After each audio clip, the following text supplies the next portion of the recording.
The Fat of the Land by Vilhjalmur Stefansson.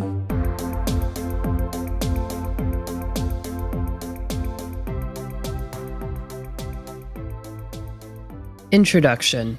The Physiological Side by Eugene F. Dubois, M.D. Medical Director, Russell Sage Institute of Pathology, Professor of Physiology, Cornell University Medical College. Here is a book that should be read by everyone who eats meat. It will relieve unnecessary apprehension regarding the food we most enjoy. Of course, it should be read by or read to everyone who does not eat meat. The most intensive consideration should come from all those who are working in the fields of nutrition and its allied science, dietetics. Vilhjalmur Stefansson states clearly the fact that men can remain in good health on a diet of meat alone. The evidence is ample and incontrovertible. This message was brought to us by Stefansson a good many years ago, but its implications have been neglected. The textbooks on nutrition are still narrow in their viewpoints. They do not seem to realize the great adaptability of the human organism and the wide extremes in diet that are compatible with health. The modern tendency is to encourage a wide selection of foods, and this seems to be sensible and economical for the great bulk of our population.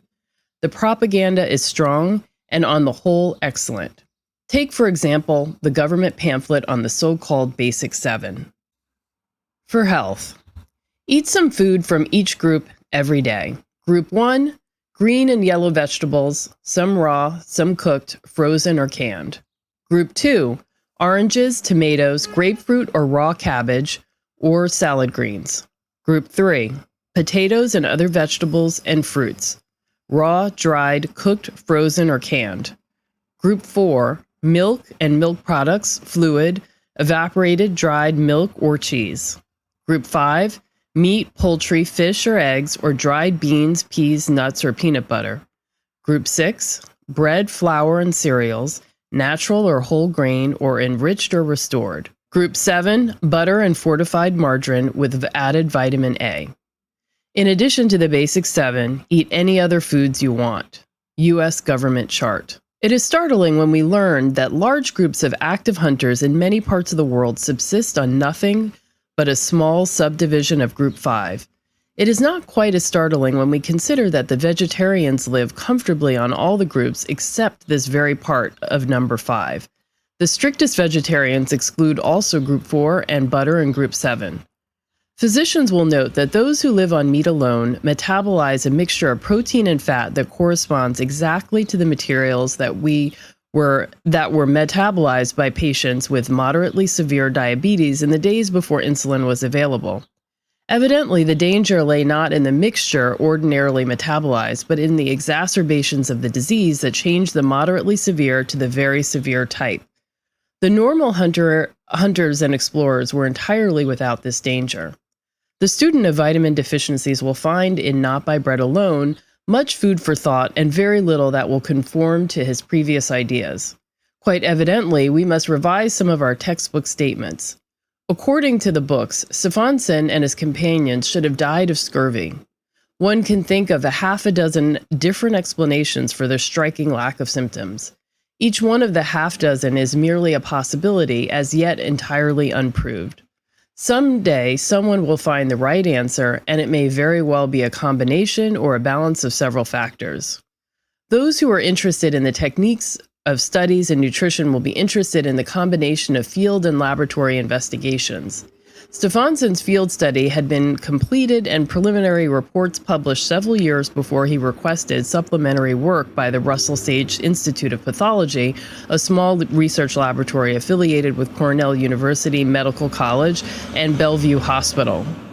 In 1926, when this part of the work was planned, our country was passing through a phase in nutrition when there was a concerted effort on the part of a small but very articulate group to prove that meat was harmful.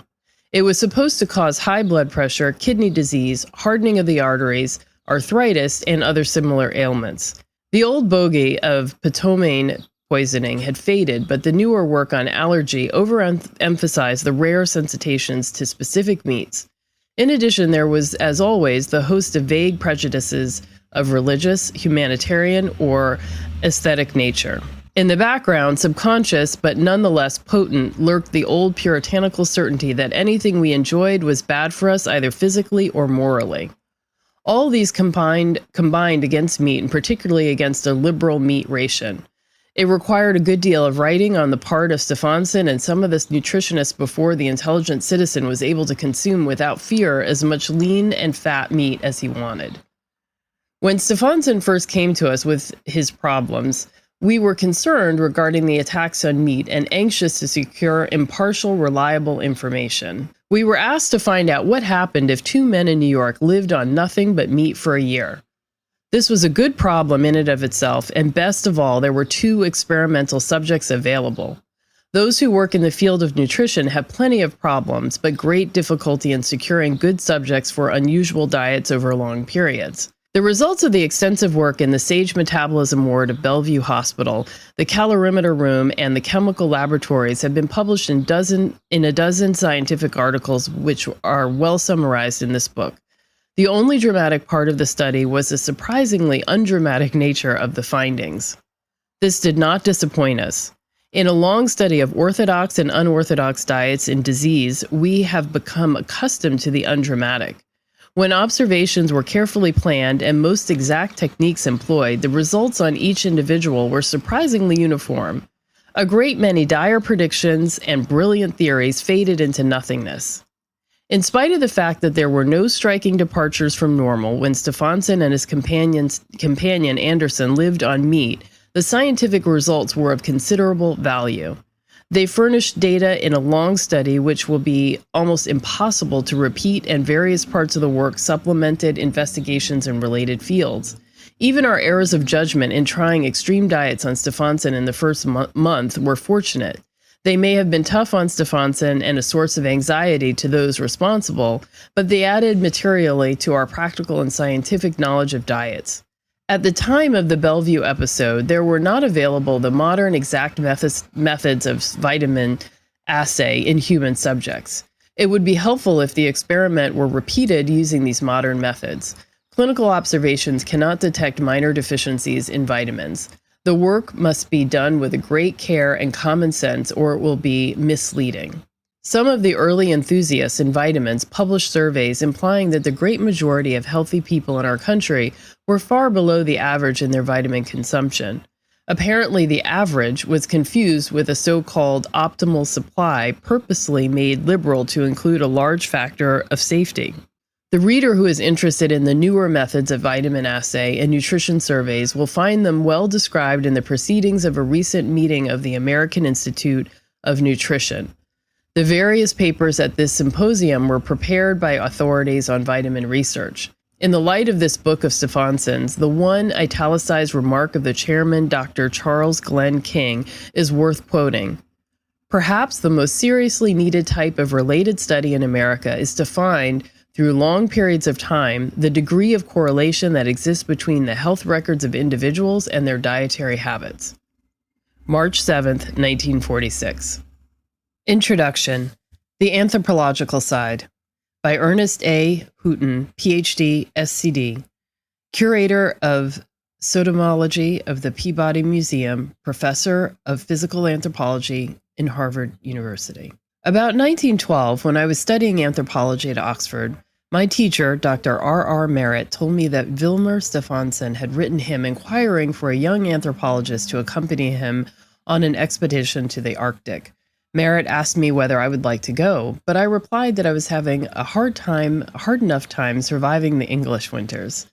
The next year, I took a job at Harvard. Among the human skeletons housed in the Peabody Museum of Harvard University, I found a sizable lot of remains dug up by Stefansson and Hastings in 1905 from certain medieval cemeteries in Iceland. I was immediately fascinated by these Icelandic skulls because of the perfection of their teeth and because they showed certain other features: palatine and mandibular tori, thickened tympanic plates, gable-shaped vaults that were strongly reminiscent of Eskimo crania. Were these Eskimoid features of the effect of a meat diet, of the Icelandic environment in general, or of an adulteration of Icelandic blood with that of Eskimo through the colonization of Greenland? I wrote an article on that subject in 1918, but even now I do not know the answer.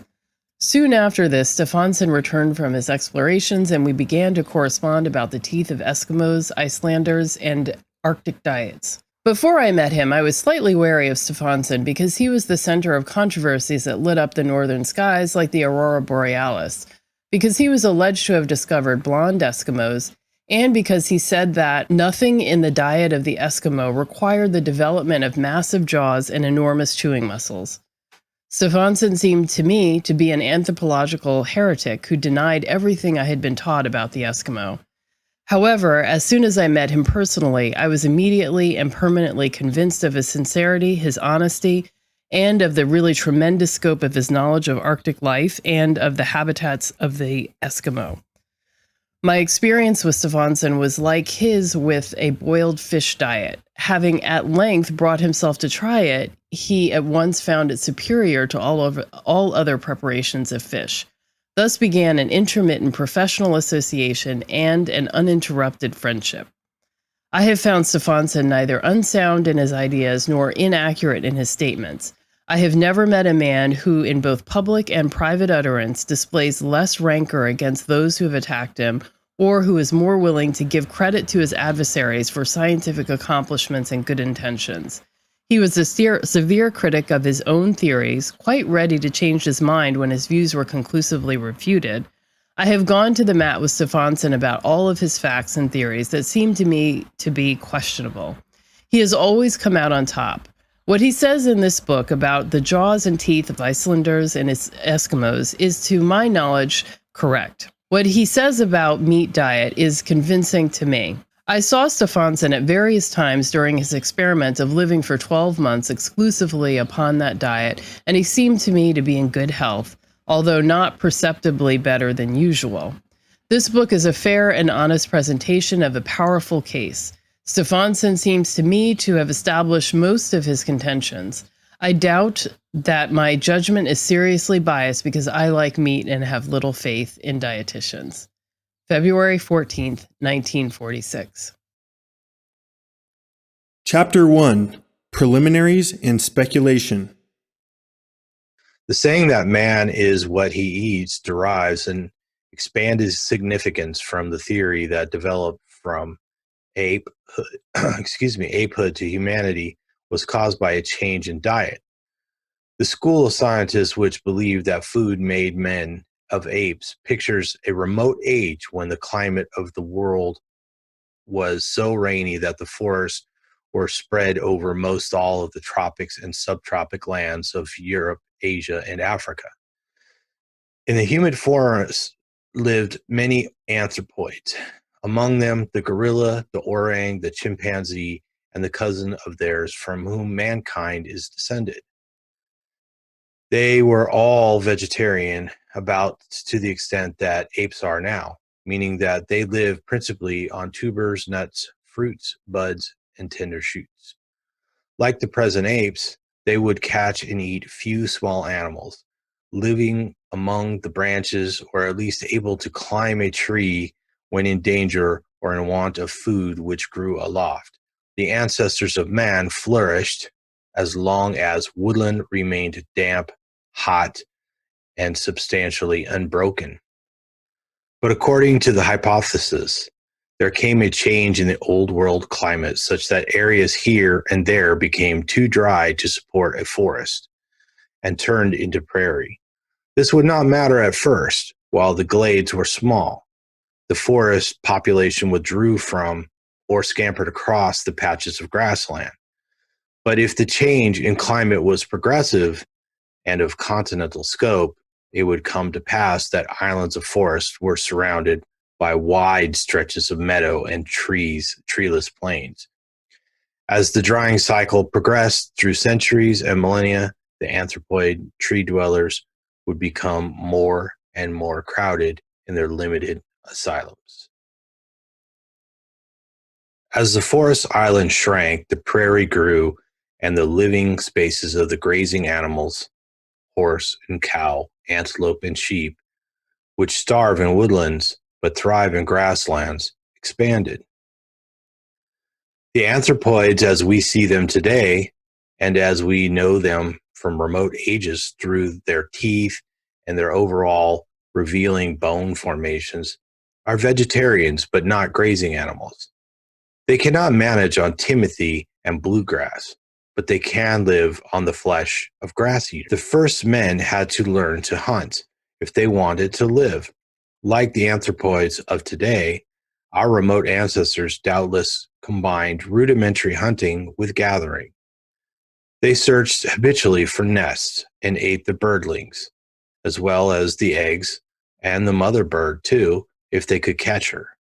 The anthropoid manner of search for rodents and grubs combines hunting and gathering methods. The theory pictures those of anthropoid which found themselves on the grasslands as facing a new environment with about the mental equipment of a chimpanzee, equal to that of a 4-year-old child.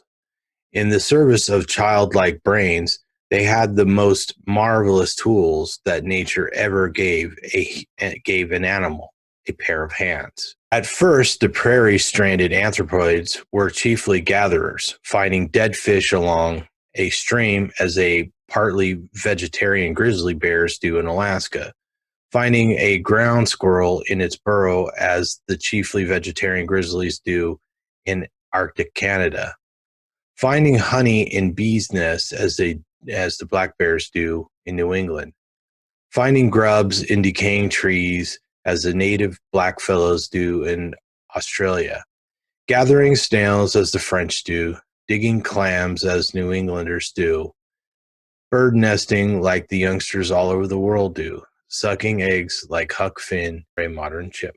Of these habits, there would be gradual and natural expansion among the apes, who found themselves unable to discover a forest to which to gather what had been their main food, and was still their chief food, of their apes, cousins, and regions of more rain. Of these habits, there would be a gradual and natural expansion among the apes who found themselves unable to discover a forest in which to gather what had been their main food, and was still the chief food of their ape cousins in the regions of more rain. The prairie ape would have the ingenuity, as many other animals have, to lie motionless in the grass till some small grazing animal, perhaps a lamb or kid, came near enough to be seized. Troops of pre-humans would work together as troops of baboons still do for defense and offense. In short, as the theory holds, the apes found it necessary in the grasslands that swarmed with grazing animals to become ingenious in order to live, while the ancestors of the chimpanzee and the gorilla at home in the accustomed tropical forest required no more than apish industry and perseverance in the search for roots, shoots, and fruits. What had been good enough for their fathers was good enough for them, served them well in a familiar environment, and kept them what they were, anthropoids. On the grasslands, there was now in play a rigorous process of natural selection. Those apes that kept searching for tubers and fruits in a region that no longer contained many of them had less and less chance of survival as the islands of tree growth along the rivers or lakes became increasingly scarce with a progressive change from a heavy forest to a uniform prairie. As the grasses spread to replace the trees, there was more and more food to support more and more antelope, sheep, horses, and buffalo, and thus more and more survival opportunities for those slowly evolving forebears of man whose brains guided their hands towards the use of clubs and throwing of stones, and finally the development of knife, spear, and bow.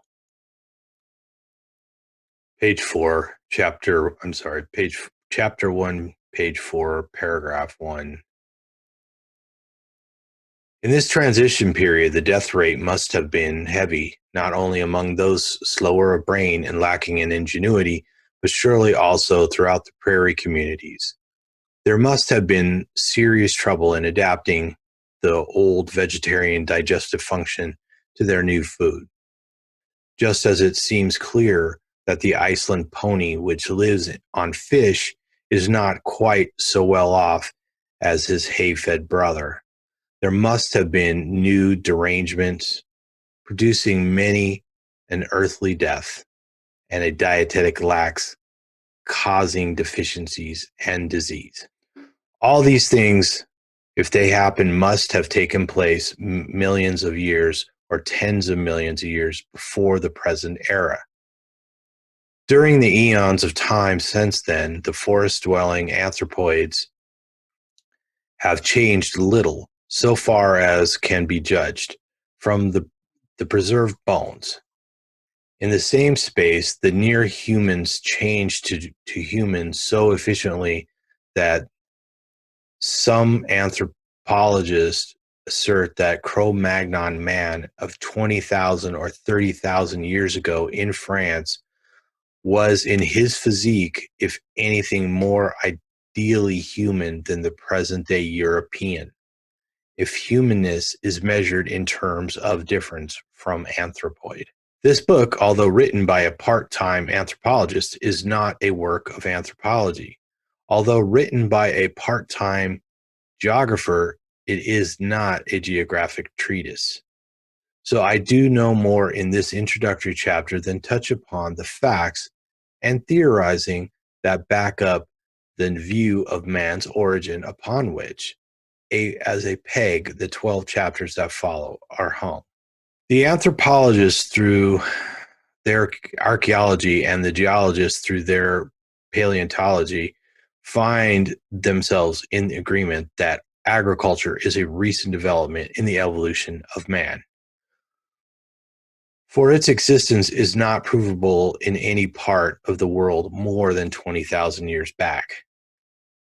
Professor Ellsworth Huntington, distinguished authority on man's relation to land and climate, says in his Mainsprings of Civilization, published in 1945, that the first agriculture, which he thinks consisted merely in such operations as gathering and storing the kernels of self-sown grains, does not even in the primitive form go back further than the New Stone Age.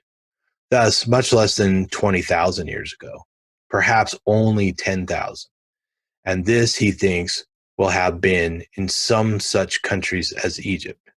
He considers that those of us who are descended from Northern Europeans have had agricultural forebears through only 2, 3, or 4,000 years.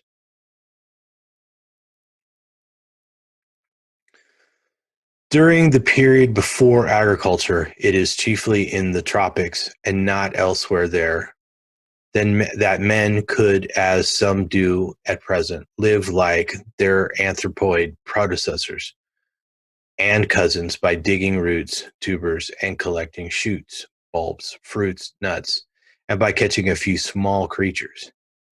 Outside the tropics, pre-farming man was necessarily in the main a hunter.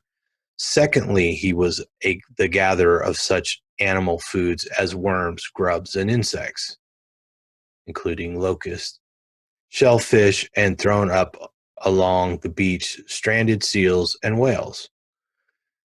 He scouted around, no doubt, and competed with the hyena and the vulture for bodies of animals that had died of illness, accident, or old age. The necessarily almost complete dependence of pre-agricultural man on animal food is not confined to the grasslands of the world, tropic, temperate, or Arctic. It applies nearly as much to some temperate zones and most Arctic woodlands, even to many tropic forests. Carl Lumholtz reports, for instance, that when he was with the tropic forest-dwelling natives of North Australia, they lived mainly on animal food, and never ate anything of this necessarily almost complete dependence of pre-agricultural man on animal foods is not confined to the grasslands of the world. Tropic, temperate, or Arctic. It applies nearly as much to some temperate zones and most Arctic woodlands, even to many tropic forests. Carl Lumholtz reports, for instance, that when he was with the tropical forest-dwelling natives of North Australia, they lived mainly on animal food and never ate anything of vegetal nature if flesh foods were available.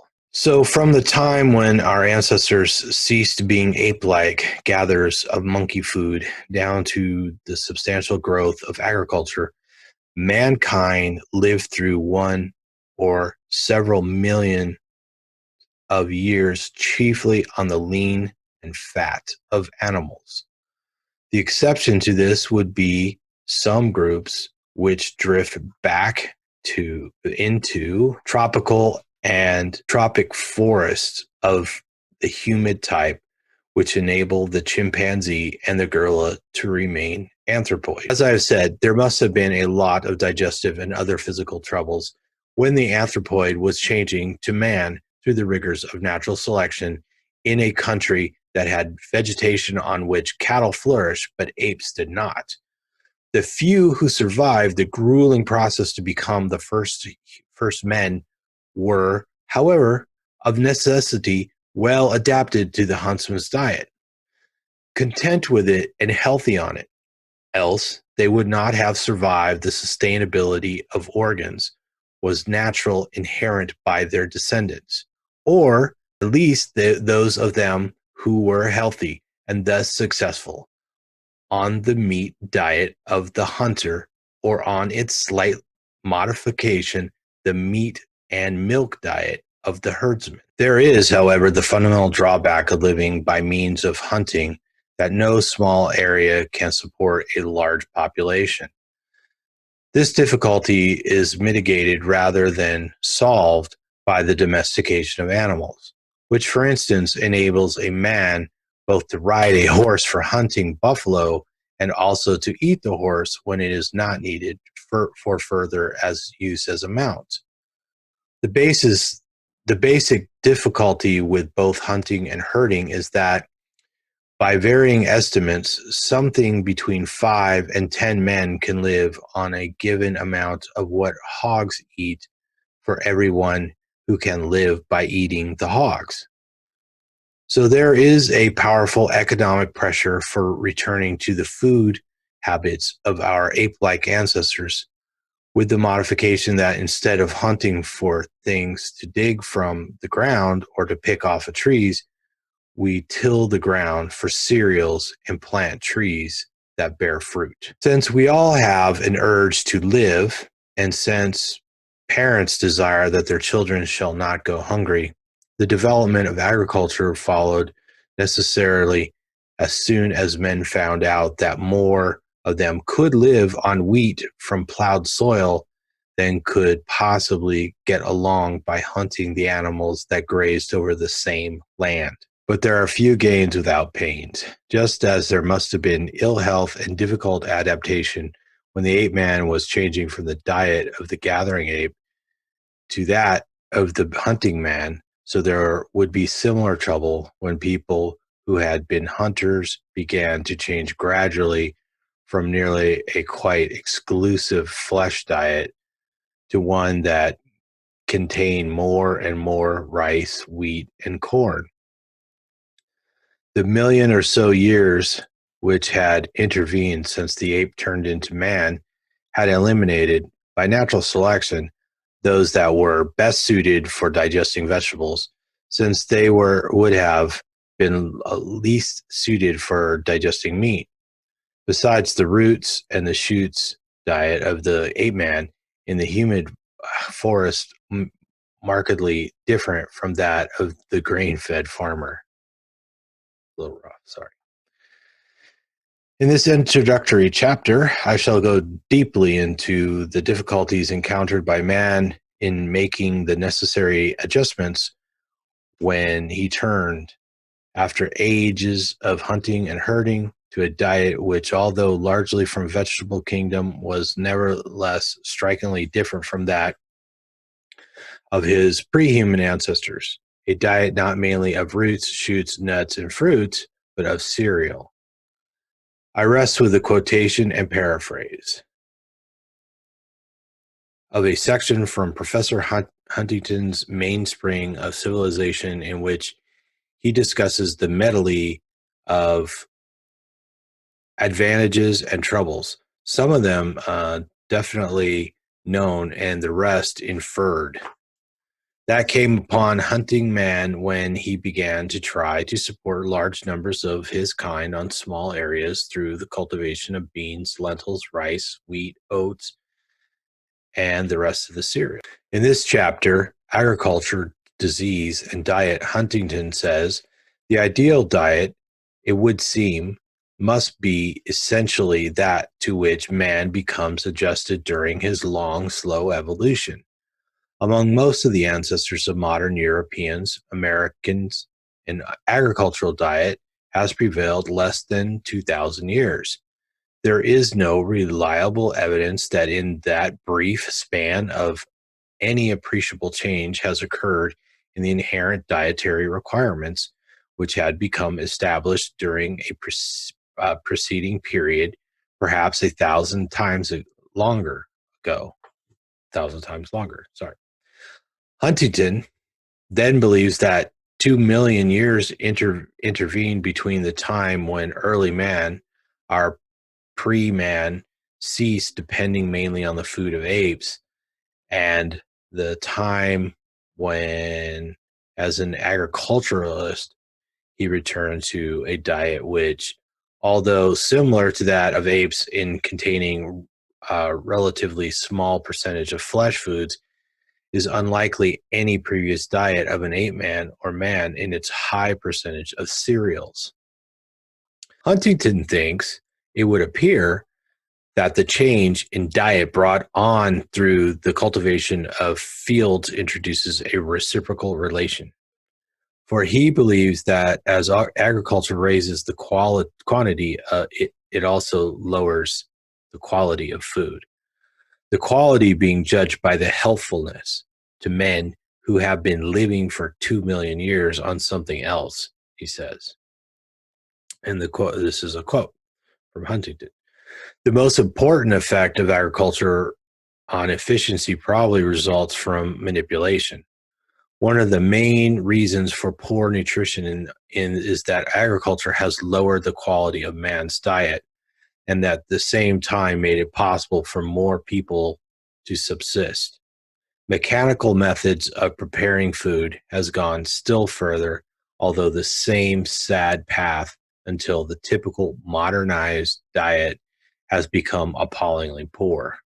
By modernized, we do not mean that the diet now eaten by more intellectual and prosperous people of Europe and America, but the kind that is still eaten by people at lower economic levels and in many other countries by the majority of the population. In such a diet, bread, cereal, potatoes, and other forms of starchy food play a dominant part. The rest is largely composed of vegetable protein, such as beans, together with carbohydrates in the form of sugar. Huntington summarizes, agriculture has been a powerful factor in lowering human efficiency as well as in advancing civilization. Practically every step of progress is accompanied by drawbacks which are not rectified for a long time. Humanity may have needed most of Huntington's 2 million years for evolving from the largely vegetarian habit of the anthropoid to where it can make the best use of the diet of a hunter. We should not feel discouraged. Then if it in a mere 5 or 10,000 years of agriculture, we have as not yet grown fully reconciled biologically to the intrusion of large quantities of sugar, starches, vegetable proteins, and vegetable fats into a regime which had no longer consisted in the main of animal proteins and animal fats. Following the line of Weston Price in Nutrition and Physical Degeneration, Huntington believes that among the effects of transfer from previous diets to those of agriculturalists are the difficulties that are of women the difficulties women have in childbirth, contrasted with the ease of this function among those who live in pre-agricultural type of life. Another effect is that the tendency for malformed jaws and bad teeth among grain-fed people. Imagine that. Okay. As to the ease of childbirth under pre-agricultural conditions, it seems to support Price's reasoning. But I shall not here analyze the evidence. Neither do I pursue further the question of whether the common recession of the jaw among the Japanese, which gives them physiognomy made to order for cartoonists. Sorry, Japanese people.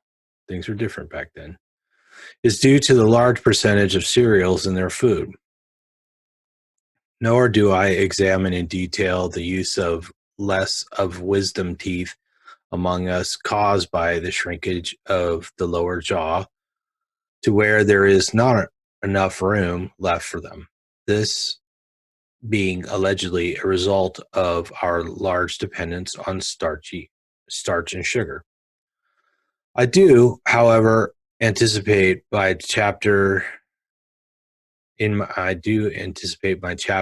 visit your dentist twice a year to the extent to point out that Price and Huntington have many predecessors as well as followers who regard to the effect of starch and sugar on the teeth themselves.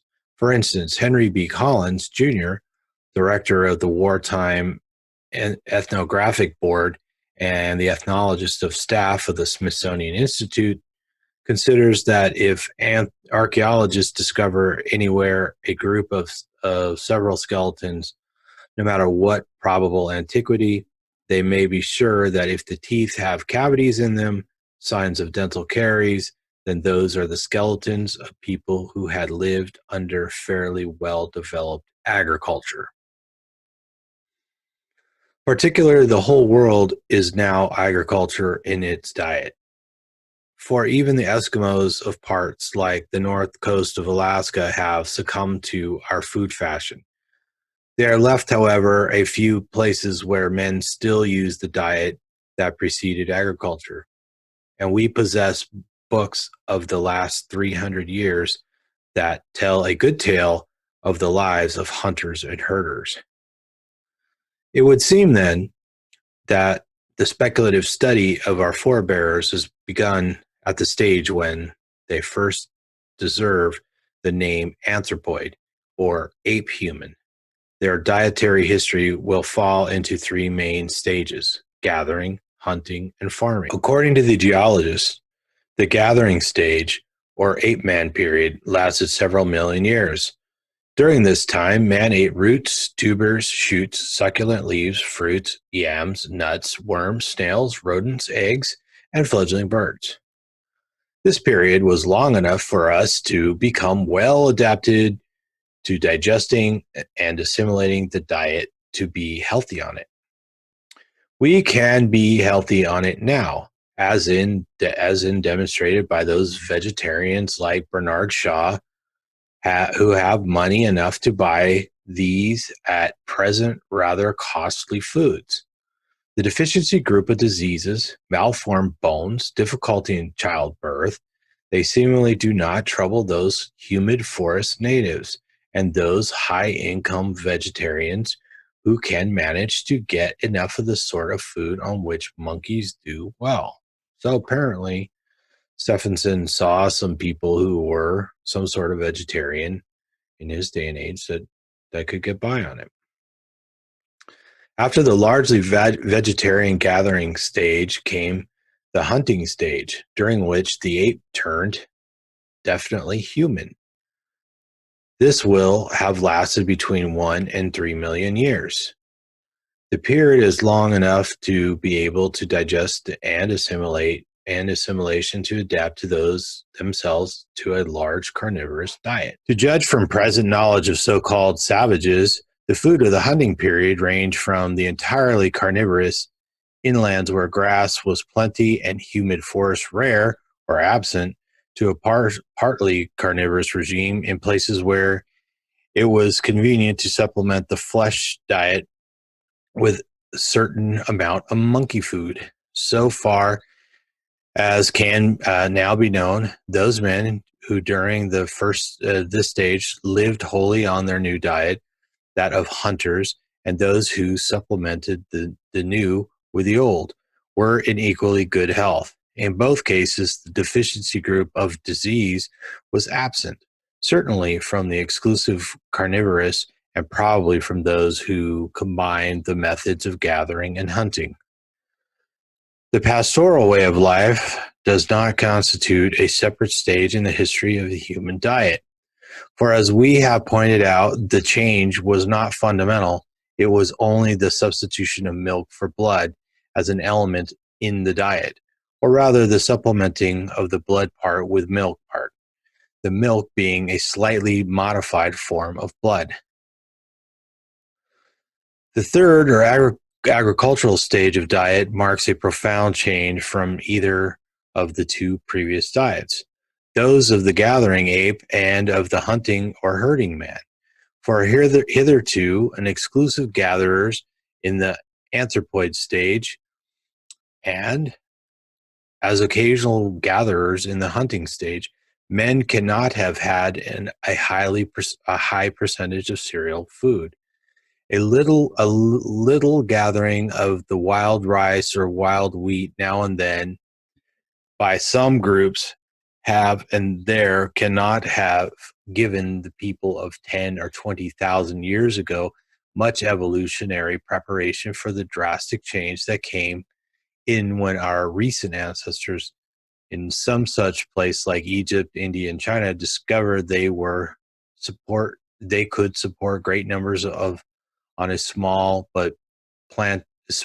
area by planting crops, which in practice were chiefly cereals, at least over great stretches of several continents. 10 or even 20,000 years is a short spell in which terms of biological evolution. Such the human mechanism for digesting and assimilating may still be much like what it was when agriculture was thrust upon the human race, a change in diet that was nearly as profound as the one which had been forced on anthropoid long ago when he faced the choice of hunting or perishing. I have suggested that there must have been a cycle of malnutrition, discomfort, and early deaths that lasted many tens of thousands of years, while the mechanisms of the body handling monkey food was being adapted to handling considerable and at lengthy, very high percentages of flesh food. It is doubtful that mankind is as of yet through biologically with the worst of the corresponding period of change from the human and pastoral to the hunting and pastoral to the agricultural way of life. Much has been printed in the general state of the public health in the Americas and Europe, and it at any rate can be judged absolutely. Relatively, we are not so clear on the facts and views. Those of us who read the newspapers and supplement with books and medicine and dietetics and physiology.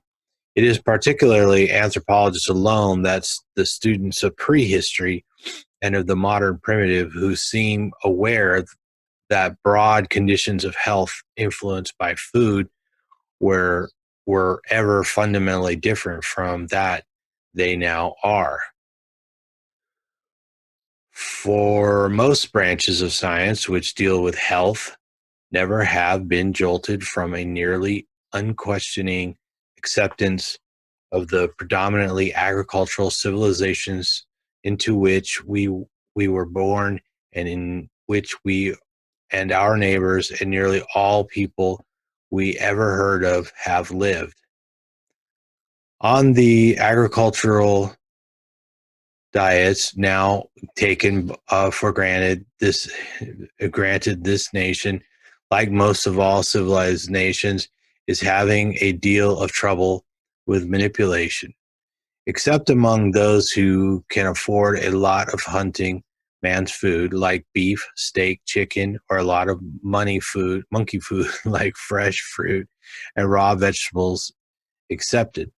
For these fortunes, we suffer on our usual diets with endemic deficiency troubles. Among them, pellagra, beriberi, scurvy, rickets, contracted lower jaws, and poor teeth.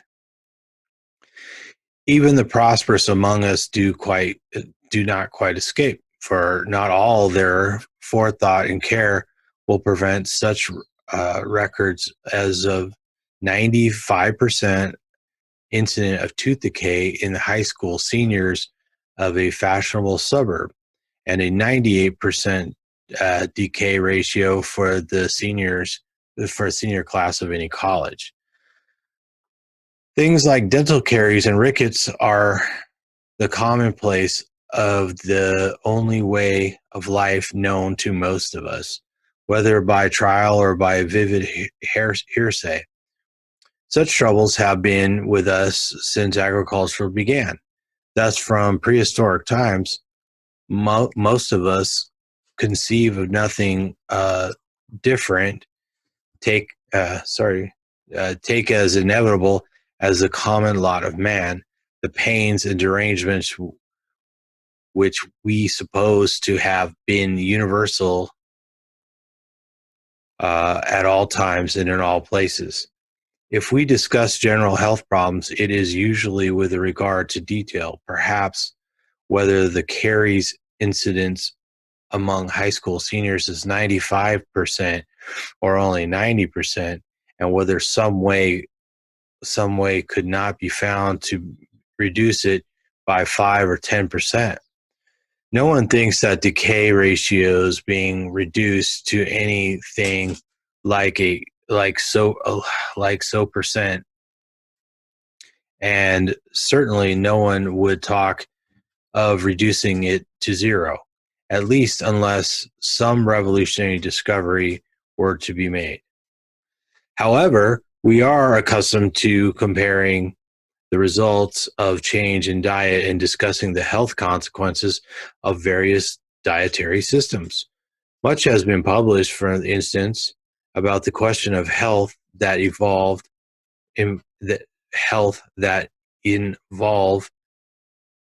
comparisons between agricultural diets and those vegetarian regimes which are rare, or which are of the monkey food type. Green vegetables, yellow vegetables, nuts, fruits, sprouts, shoots, roots, and the juices of fruits and vegetables. Bernard Shaw has been along this line in education in himself. Thus, we are posted on comparing the foods of our pre-human ancestors with those of farming man.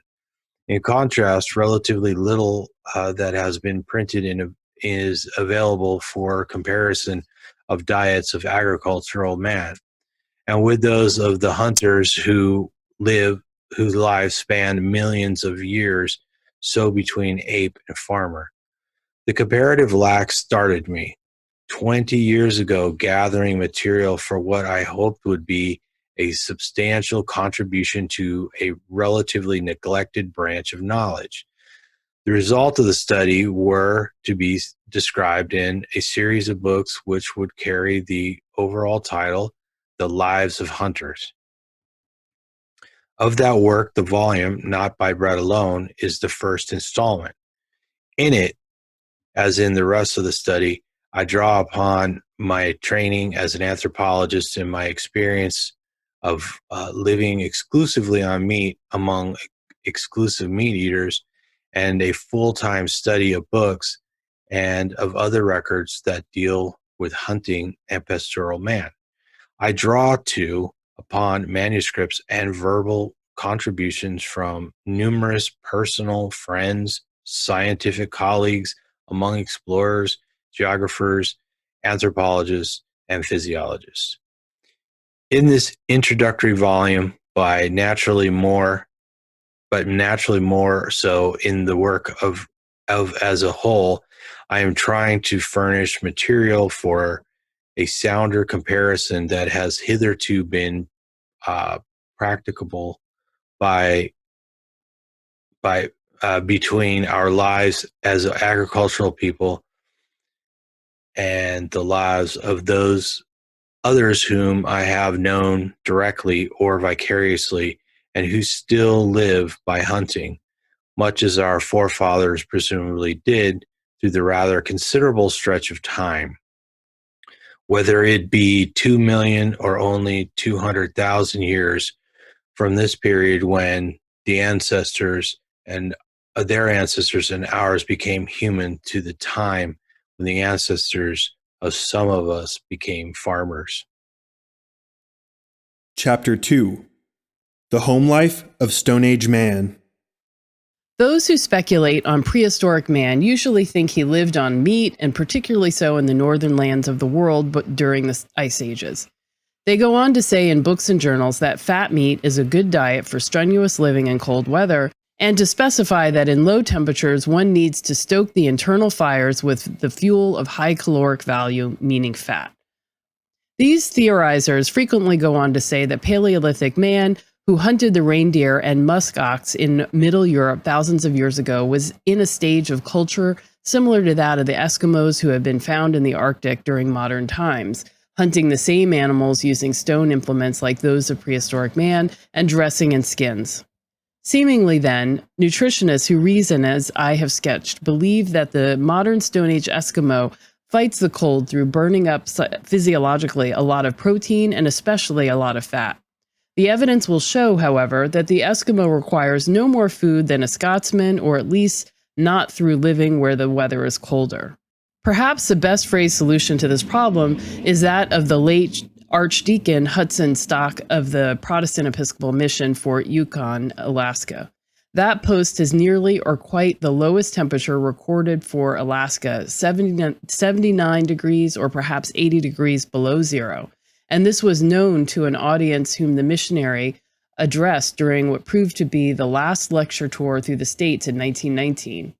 A woman rose to question him. "Archdeacon, we simply cannot understand how you managed to endure the terrible cold at Fort Yukon." Stuck replied, "Madam, we do not endure any cold at Fort Yukon. We live in houses, we burn fuel, and when we go outdoors, we put on clothing." This correct answer has within it the right solution to the problem whether Ice Age man required a diet specifically high in calories with which to fight the cold. Biologically speaking, he could not have fought it and still survived to become our ancestor. For the human animal seems incapable of more than insignificant biological adaptation to cold. He does not have feathers as grouse do. He does not have fur as rabbits do. He would freeze to death long before he could develop through evolutionary process either of these forms of protection. The little hair he has on the body is not well distributed for keeping him warm, nor does he grow fur at the roots of the hairs, as with many dogs. His fat has a tendency to gather in certain restricted localities and does not spread over his whole body as a shield beneath the skin like the blubber of a seal. Indeed, few things are more nearly self-evident than the complete biologic failure of man to adapt himself to a climate of chill winters. This means that African, European, and Greenlander are all on equal footing here. Admiral Peary is on frequent record that his best traveling companion was Matthew A. Henson, an African. Cape Verde Islanders, Canary Islanders, and Hawaiians were favored personnel of the Yankee whaling fleet when it is used to winter in the northwestern Canadian Arctic. One of the best men of my third Arctic expedition was a Samoa Islander. An Italian polar expedition under a member of the royal family, the Duke of Abruzzi, took the farthest north record away from the Norwegians and did it, as the narrative of the expedition shows, less through skill than brute endurance. But I need not labor a point that is now generally considered. Either man has not been away from his ancestral tropics long enough for evolutionary adaptation, or else his trend of change is not in the direction of bodily adjustment to sub-zero cold. Why should it be, when all he needs in order to be safe and comfortable in the Arctic is to adapt his mind, his ideas? As for us Europeans, we do not even have to make new discoveries, if only we have the humility to borrow the technique of the Eskimos and not to start trying to improve on it until we have first learned to grasp its principles and apply its practice. It is doubtful that man has anywhere else on Earth managed an adjustment to environment so nearly perfect as that of the Eskimo to his Arctic. Going from Mexico towards northern and wooded Canada, the amount of caloric energy from food required by the Indian contest with environment does increase with fair regularity, for there is not evident a satisfactorily progressive adjustment of clothes and housing to the increased length and chill of the winter. But at the northern edge of the forest, that process is abruptly reversed, for on the Arctic prairies, one meets a culture which ceases to fight environment and instead deals with it by adaptation. No caloric energy is then needed for a struggle with the cold because there is no such struggle. The difference between a Scotsman and an Eskimo dealing with cold resembles a difference between a human swimmer who comes up when necessary for air and a fish which does not need to come up for air at all. Johnny Weissmuller is tense, active, burns a lot of fuel in a struggle. A codfish lets the water cover him and is relaxed under conditions of biological economy. I take for an example, the case of the Eskimos of the Mackenzie and the Coronation Gulf before Europeans interfered. Changing what should be changed, as the scholastic reasoners used to say in Latin, the picture applies, likely enough at least in considerable part to the living conditions of our Stone Age and Ice Age forebears. Eskimo ways of living, as the first explorers found them, and probably those of Northern Hemisphere man in the Ice Ages, when glaciers covered large parts of North America and Eurasia, were badly adapted to warm weather. Ice Age man endured summer, no doubt, as Australians and Italians now endure winter. When continental Eskimos go inland, they meet terrific heat, humid temperatures running toward 100 degrees Fahrenheit in the shade, with the nights almost as hot as the days, the unsettling sun beating upon them the 24 hours through. The best they can do for cool garments is to use nearly worn-out skin clothes full of holes. Through every hole, the mosquitoes sting. The sandflies get in and crawl around, biting like fleas. The only protection from the insects is the smoke, and the insects can stand more smoke than the Eskimos can. In old-fashioned language, summer is hell on earth as long as the wind blows off the land. When the summer wind blows off the sea, it brings fog and chill rains to men who live near the shore. Skin clothes then are of little protection. Garments of mammal intestines shed rain, and so does the hide of the seal when rightly prepared. But even then, Stone Age clothes do not approach the moisture-resistant qualities of our waterproofs and umbrellas. The houses of last winter leak, and no one remains in them during the summer. The skin tents in which people live get soggy and rot if the damp weather lasts. With the Eskimo summer and the Italian winter, the condition is one in both cases people just endure and long for the change of season. In Texas, summer brings the normal conditions of the year. In Arctic Canada, winter brings them. The Canadian Eskimo has been nearly a prisoner from May to September. It is impractical for him to cross rivers by swimming, and in any case, most Eskimos have no idea how to swim. The lakes, which in his country cover half the surface of the earth, must be detoured. The ground is boggy and one's feet sink in. The clay is sticky and one's boots are clogged with it. The insects make life a torment. One is wretched part of the time because he is wet, and if not wet, he is sweltering with the heat. All of this, the frosts of autumn change. The insects die or go to sleep. The lakes and rivers freeze over, and one can walk across them. The snow arrives, and the whole land becomes a sledge road which leads in every direction.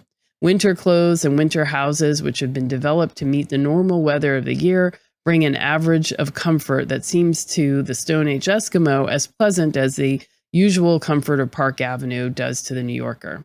In a discussion that considers everything from the dietetic point of view, there is not time to explain fully the Eskimos' clothes, how the materials are prepared, and how the garments are made. The books, however, including some written by me, have covered this subject in detail.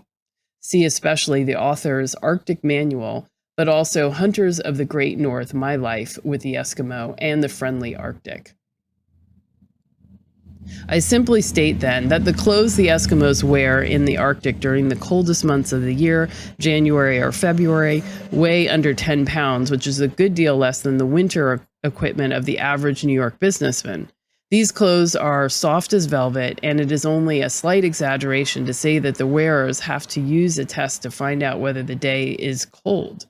At 40 degrees below Fahrenheit, a Mackenzie Eskimo or a white man dressed in their style sits outdoors and chats almost as comfortably as one does in a thermostat-regulated room.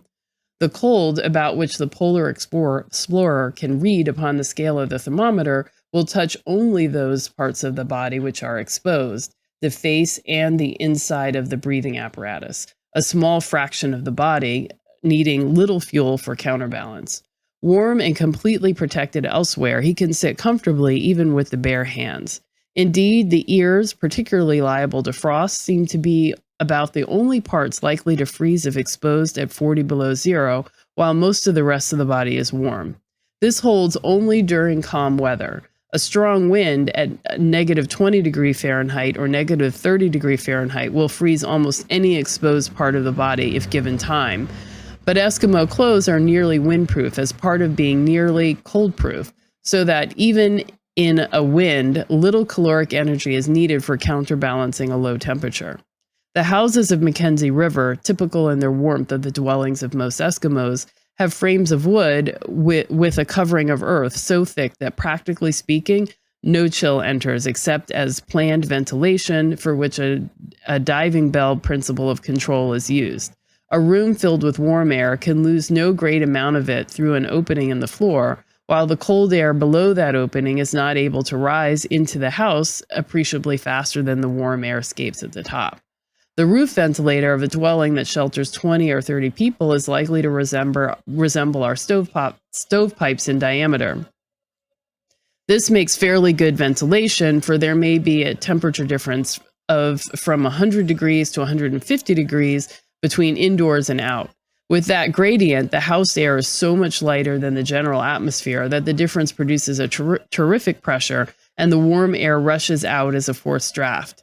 Air for replacement enters at the floor level by a trap with an area of from 15 to 30 square feet, so slowly that there is no draft appreciable to the inmates. Through this diving bell control of ventilation, there develops several temperature levels within the house, or rather an upward gradation of warmth. Lying on the floor, you might be cool at 60 degrees. Sitting on the floor, the upper part of your body would be warmish at 70 degrees or 80 degrees. Sitting on the bed platform 3 feet above the floor, you could reach up with your hand to a temperature of 90 or 100 degrees. These temperatures in the Mackenzie district and in many other places are produced by lamps which burn animal fat, odorless, smokeless, and giving a soft yellowish light. During my first Mackenzie winter, described hereafter, there were enough lamps extinguished at bedtime, say 10 o'clock, to bring the room temperature down to 50 or 60 degrees. Both sexes and all ages slept completely naked under light robes. Before white men's influence spread over the North American Arctic, the typical Eskimo house in the afternoon and evening resembled a sweat bath rather than a warm room. When garments are made of fur, as they probably were among our northerly Stone Age ancestors, and as they are with the Eskimos, nakedness at such house temperatures is the only thing possible. For with constant perspiration, the skin clothes would decay so rapidly that, to say nothing of the smell, they would fall into pieces in a few weeks. There were accordingly, before whites interfered, only 2 Eskimo styles within doors. For these, West Greenland and Northern Alaska, including the Mackenzie River, are typical. In Greenland, by the accounts of early travelers, men, women, and children were completely naked within doors. In Northern Alaska, children up to 6 or 7 years of age were naked, but grown people wore breeches, outworn garments from a previous year, and old and full of holes which covered them from just above the hips to just above the knee. These might get wet with perspiration during the evening, but they would not be worn more than a few hours. Whoever put on regular clothes for outdoors would hang his indoor breeches up to dry. For the Stone Age Eskimo realized that drying prevents decay.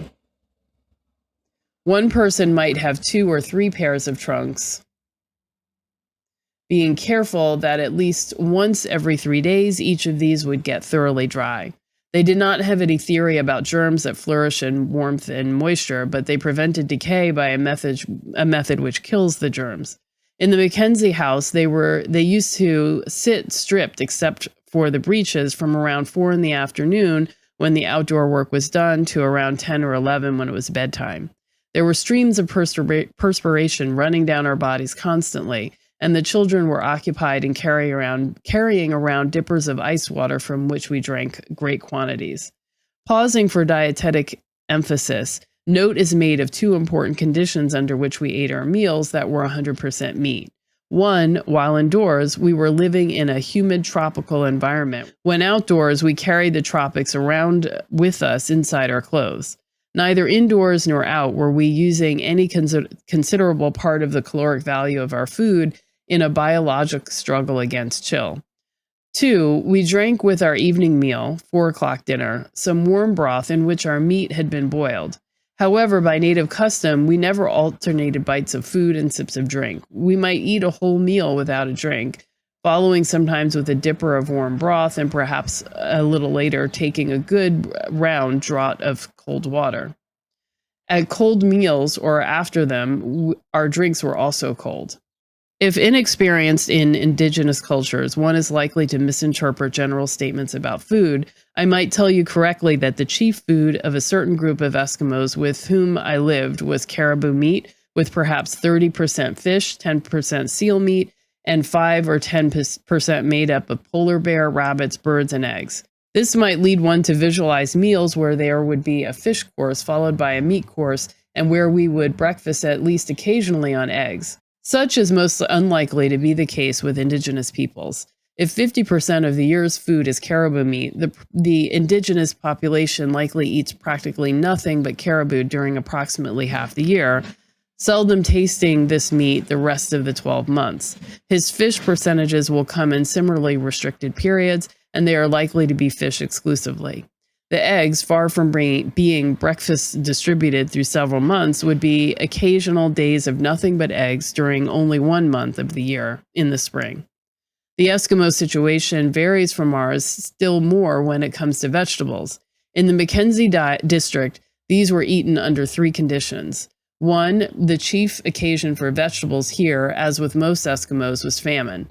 There were several kinds of vegetable things known to be edible, and they were resorted to in a definite succession as prejudices were overborne by the pangs of hunger. True famine seldom, if ever, occurred in the Mackenzie, but small groups would get short of food through some accident, and then famine produced in eating would result. 2, some vegetable foods were eaten because the Mackenzie River people liked them. These were chiefly berries, and among berries chiefly the salmonberry or cloudberry, Rubus carnivorus. The Mackenzie River people ate these only during the season, but in western Alaska and elsewhere, berries and some other vegetable foods were preserved in oil for winter, sometimes as delicacies, sometimes to guard against famine, and no doubt frequently with a mixture of both motives. 3, one form of vegetable dish is eaten strictly in connection with another that is non-vegetable. The moss, twigs, and grass from a caribou stomach are used as a base for oil. In my experience, the commonest reason for this use was that someone from a distance arrived with a bag of oil that was either in a particularly delectable state of fermentation, corresponding to camembert cheese that is just soft enough, or else this was an oil from a favored animal not common to the district, say white whale brought into a sealing community. The question would then arise, how shall we eat this oil? Most likely there would be on hand boiled lean meat or perhaps wind-dried fish, and the matter was simple. You cut off or broke off the lean meat or the fish into bite-sized pieces, dipping each into the fat. But if no lean happened to be available, there was perhaps a suggestion that a caribou had been killed recently. The paunch was likely still in fair condition, and why not use that to make a salad? Usually the suggestion had an uneven reception. the majority perhaps agreeing and eating the oil that way, while the remainder just dip their fingers into the oil a few times and lick them off. Nobody drinks large swigs of oil, or at least this habit is not known among Eskimos. There are European districts where certain oils are drunk in limited quantities. For instance, Scandinavian fishermen often have a belief in the nearly magical value of cod or halibut liver oil, and some of them will toss off, most likely in the morning, the equivalent of a wine glass full. I have never seen a similar custom among Eskimos. The nearest to it was during one famine period where there were 6 Eskimos with me, 5 of whom ate oil soaked up with feathers or caribou hair, moss or tea leaves to make a kind of salad. But one member of our party, an aged Eskimo man, wanted his ration of oil in a teacup, about half a cup. He just took longer to sip it than the other Eskimos and I did to eat our salad, perhaps requiring half an hour. A white man's preference in cuts of meat will change when he switches from the average European or American diet, where food is less than the combined quantity of the rest of the food, to a diet that is mainly or wholly meat. It seems that in the good old days, when teeth were presumably better, the people of England judged meat not by its tenderness, but by ease of chewing, but by its juiciness and flavor. They condemned their meat by saying it was tasteless or dry. We disparaged by calling it tough. The difference of our attitude from theirs is no doubt in part a reflection of the change to where more than 90% of even our high school children have cavities in their teeth. Quite as much, no doubt, the difference may be traced to the increased prevalence of what we think of as French cooking, where the ideal seems to be season and otherwise handle any food so that it shall taste like something else. For that sort of cooking and for the weak teeth, the ideal piece of meat is a tenderloin. Having no flavor of its own, it will readily take on whatever flavor the cook desires to confer upon it by a sauce or other device, and it is never hard to chew. The teeth of exclusive meat eaters are good, at least it is so with those who have been brought up on meat. They use no sauce and want their meat to have a flavor of its own, so they usually feed tenderloins to dogs. When first I lived with Eskimos, I was inclined to favor the cuts I had preferred in quote-unquote civilization, but the facilities for roasting were poor, and often the only available fat to fry in was seal oil, which I never liked for frying meat, even though I grew to like it for other uses. In any case, it was not long before I came to agree with Eskimos on preference between different cuts of meat, and these favor mostly parts not adapted to roasting or frying. Among the Mackenzie Eskimos, the head was considered the best part of the caribou, not just the tongue and the brain, though both were relished, but the head as a whole. Among the best parts of it were the fat behind the eye and the meat, a blend of lean and fat inside the angle of the lower jaw. As to this group of taste, I have found no difference among other Eskimos, Indians of the North Forest, or white men who have lived for any considerable time exclusively on meat. Indeed, a preference for heads is met with here and there all over the world, even among people who do not live wholly on meat. In New England, for instance, chowder from fish heads is considered better than if made from other parts. After the head come in descending order of preference, brisket, ribs, pelvis, and backbone. The principle applies that the sweetest meat is near the bone. Excess outside meat is frequently peeled off from the backbone for dog feed and is sometimes from the ribs. And in an endnote, the substantial equivalent of this discussion was read as it appeared in an article I published some years ago by Dr. G.W. Harley, who is quoted at some length in the chapter Living on the Fat of the Land. On the basis of 18 years as a medical missionary in tropical Africa, Dr. Harley writes under date of September 25, 1944, the preference of Eskimos and other northern hunters for head brisket and ribs in particular interests to me personally because they are also the favorite cuts of not only the natives of Liberia, but among both Africans and whites in North and South Carolina.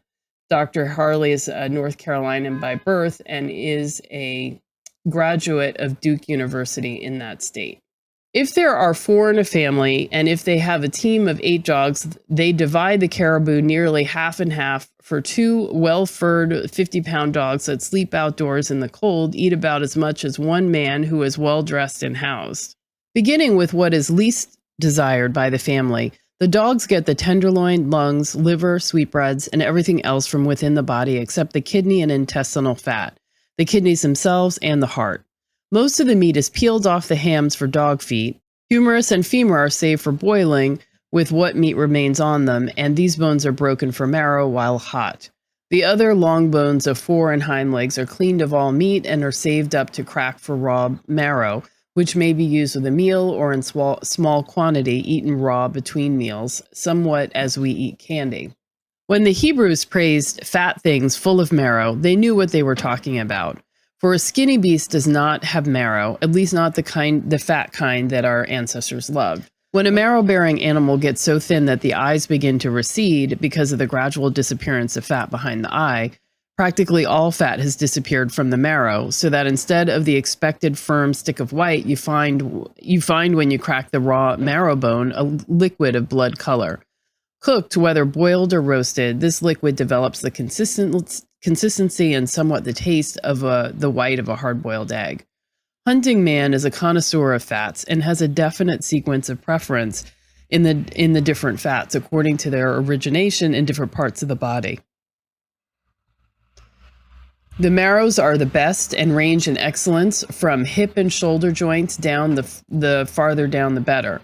The marrow of humerus and femur is hard and tallowy at room temperatures, harder at the upper end. These bones are sometimes broken and the marrow eaten raw, but usually the bone, with what remains of it after the dog meat has been peeled off, is boiled, and the cooked marrow is eaten warm. Passing down the leg, the marrow is softer and softer, more and more like a particular delicious cream in flavor, and is in each bone softer at the lower end than at the upper, so that if one is given a small piece in the dark, he can tell by the feel when he crushes it with his tongue against his palate, and by the taste from which bone it is and from which end of the bone. To hunting man, the marrow of the long bones is the greatest delicacy he knows, except perhaps boiled moose nose or the boiled liver of the loch. The loch or ling is a freshwater fish that, although nowhere taken in large numbers, is perhaps the favorite food of the Eskimo of northern Canada and Alaska. It is especially prized for its large fatty liver.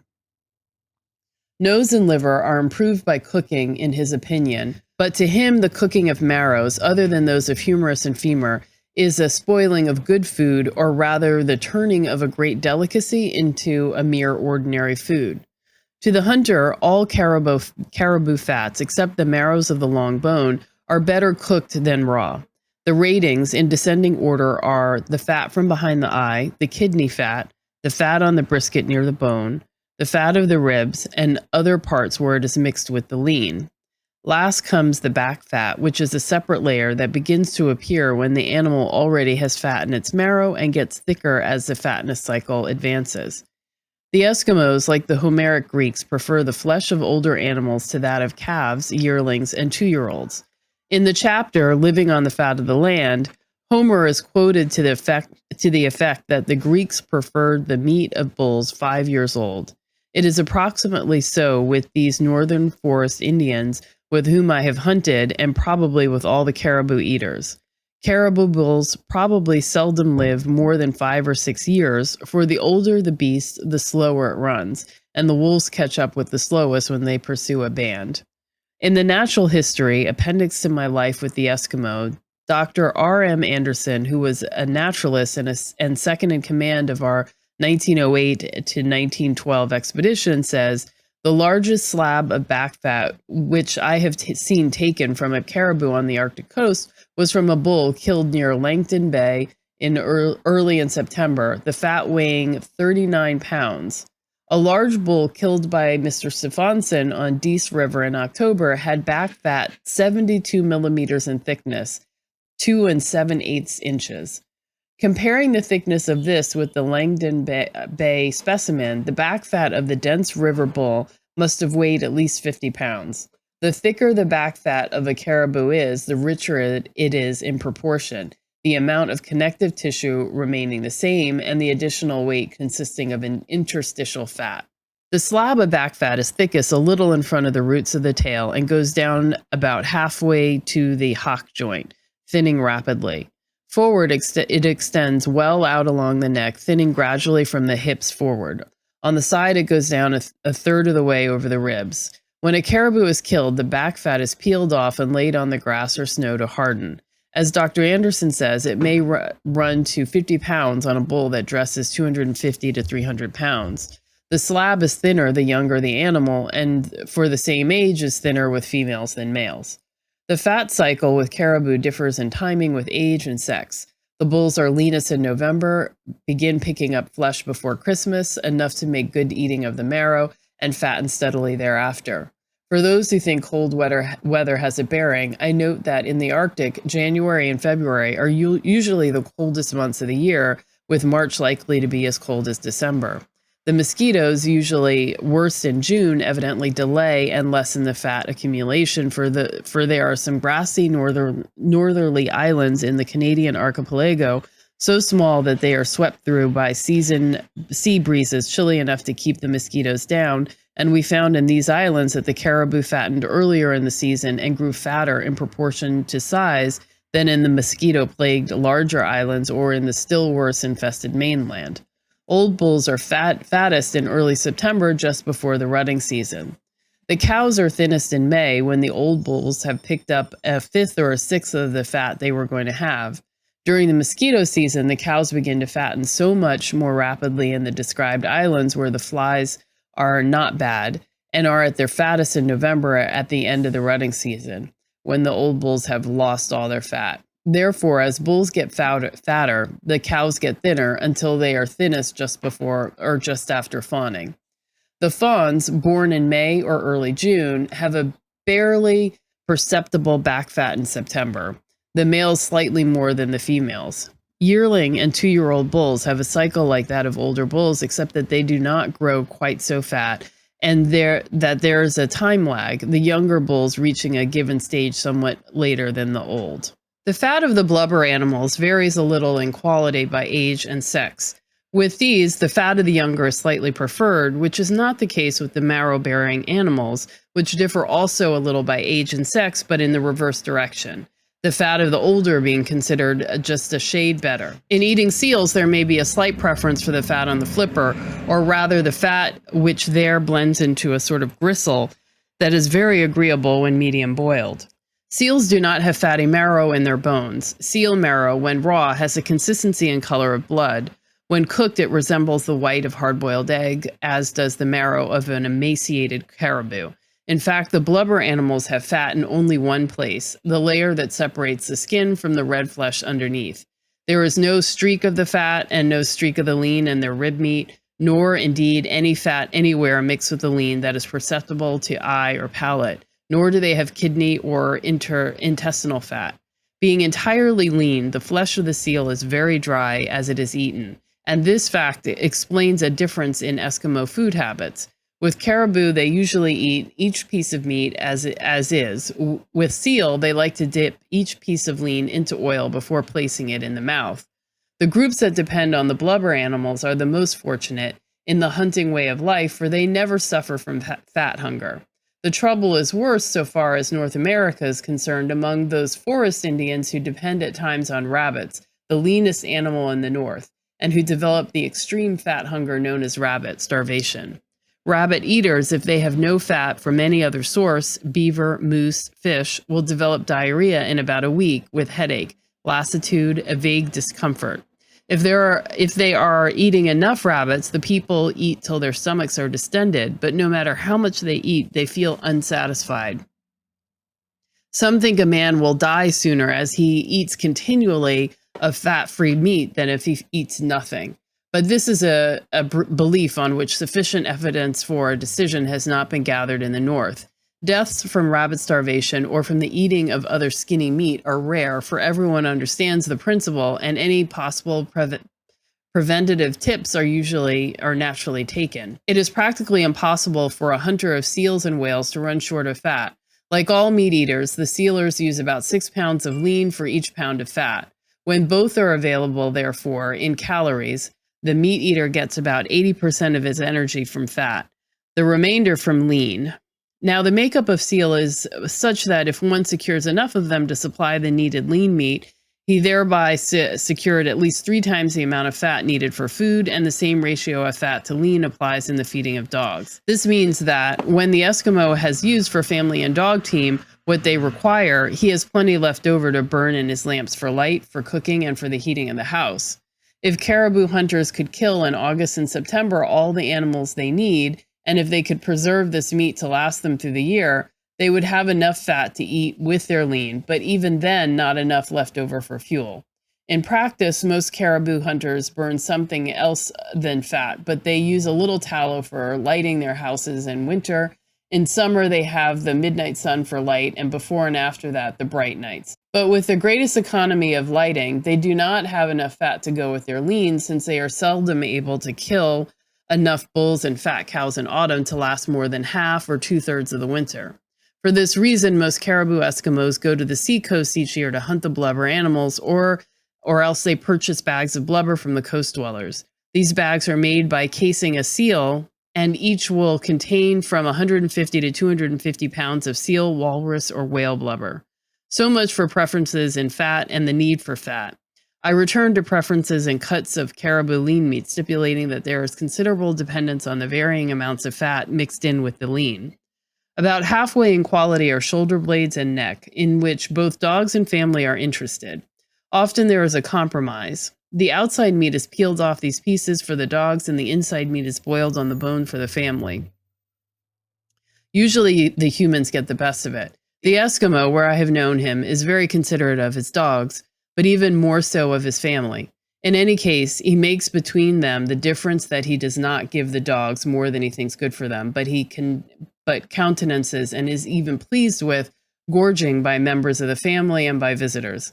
The preferences are not the same with all animals. Moose, of which the Mackenzie Eskimo gets some, and the Arctic Forest Indians many, are divided up the same as caribou, except that there is a special tidbit, the nose, which is rich with a particularly delectable fat and is favored in Alaska and northern Canada about as the tail of the fat-tailed sheep was by the ancient Hebrews and still is by the modern Arab.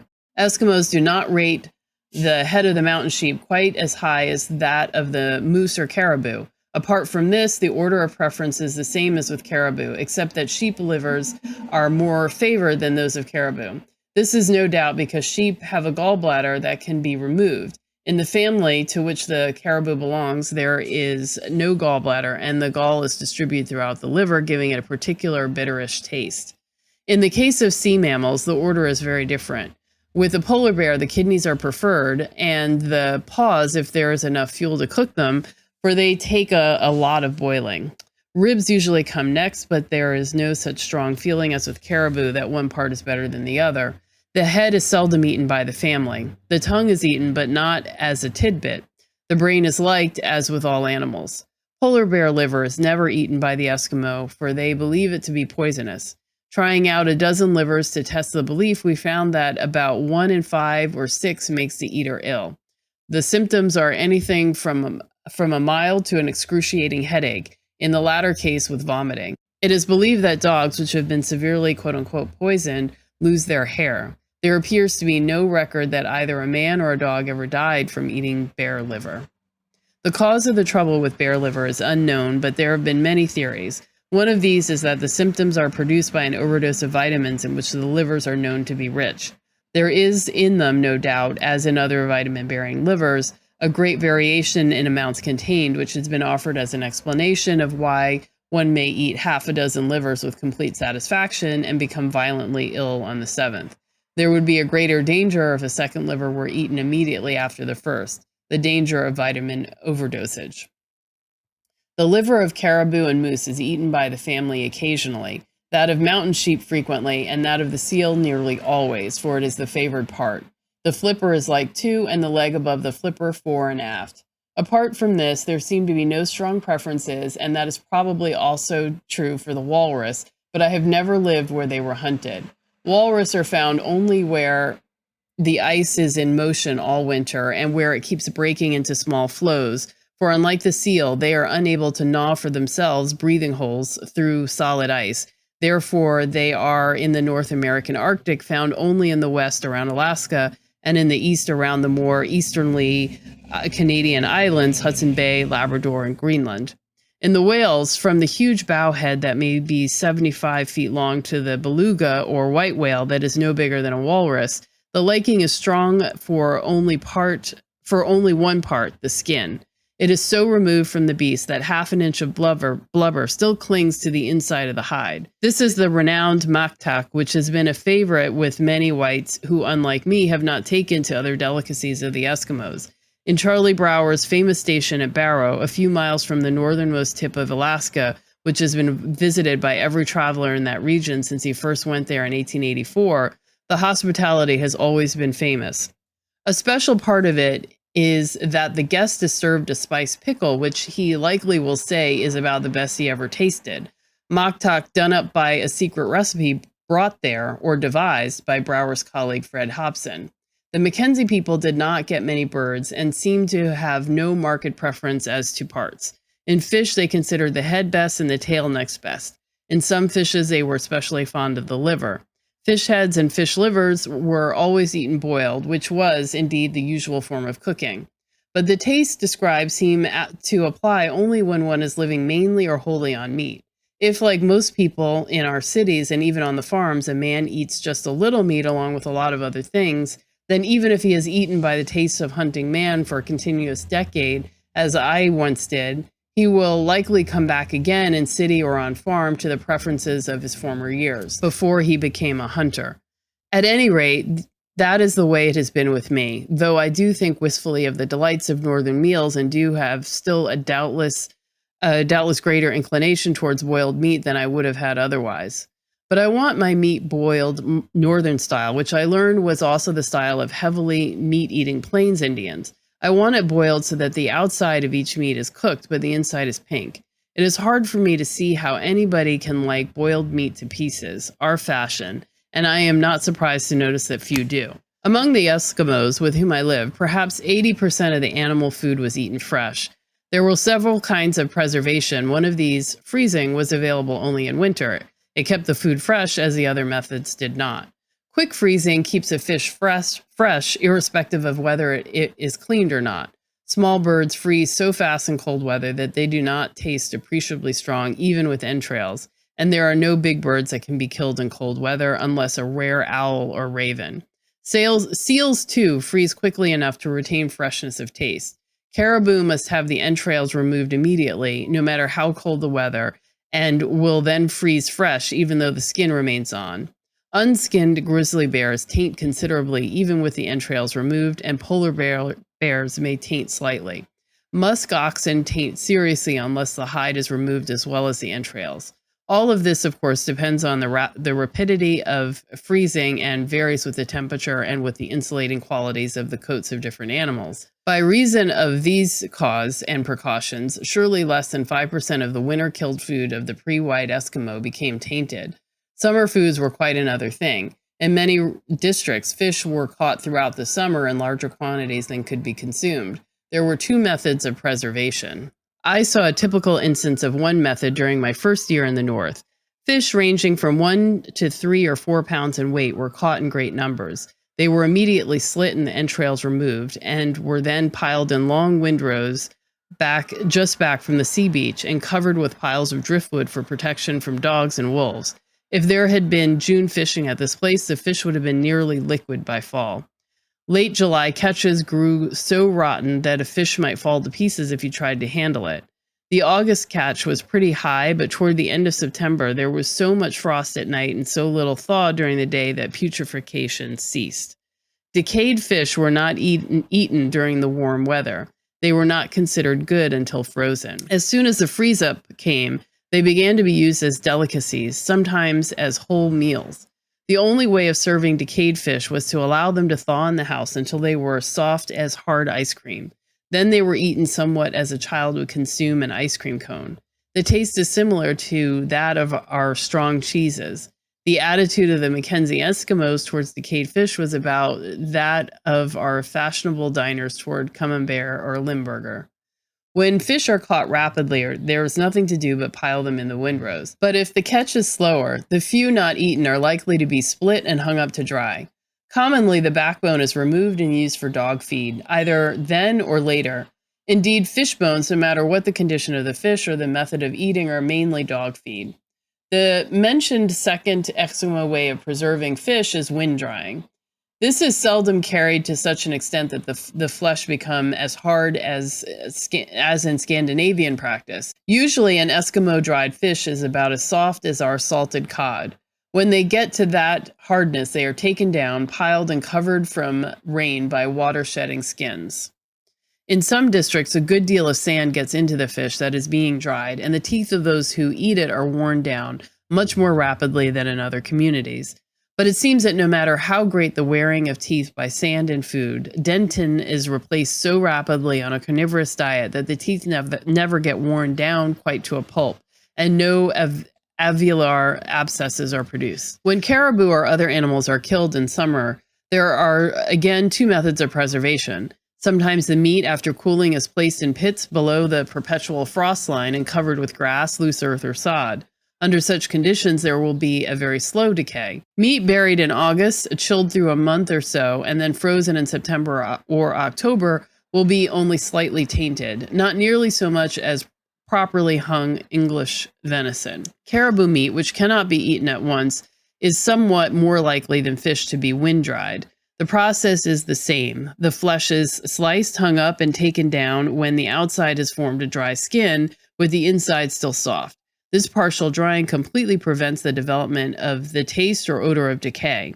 Some pieces that are exceptionally thin become quite hard, but normally the flesh is intended to be only partially dehydrated.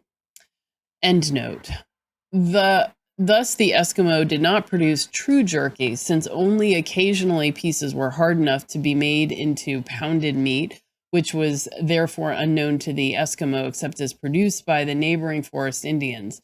Nor did they have pemmican, although their atuak, a mixture of boiled meat and rendered fat, has been so miscalled by some writers. In isolated instances, both fish and caribou were sometimes smoke-dried.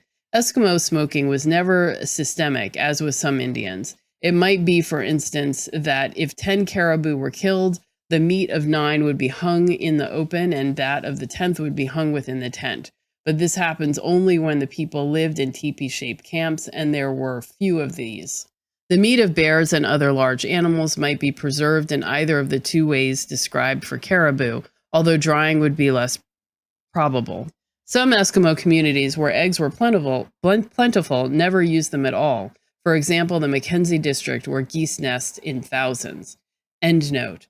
This is as of the period before Alaska Eskimos came in with the Yankee whalers and popularized egg eating in the Mackenzie district.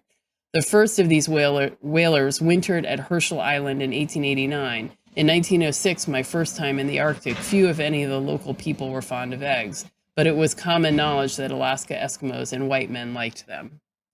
Western Eskimos who use eggs eat them fresh unless, as sometimes happen, they've partly incubated. If there were any Western districts in which eggs were preserved till they became quote-unquote high, these were on the fringes of the Eskimo world where outside fashions prevailed.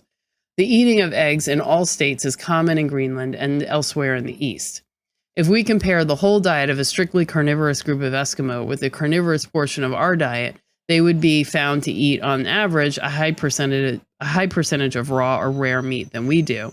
But if we compare our whole diet with theirs, remembering that our milk and cream are sometimes raw, our fruit and vegetable frequently raw, our eggs usually soft cook, while Eskimos invariably cook theirs hard, and that our roasts are more rare than theirs, though their boiled meat is more rare than ours. If we consider the whole picture, we doubtless use nowadays a far higher percentage of uncooked food than did the pre-white Eskimo world. The Eskimos cooked whenever convenient. If they breakfasted on raw food, it was either because the group did not want to waste time in cooking, or else because they awoke with too keen an appetite. Pre-white cooking was usually slow, requiring 2 or 3 hours. The same would be true for lunch. At dinner time, in the Eskimo way of life, there was ample leisure, and this meal was seldom eaten raw. The fourth meal of the day, just before going to bed, normally consisted of cold boiled food left over from dinner. Some Eskimos eat a good deal of dried food and others never taste it for years or decades. There are also pronounced variations of diet in other ways. Some groups, for example, hardly ever have any appreciable amount of food except fish, while others seldom taste fish, living chiefly on the flesh of mammals. No frying was ever practiced before Europeans came. Apparently, frying is a rare form of cooking among indigenous people everywhere. Roasting was occasional and usually by Eskimos who lived in forested districts. Even in the woods, boiling is a normal method, while on seacoasts or at sea, it is practically the only form. Chapter 3: The Field Experience. In 1906, I went to the Arctic with the food tastes and beliefs of the average American. During the following 12 years, I spent 10 winters and the intervening summers as an Eskimo among Eskimos, as a hunter among a hunting people. By necessity at first, later by choice, I followed the rule of doing in Rome as the Romans do, which included living on Eskimo foods prepared in the Eskimo way. In that process, my tastes underwent a gradual change, and I came also to realize that many of my former beliefs about the wholesomeness of food and about normal likes and dislikes were due to the locale of my birth and upbringing, that they were matters of social and not biological inheritance. In 1919, I decided that my field work and exploration was over. I have kept to that, excepting one journey in the middle 20s to the tropics of Central Australia, where incidentally I met a few white men, among them the famous Sir Baldwin Spencer, who were as fond of certain delicacies of the Australian native as I am of corresponding Eskimo tidbits. The conflict between my experience and orthodox dietetics, which is also a conflict between the usual teachings of anthropologists and those of nutritionists, has been subject matter for a number of papers which I published in the decade 1918 to 1928 through medical and other journals. The same conflict was dealt with upon occasion in the first 3 books I published.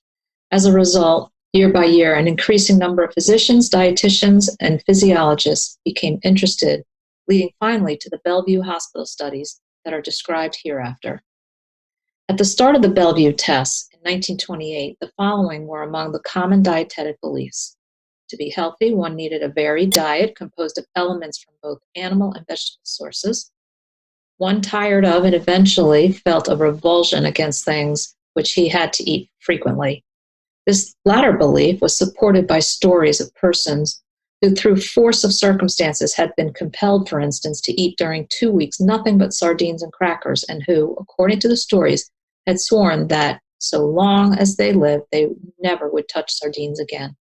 Southerners commonly maintained that nobody could eat a quail a day for 30 days. It was strongly and widely held that the less meat one ate, the better it would be for him. If one ate a good deal of it, he was supposed to develop rheumatism, hardening of the arteries, high blood pressure, and a tendency to break down of the kidneys. In short, premature old age. An extreme variant had it that one would live more healthily, more happily, and longer if he became a vegetarian. Specifically, it was believed that without vegetables in the diet, one would develop scurvy. It was a, quote, known fact, unquote, that sailors, miners, and explorers frequently died of scurvy, quote, because they did not have vegetables and fruits, unquote. The addition of salt to food was considered either to promote health or to be necessary for health. This was proved by various allegations, such as that African tribes make war on other tribes to get salt, that minor campaigns of the war between the states were focused on salt mines, and that all herbivorous animals are ravenous for salt. I do not remember seeing a critical appendix to any of these views, suggesting, for instance, that Negro tribes also make war about things which no one ever said were biological essentials of life, that tobacco was a factor in Civil War campaigns without being a dietetic essential, and that members of the deer family in Maine, which never have salt and are not known to show a hankering for it, are about as healthy as those of Montana, which devour quantities of it in salt licks and are forever seeking more.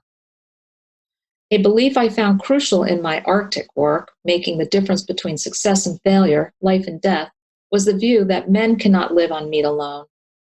The few doctors and nutritionists who thought it could be done were considered unorthodox, if not charlatans. The arguments ranged from metaphysics to chemistry. Man was not intended to be carnivorous. This was known from examining his teeth and his stomach and from the account of him in the Bible. As mentioned, he would get scurvy if he had no vegetables, and there are no vegetables in meat. On a diet of nothing but meat, kidneys would be ruined by overwork. There would be protein poisoning and, in general, hell to pay. With these views in my head, and deplorably a number of others like them, I resigned my position as teaching fellow in anthropology at Harvard in the spring of 1906 to become anthropologist of a polar expedition. Through circumstances and accidents which are not a pan of this story, I found myself that autumn separated from the rest of the expedition and living as a guest of the Mackenzie River Eskimos. The Hudson's Bay Company, whose most northerly post was at Fort McPherson, 200 miles to the south, had little influence on the Eskimos during more than half a century, for it was only some of them who made annual visits to the trading post, and then they purchased no food but only tea, tobacco, ammunition, and things of that sort. But in 1889, the Yankee whaling fleet had begun to cultivate the waters off the north coast of Alaska and Canada, and for 15 years there had been close association with sometimes as many as a dozen ships and 400 to 500 men winterizing at Herschel Island, just to the west of the Mackenzie Delta. During this time, a few of the Eskimos had learned some English, and perhaps 1 in 10 of them had grown to a certain extent fond of white men's foods.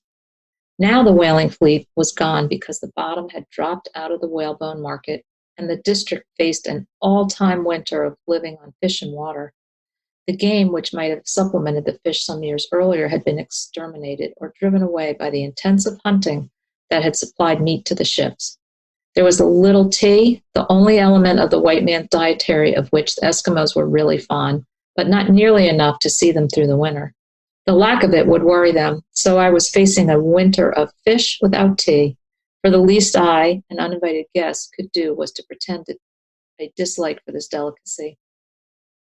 The issue of fish and water against fish and tea was, in any case, 6 against half a dozen, for I had had a prejudice against fish since I could first remember. I had nibbled at it perhaps once or twice a year in course dinners, always deciding that it was as bad as I had thought. This was pure imagination, of course, but I did not realize it. I was in a measure adopted into an Eskimo family at Shingle Point, just west of the Mackenzie Delta. The head of this family knew English, for he had grown up as a cabin boy on a whaling ship, where they called him Roxy, though his name was Memorana. It was early September, and we were living in tents. The days were hot, but it had begun to freeze during the nights, which were now dark for 6 or 8 hours. The community of 3 or 4 families, 15 or 20 persons, was engaged in fishing. With long poles, 3 or 4 nets were shoved out from the beach about 100 yards apart. When the last net was out, the first would be pulled in, with anything from dozens to hundreds of fish, mostly ranging in weight from 1 to 3 pounds, and including some beautiful salmon trout. From knowledge of other white men, the Eskimos considered the trout most suitable for me and would cook them specially, roasting them against a fire. They themselves ate boiled fish. Trying to develop an appetite, my habit was to get up soon after daylight, say 4 o'clock, shoulder my rifle, and go off breakfastless on a hunt south across the rolling prairie, though I scarcely expected to find any game. About the middle of the afternoon, I would return to camp. Children at play usually saw me coming and reported to Roxy's wife, who then put a fresh salmon trout to roast. When I got home, I would nibble at it and write in my diary what a terrible time I was having. Against my expectation and almost against my will, I was beginning to like the baked salmon trout when one day of perhaps the second week, I arrived home without the children having seen me coming. There was no baked fish ready, but the camp was sitting around troughs of boiled fish. I joined them, and to my surprise, liked it better than the baked. Thereafter, the special cooking ceased, and I ate boiled fish with the rest. By midwinter, I had left my cabin boy host and, for purposes of anthropological study, was living with a less sophisticated family 100 miles from Shingle Point at the eastern edge of the Mackenzie Delta. Our dwelling was a house of wood and earth, heated and lighted by Eskimo-style lamps, burning seal or whale oil. Mostly we burned the oil of white whale, secured during a hunt of the previous summer, when the fat had been stored in bags and preserved, although the lean had been eaten. Our winter cooking, however, was not done over the lamps, but on a driftwood burning sheet iron stove, which had been obtained from whalers. There were 23 of us living in one room, and there were sometimes as many as 10 visitors. The floor was then so completely covered with sleepers that the stove had to be suspended from the ceiling. The temperature at night was around 60 degrees Fahrenheit. The ventilation was excellent through cold air coming up slowly from below by way of a trap door that was never closed, the heated air going out by a ventilator in the roof. Everyone slept completely naked, no pajamas or nightshirts. For bedclothes, we used cotton or woolen blankets, which had been obtained from the whalers and from the Hudson's Bay Company. In the morning, about 7 o'clock, winter-caught fish, frozen so hard that they would break like glass, were brought in to lie on the floor till they began to soften a little. One of the women would pinch them every now and then. When she found her finger indented them slightly, she would begin preparations for breakfast. First, she would cut off the heads and put them aside to be boiled for the children in the afternoon. Eskimos are fond of their children, and heads are considered the best part of the fish. Next best are the tails, which were cut off and also saved for the youngsters. The woman would then slit the skin along the back and also along the belly, and taking hold with her teeth, would strip the fish somewhat as we peel a banana, only sideways, where we peel bananas endways. Thus prepared, the fish were put on dishes and passed around. Each of us took one and gnawed it, about as one does with corn on the cob. We leave the cob. Similarly, my housemates taught me to eat the fish from the outside of the fish, not touching the entrails, which were to be used as dog feed. After breakfast, all the men and about half the women would go fishing. The rest of the women stayed at home to keep house. About 11 o'clock, we came back for a second meal of frozen fish, just like the breakfast, around 4 in the afternoon. The working day was over, and we came home to a meal of hot-boiled fish. Also, we came home to a dwelling so heated by the cooking that it was more like a Turkish bath than a warm room. Within the house, we would sit stripped, except for the customary knee breeches, perspiring copiously and drinking great quantities of ice water. Dinner over around 5 or 5:30, we sat through the evening listening to stories, singing songs, and occasionally playing indoor games. Because there was so much work to do, the ordinary entertainment was storytelling, where even the narrator could easily work at the same time as women in the States knit while talking. The rest worked quietly, pausing occasionally to ask the narrator questions. Some evenings, there were general conversation to which everyone listened so carefully that even with as many as 30 people in a single room, only one spoke at a time, except perhaps that a woman might admonish a child. So whatever anyone said was heard by everybody, or if it was not heard, the speaker was asked to repeat. The latter part of the evening, the temperature of the house would gradually go down. About 9:30 or 10 o'clock, the larger pan of the flame of each lamp was put out.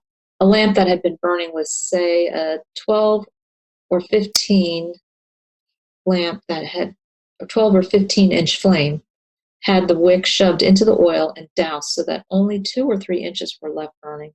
There was no odor and no smoke. Seal and whale oil lamps are like kerosene lamps in that the flame is odorless. If the wick is properly trimmed, there is a disagreeable smell, whether from kerosene or whale, if combustion is incomplete and the lamp smokes. Just before going to sleep, we would have a cold snack of fish that had been left over from dinner. Then we slept 7 or 8 hours, and the routine of the day began once more.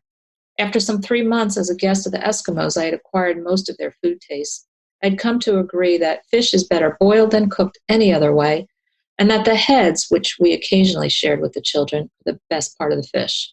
I no longer desired variety in the cooking, such as occasional baking. I preferred it always boiled if it was cooked. I had become as fond of raw fish as though I were a Japanese. I liked fermented, therefore slightly acid, whale oil, With my fish as well as ever, I liked a dressing of vinegar and oil with a salad. But I still had 2 reservations against Eskimo practice. I did not eat high fish, and I longed for salt with my meals. There was some fish stored from the previous summer, and it was high in several gradations. The August catch, which had been protected by logs from animals but not from the heat, was outright rotten. The September catch was mildly decayed. The October and later catches had been frozen immediately and were fresh. We had less of the August fish than of any other, for which reason, among the rest, it was a delicacy to be eaten sometimes as a snack between meals, sometimes as a dessert, or rather as what the English would call a savory, and always frozen raw. About midwinter, it occurred to me to philosophize that in our own and foreign lands, a taste for mild cheese is considered somewhat plebeian. It is at least a semi-truth that connoisseurs rise in station as gourmets when the cheeses they prefer grow progressively stronger. This grading can apply to meats, as in England, where it was common among nobility and gentry to relish game so high that the average Midwestern American, or even an Englishman of a lower class, would think it unfit for food. I knew, of course, that while it was good form to eat fetid milk products and rotting game, it is very bad form to eat high fish. I knew also the view of our populace that there are likely to be ptomaines in decaying fish and in the plebeian meats, though not in decaying pheasant or venison. But it struck me as an improbable extension of class consciousness that ptomaine would avoid the gentleman's food and lurk in that of the commoner. This led to a summarizing query. If it is almost a mark of social distinction to be able to eat strong cheese with a straight face and to relish smelly birds, why is it necessarily a low practice to eat pungent fish? On the basis of such philosophizing, though with qualms, I tried the rotten fish one day, and, if memory serves, liked it better than my first taste of camembert. During the next weeks, I became fond of high fish. It is not easy to resist the feeling that things one likes are intrinsically better. My initial prejudice against tainted fish was no doubt greater than my objection to tainted red meat, for I had never heard of anyone who relished high fish, but I knew that many, particularly those of lofty social station, were fond of tainted birds and other game. Yet I have sampled tainted red meat a good many hundreds of times without acquiring a taste for it, and I did acquire a taste for high fish. One finds in books about the North, now and then, testimonies similar to mine. There was, for instance, John R. Jewett, an Englishman who later became a New Englander. He was captured by the Indians of British Columbia in 1803 and held by them until 1805, living the while on their food prepared in their manner. He testifies in the narrative, as published, New York, 1815, quote, "It is not a little singular that these people will eat no kind of meat that is in the least tainted or not perfectly fresh, while, on the contrary, it is hardly possible for fish to be in too putrid a state for them," unquote. There may not be in this, however, much support for the intrinsic superiority of high fish over high red meat, for Jewett's testimony goes on to say or imply, in this connection and elsewhere in his book, that by fish he meant animals that live in the sea, including mammals. He says, for instance, quote, "I have frequently known them, when a whale has been driven ashore, bring pieces of it home with them in a state of offensiveness insupportable to anything but a crow, and devour it with high relish, considering it as preferable to that which is fresh." Quote. The key to my own taste is, no doubt, that smelly birds and venison have been presented to me on rare, scattered occasions, usually as a course in a meal that was sufficient if the rest of it were eaten, or else I have fallen in with such decayed things as summer-killed caribou in the Arctic, when a choice of other meats was available, and when my companions ate the putrescent red meat only for a few meals, or at most a few days. I probably owe my conversion to gamey fish to the circumstance that during my first northern winter, it was a daily practice with my housemates for months on end to eat rotten fish, and to eat it with a particular gusto, which impressed upon me their liking for it. Still further, it was eaten as a sort of dessert and thus fell into one of my mental grooves, which predisposed me to thinking that a meal ought to have more than one course. By the 4th month of my first Eskimo winter, I was looking forward to every meal, fresh or high, enjoying them all and feeling comfortable between times. But I kept thinking the cooked fish would taste better if only I had salt to use with it. From the beginning of my northern residence, I had suffered from the lack of salt. On one of the first few days, with the resourcefulness of a Crusoe, I had decided to make myself a little salt and had boiled seawater down to where only a brown scum remained. If I had remembered as vividly my freshman chemistry as I did the books about shipwrecked adventures, I should have known in advance that the sea contains many chemicals other than sodium chloride, among them iodine. The scum tasted bitter rather than salty. A more resourceful chemist could no doubt have refined the product. I gave it up, partly through the persuasion of my host, the English-speaking Roxy. The Mackenzie Eskimos, Roxy told me, believe that what is good for grown-up people is good for children and enjoyed by them as soon as they get used to it. Accordingly, they teach the use of tobacco when a child's very young. It then grows to maturity with the idea that it can not get along without tobacco. But, said Roxy, the whalers have told that many whites get along without tobacco, and he had himself seen white men who never used it, while of the few white women who had been in this part of the Arctic, wives of captains, none used tobacco. This, remember, was in 1906. Now, Roxy had heard that white people believe salt is good and even necessary for children, so they begin early to add salt to the baby's food. The white child then would grow up with the same attitude toward salt that an Eskimo child has toward tobacco. However, said Roxy, since Eskimos were mistaken in thinking tobacco is necessary, may it not be that the white men are equally mistaken about salt? Pursuing the argument, he concluded that the reason why all Eskimos dislike salted food, though all white men like it, is not racial, but due to custom. You could then break the salt habit with about the same difficulty as the tobacco habit, and you would suffer no ill result beyond the mental discomfort of the first few days or weeks. Roxy did not know, but I did as an anthropologist that in pre-Columbian times salt was unknown, or the taste of it disliked and the use of it avoided through much of North and South America.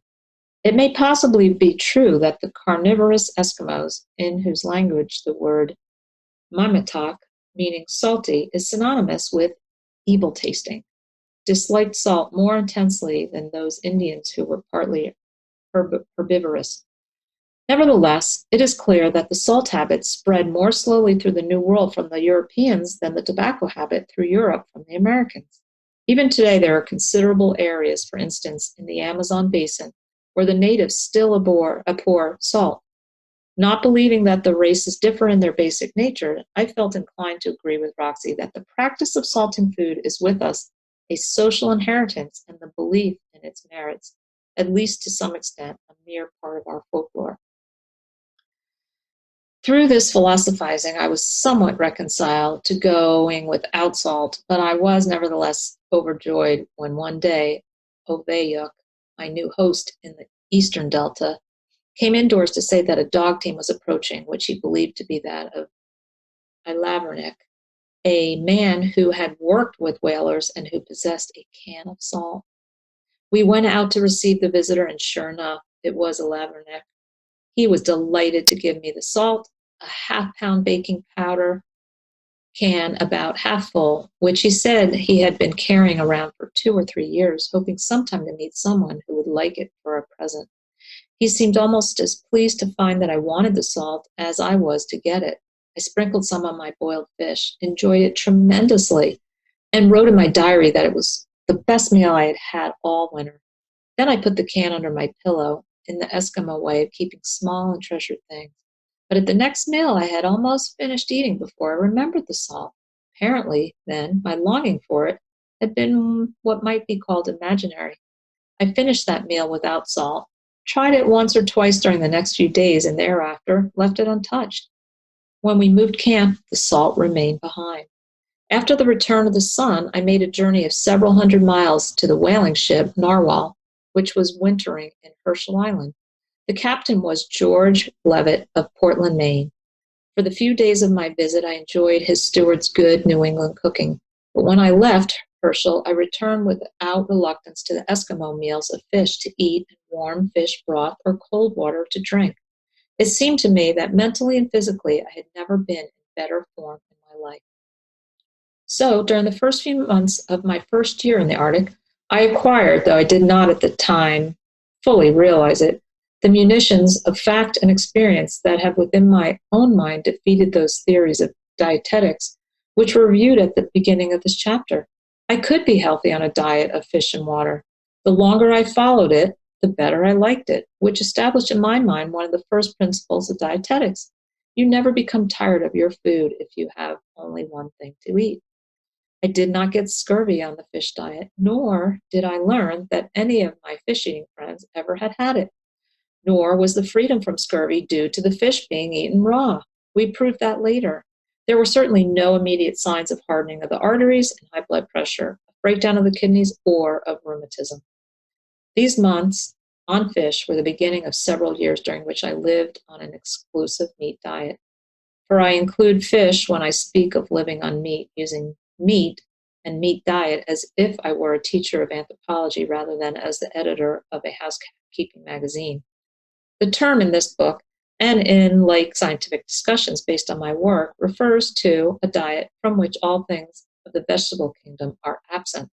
To the best of my estimate, then, I lived in the Arctic for more than 5 years exclusively on meat and water. This was not, of course, one 5-year stretch, but an aggregate of time within a period of 10 years. One member of my expeditions, Storkerson, lived on meat alone for about the same length of time. There were a dozen who lived on meat from 1 to 3 years. They were of several nationalities and of 3 races: ordinary whites, Cape Verde Islanders, who had a high percentage of Negro blood, and South Sea Islanders from Hawaii and Samoa. Neither from experience with my own men nor from what I have heard of similar cases do I find any racial dietetic difference, but there are marked individual differences. Our typical method of breaking a party into a meat diet is that 3 to 5 of us leave in midwinter, a base camp which is, according to conventional theories, nearly or quite the best type of mixed diet that money and forethought can provide. The novices have been told that it is possible to live on meat alone. We warn them that a wholly unvaried diet is hard to get used to for the first few weeks, but assure them that eventually they'll grow to like it and that any difficulties in changing diets will be due to their imagination. The men will believe these assertions in varying degrees. I have a feeling that, in the course of breaking in something like 20 individuals, 2 or 3 young men believe me completely, and that this belief collaborated strongly with their youthful adaptability in making them take readily to the meat.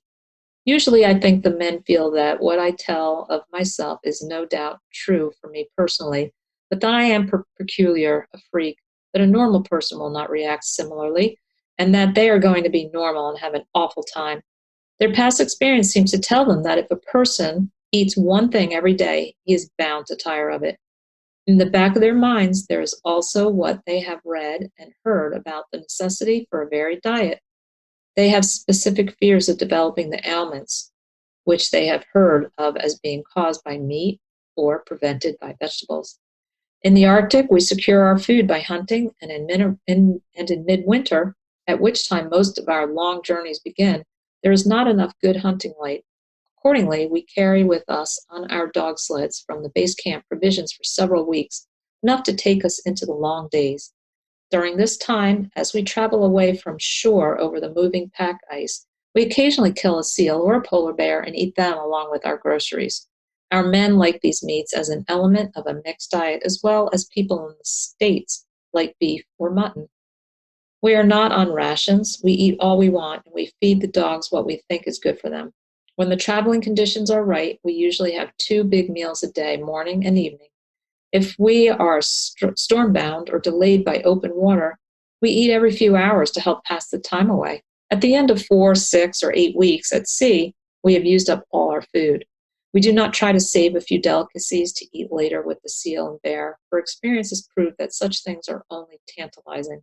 Beginning the meat diet gradually, trying to make the change less painful, would be about as considerate as chopping a dog's tail off gradually by inches. It is true, and does not conflict with what is being said, that we have sometimes yielded to the persuasion of men who wanted to save a little malted milk in case of illness or a few raisins to celebrate a birthday or a holiday. I have seen to it, irrespective of this token hoarding, that the men changed abruptly from the mixed to the straight meat diet, the saved-up delicacies being strictly saved, never used in any tapering off process. Suddenly, then we were on nothing but seal.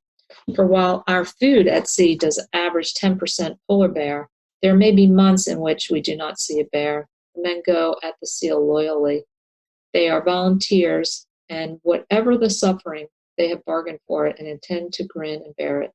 For a day or two, they eat square meals. Then the appetite begins to flag, and they discover, as they had more than half expected, that for them personally it is going to be a hard pull or a failure. Some own up that they can't eat, while others pretend to have good appetites, enlisting the surreptitious help of a dog to dispose of their share. In extreme cases, which are usually those of the middle-aged and conservative, they go 2 or 3 days practically or entirely without eating. We had no weighing apparatus, but I take it that some have lost anything from 10 to 20 pounds. What with the hard work on empty stomachs, they become gloomy and grouchy, and as I once wrote, they begin to say to each other, and sometimes to me, things about their judgment in joining a polar expedition that I cannot print. But after a few days, even the conservatives begin to nibble at the seal meat. After a few more, they are eating a good deal of it, rather under protest. At the end of 3 or 4 weeks, they are eating square meals, though still talking about their willingness to give a soul or a right arm for this or that. Amusingly, and perhaps instructively, they often long for ham and eggs, corned beef, when according to theory they ought to be longing for vegetables and fruit. Some of them have mentioned hankering for things like sauerkraut or orange juice, but more usually it is hotcakes and syrup or bread and butter.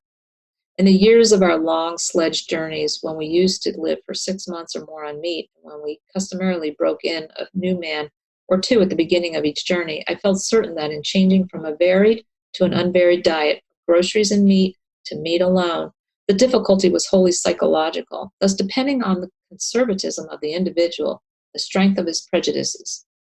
I still think of this as the main factor, but I came to believe there might be subsidiary factors of consequence when the studies at Bellevue, to be described a few pages ahead, showed that in about the same number of days as are required by the novice to reach a square meal appetite on the exclusive meat, there takes place within the digestive tract a profound change of the organisms which live there.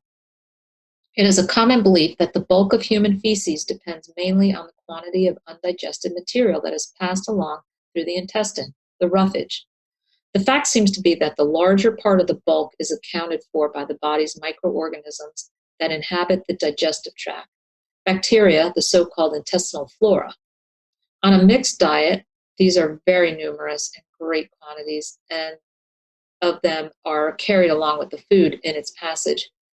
They meantime playing their part in the digestive process. 2 things seem to be true: that the bacteria which flourish on a mixed diet cannot live on exclusive meat, and that their help is not needed in the digestion of meat. These bacteria die off when they cannot get starches and sugars to feed on and are no longer there to furnish bulk. So that meat eaters who take in little undigestible material, like those living on pemmican, find themselves on a diet that is only a fifth or a sixth the residue they are used to. In the digestive process, as it is on a mixed diet, and no doubt on a vegetarian regimen, gases are generated in considerable amount, particularly with those whose elimination is slow. These gases and the feces have an unpleasant odor. We noticed in the Arctic, and this was later confirmed at Bellevue, that when we had been for several days on meat alone, all trouble with gas ceased, and the feces became practically odorless. The Bellevue report, years later, described a slight acid odor, somewhat as from vinegar.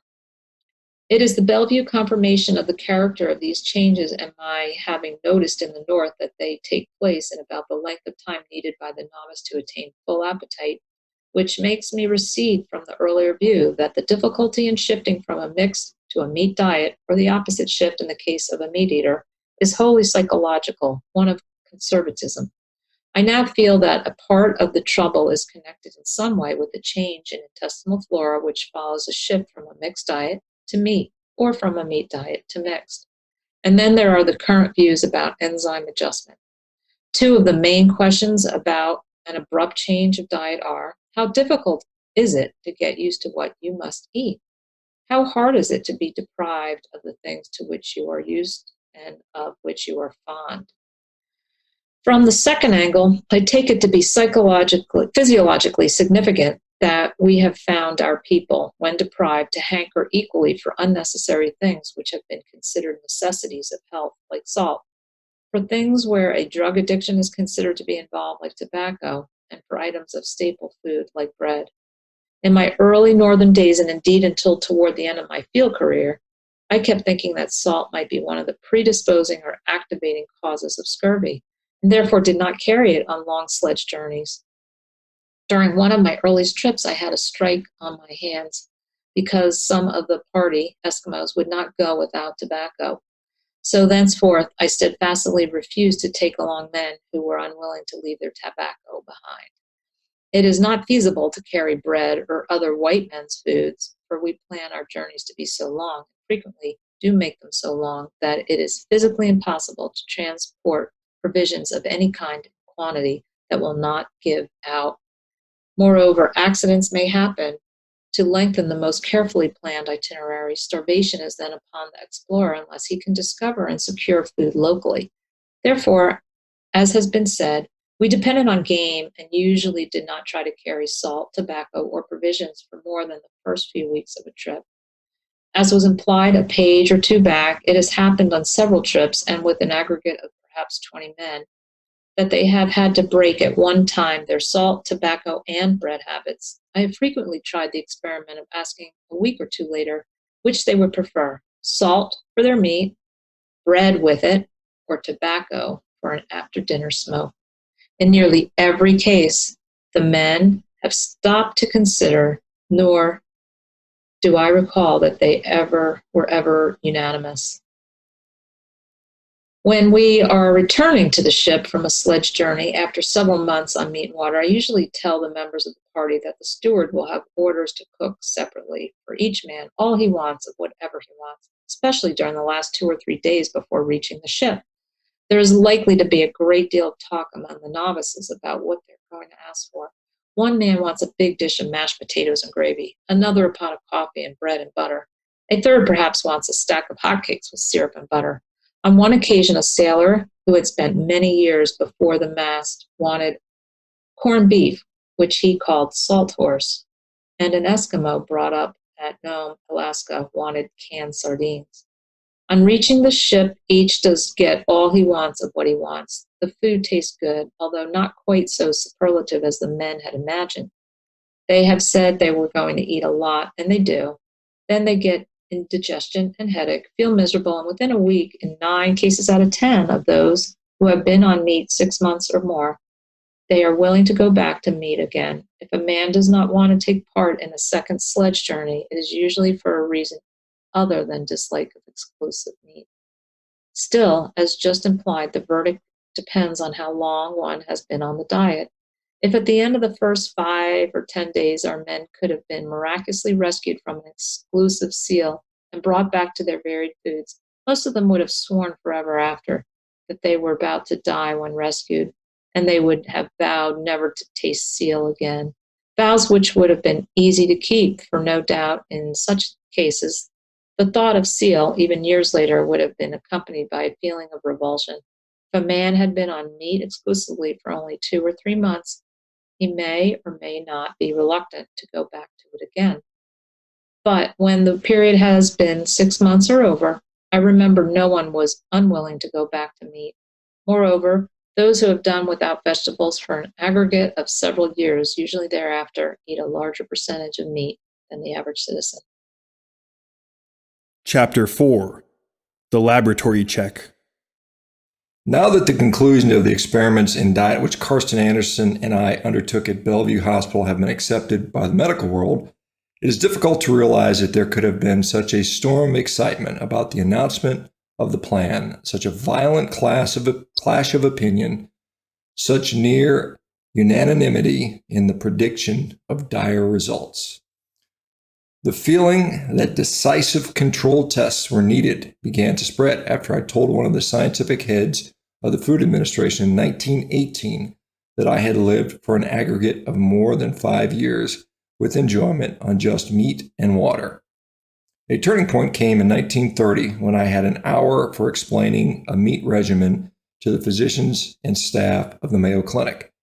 The concluding phase began in 1928 when Mr. Anderson and I entered the dietetic ward of Bellevue Hospital to give modern science what appeared to have been the first chance in its history to observe human subjects while they lived through the chill of winter and the heat of summer for 12 months on an exclusive meat diet. We were to do it under conditions of ordinary city life. At the beginning of our northern work of 1906, as was said a few pages back, it was the accepted view among doctors and dietitians that man cannot live on meat alone. They believed specifically that a group of serious diseases were either caused directly by meat or preventable only by vegetables. Those views were still being held when in the autumn of 1918, an old friend, Frederick C. Walcott, later senator from Connecticut, decided that my experience and the resulting opinions were revolutionary in certain fields, and introduced me to Professor Raymond Pearl of Johns Hopkins, who was then with the United States Food Administration in Washington. Pearl considered several of the things I told him upsetting to views he then held. He questioned me before a stenographer and sent the mimeograph results to a number of dietitians. Their replies varied from concurrence with him to agreement with David Hume that you are more likely to encounter 1,000 liars than one miracle. Pearl was convinced that neither fibs nor miracles were involved and proposed that we write together a book on dietetics. I agreed, but cares intervened and things dragged. In 1920, I had the above-mentioned chance to speak at the Mayo Clinic, Rochester, Minnesota. One of the Mayo brothers suggested I spend 2 or 3 weeks there to have a check-over and see whether they could find somewhere in my carcass evidence of supposed bad effects of meat. I wanted to do this, but commitments in New York prevented.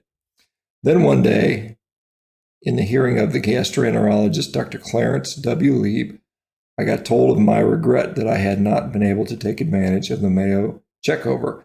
Lieb spoke up saying that there were good doctors in New York too, and volunteered to gather a committee of specialists who would put me through an examination as rigid as anything I could get from the Mayo. The committee was organized. I went through the mill, and Lieb reported the findings in the Journal of the American Medical Association for July 1926, the effects of an exclusive long-continued meat diet. The committee had failed to discover any trace of even one of the supposed harmful effects. With the publication of the Lieb and Pearl events merge. With this publication, the Lieb and Pearl events merge.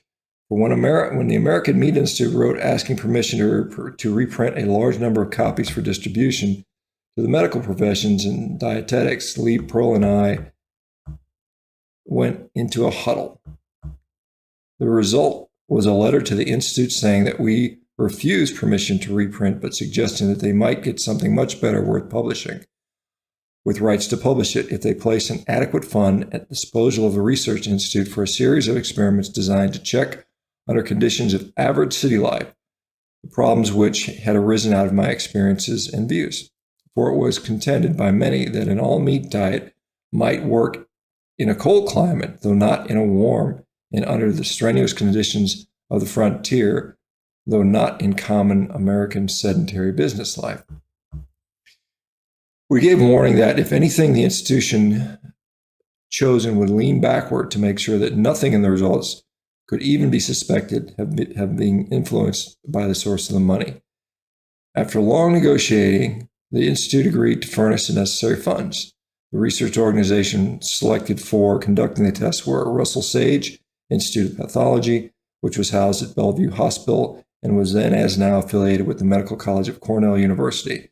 The committee in charge consists of leaders of the most important sciences and appeared related to the problem and presented 7 institutions: American Meat Institute, Dr. C. Robert Moulton; American Museum of Natural History, Dr. Clark Whistler; Cornell University Medical College, Dr. Walter L. Niles; Harvard University, Drs. Lawrence J. Henderson, Ernest A. Hudum, and Percy R. Howe; Johns Hopkins University, Dr. William G. McCallum and Raymond Pearl; the Russell Sage Institute of Pathology, Drs. Eugene F. Dubois and Graham Lusk; University of Chicago, Dr. Edwin Jordan, and unattached was Dr. Clarence W. Lieb, private practice, and then Vilhjalmur Stefansson.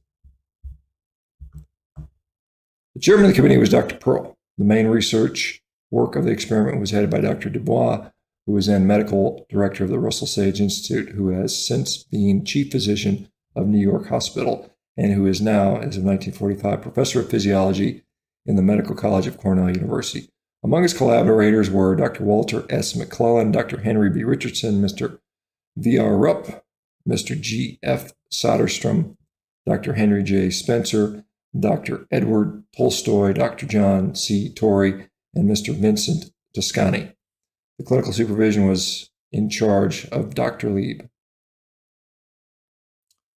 After meetings of the supervising committee, the election of smaller executive committee, and much discussion, it was decided that while the experiment would be directed at strictly scientific problems, there might be side glances now and then towards common folk beliefs about the propaganda of certain groups. For instance, our definition of a meat diet as a diet from which all vegetable elements are excluded would logically permit the use of milk and eggs, for they are not vegetables. But some vegetarians are illogical enough to allow milk and eggs. We agreed to be correspondingly illogical and exclude them. This forestalled the possible cry that we were being saved by eggs and milk from the ill effects of a diet that excluded vegetables.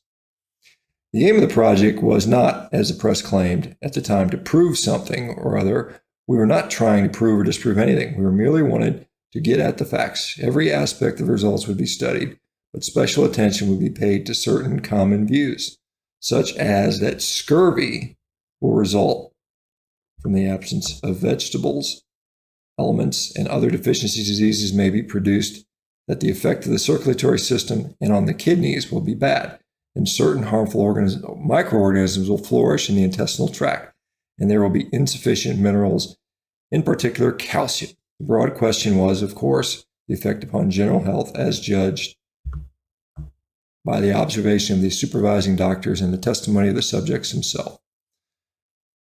The test was originally planned for me alone, but I might get run over by a truck, and that would be construed by mixed diet eaters and vegetarians as showing impairment of mental alertness and bodily vigor through the monotony and poison of meat. It was difficult to find me a colleague, for the sort of test we planned cannot be made on just anybody. That appears if 2 elementary cases are considered. Assume that the news of a ruinous stock market crash is conveyed to a number of victims after they have eaten a good meal. Digestion may stop almost at the point of the mental shock. Obviously, the sickness which follows that meal should not be construed as a reflection upon the quality of the food.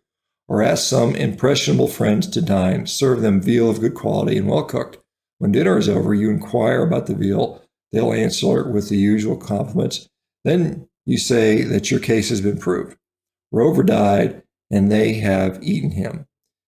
If the stage setting and the acting have been adequate, some at least of the company will make a dive from the room. What has sickened them is not the meat of the dog, but the idea that they have eaten dog. The Russell Sage experiment, then, could not be made upon anybody controlled by a strong dietetic belief, such as that meat is harmful, that abstinence from vegetables brings trouble, that one tires of food if he has to eat the same thing often. But almost everybody holds these or similar beliefs. So we were practically compelled to choose subjects from members of one of my expeditions that they were the only living Europeans we knew who had used exclusively meat long enough to eliminate completely the mental hazards. One man, fortunately, was available. He was Carsten Andersen, a young Dane who had been a member of my third expedition. During that time, he had lived in aggregate more than a year on strictly meat and water, suffering no ill result, and in fact being on one occasion cured by an exclusive meat regimen from scurvy, which he had contracted on a mixed diet. Moreover, he knew from experience of a dozen of his colleagues on the expedition that his healthful enjoyment of the exclusive meat diet was not peculiar to himself, but common to all those who had tried it, including members of 3 races, as had been said: ordinary whites, Cape Verde Islanders, and South Sea Islanders. But there were other things that made Anderson particularly suitable. For several years, he had been working on his own in a Florida orange grove, spending practically every day outdoors, lightly clad, and enjoying the benefits such as they are of a subtropical sunlight in the mental and physical environment that he had naturally been on, a diet heavy in vegetable elements, and had suffered constantly from head colds. His hair was thinning steadily, and he had developed a condition involving intestinal toxemia, such as would ordinarily cause a doctor to look serious and pronounce, "You might go light on meat, or I am afraid you'll have to cut out meat entirely." We could find no one but Anderson whose mind would leave his body unhandicapped. So in January of 1928, the test began with the 2 of us. It was under the charge of Dr. Dubois and his staff at the dietetic ward of Bellevue Hospital in New York City. A storm of protests from friends broke upon us when the press announced that we were entering Bellevue. These were based mainly upon the newspaper report that we were going to eat our meat raw and the belief that we were using lean meat exclusively. The first was just a false rumor. The trouble under the second head was linguistic. Eating meat raw, our friends' course, would make us social outcasts. It is proper to serve oysters raw and clams in the United States, herring raw in Norway, several kinds of fish raw in Japan, and beef raw almost anywhere in the world, if only you change the name and call it rare. The fashion of giving raw meat to infants was spreading, but we were babes neither in years nor stature and could not take advantage of that dispensation. The answer to the raw meat scare was an explanation of a basic procedure of our test. Anderson and I were to select our food by palate, so long as it was meat, and we were to decide for ourselves how far each meal was to be cooked. It proved that usually he leaned to medium cooking and I to well done. The linguistic trouble came from a recent change of American usage. In Elizabethan English, meat was any kind of food, as an expression, meat and drink. In modern England, this is narrowed down to what is implied in the rhyme about Jack Sprat eating no fat and his wife no lean. Although they both ate meat, in the United States, meat in the last few years has become synonymous for lean. The meaning became even narrower, as when somebody, usually a woman, tells you that she's strictly forbidden by her fishing to touch meat, but she is permitted all the chicken she wants and an occasional lamb chop. To that woman, meat signifies lean beef. Linguistically, then, we pacified our friends by references to Mr. and Mrs. Sprat. Our diet would be meat in the English sense. We were going to live under modern conditions on food of our more or less remote ancestors. The food, too, of certain complementary primitive hunters. During our first 3 weeks in Bellevue Hospital, we were fed measured quantities of what might be called a standard mixed diet: fruits, cereals, bacon, eggs, that sort of thing for breakfast, meat, vegetables, including fruit for lunch and dinner. During this time, various specialists examined us from practically every angle that seemed pertinent. Most tedious, and let us hope correspondingly valuable, were the calorimeter studies. With no food since the evening before, we would go in the late morning to the calorimeter room and sit quiet for an hour to get over the physiological effects of having perhaps walked up a single flight of stairs. Then we slid into calorimeters, which were like big coffins with glass sides, and everybody waited around an hour or so until we were over the disturbance of having slid in. The box was now closed up, and for 3 hours we lay there nearly motionless as we could, while a core of scientists visible through the glass puttered about and studied our physiological processes. We were not allowed to read. We were cautioned even against thinking about anything particularly pleasant or particularly disagreeable. For thoughts and feelings heat or cool, you speed things up or slow them down. Play hob generally with normal processes. Dr. Dubois told of a calorimeter test ruined by mental disturbance. A nervous Romanian had developed an intense dislike for a fellow patient named Kelly. During the second hour of the experiment that had been going very well, Max caught a glimpse of the hated Kelly through the window. This raised his metabolism 10% during that whole hour. With the air we breathe and the rest of our intakes and excretions carefully analyzed, with our blood chemistry determined, and a check on such things as the billions of livings of bacteria which inhabit the human intestinal tract, we were ready for the meat. During the 3 weeks of the Bellevue mixed diet and the preliminary checkup, we had been free to come and go. Now we were placed under lock and key. Neither of us was permitted at any time, day or night, to be out of sight of a doctor or a nurse. This was in part the ordinary rigidity of a controlled scientific experiment, but was in some part a bow to the skepticism of the mixed diet advocates and the emotional storm which were sweeping the vegetarian realms. Nor was the skepticism and excitement all newspaper talk. One of the leading European authorities, Dr. M. Hindhead, was touring the United States. He called on us during the preliminary 3 weeks and assured the presiding physicians most solemnly that we will be unable to go more than 4 or 5 days on meat. He had tried it out himself on experimental human subjects who usually broke down in about 3 days. The breakdowns, I thought, were of psychological antecedents, but Dr. Hindhead insisted they were strictly physiological, quite independent of the emotions. The European did take an extreme position, but many American nutritionists and physiologists were like-minded. One of the most distinguished, Dr. Francis Gano-Benedict, director of the nutritional laboratory of the Carnegie Institute, gave us an outset of 3 weeks before the test would have to cease.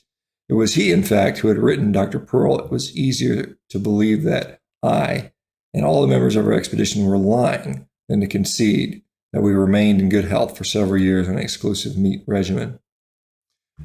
Experiments started smoothly with the Anderson, who was permitted to eat in such quantities he liked, such things as he liked, provided only that they came under our definition of meat. In my case, there was a hitch, in a way unforeseen, for I had published in 1913 on page 140 to 142, My Life with the Eskimo, an account of how some natives and I became ill when we were forced to go 2 or 3 weeks on lean meat. So I forecast trouble when Dubois suggested I start the test by eating as large quantities as I possibly could of chopped, fatless muscle. But he countered by citing my own experience where illness had not come until after more than a week, and he now proposed lean for only 2 or 3 days, so I gave in. The chief purpose of placing me abruptly on exclusively lean was that there would be a sharp contrast with Anderson, who was going to be on a normal meat diet consisting of such proportion of lean and fat as his own taste determined. In the Arctic, we had become ill during the second or third fatless week. I now became ill on the second day. The time difference between Bellevue and the Arctic was due, no doubt, mainly to the existence of a little fat here and there in our northern caribou. We had eaten the tissue from behind the eyes, we had broken the bones from marrow, and in doing everything we could to get fat, we had evidently secured more than we had realized. At Bellevue, the meat carefully scrutinized was as lean as such muscle tissue well can be. Then in the Arctic, we had eaten tendons and other indigestible matter. We had chewed the soft end of bones, getting a deal of the bulk that way when we were trying to secure fat. What we ate at Bellevue contained no bulk material of this kind, so that my stomach would have to be compelled to hold a much larger amount of lean. However, I had in New York a much larger stomach than in the Arctic. There had been constricted in accord with a small bulk of lean fat diet. Here in civilization, it had become expanded through the needs of bulky mixed diets. The symptoms brought on at Bellevue by an incomplete meat diet, this ration of lean without fat, was exactly the same as in the Arctic, except that they came on faster: diarrhea and the feeling of general baffling discomfort. Up north, the Eskimo and I had been cured immediately when we got some fat. Dr. Dubois now cured me the same way by giving me some fat sirloin steak, brains fried in bacon fat, and things of that sort in 2 or 3 days. I was all right, but I had lost considerable weight. The second upset was a result of the first, and the result, too, of carelessness. As has been said, my cure from the lean meat difficulty was, in part, eating brains fried in bacon fat. The brains tasted delicious, partly, no doubt, on their own merits, but also partly on account of the bacon fat, through which we were compensating for the previous excess of lean. So I ate too much. This produced a mild indigestion with attendant discomfort and reminded me that only recurrent digestive upsets that I had on our exclusive meetups north were those preceded by eating large meals, which contained too high a percentage of fat, which is most likely to occur just after we've been living on meat that was too lean. There was no tendency to overeat fat if you have fat every day, not necessarily at every meal, but there is a danger of it after a shortage of fat. So far as memory serves and my records go, there is no corresponding tendency to overeat of lean to an injurious extent after one has been on an excessively fat regimen. If the diet has been too lean, one is likely to overindulge in fat to the degree which causes vomiting within the next hour or two. This single gorging and its violent reaction apparently leaves no bad effect, but the persistent overindulgence can produce discomforts and difficulties that may last a day or even several days. The best practice in such case would be to seem to be eating for 2 or 3 meals somewhat less than the appetite dictates, and the meat that is chiefly or entirely lean. Another good way might be to go without a meal or two. For the first 3 weeks of the Russell Sage test, the outside endurance limit set by Dr. Benedict, I was watched day and night by the Institute staff. My exercise was supposed to be about that of an average businessman. I went out for walks, but always under guard. If I telephoned, the attendant stood at the door of the booth. If I went into shop, he was never more than a few feet away, and he was always vigilant.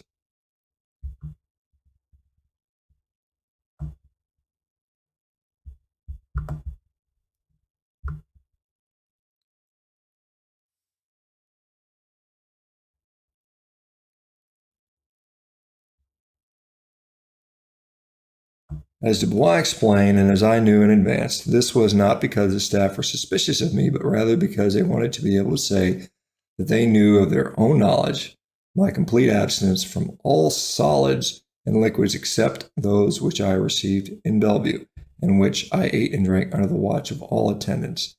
But my affairs this year demanded that I travel widely through the United States and Canada. This was an added reason why Anderson had been secured for the experiment.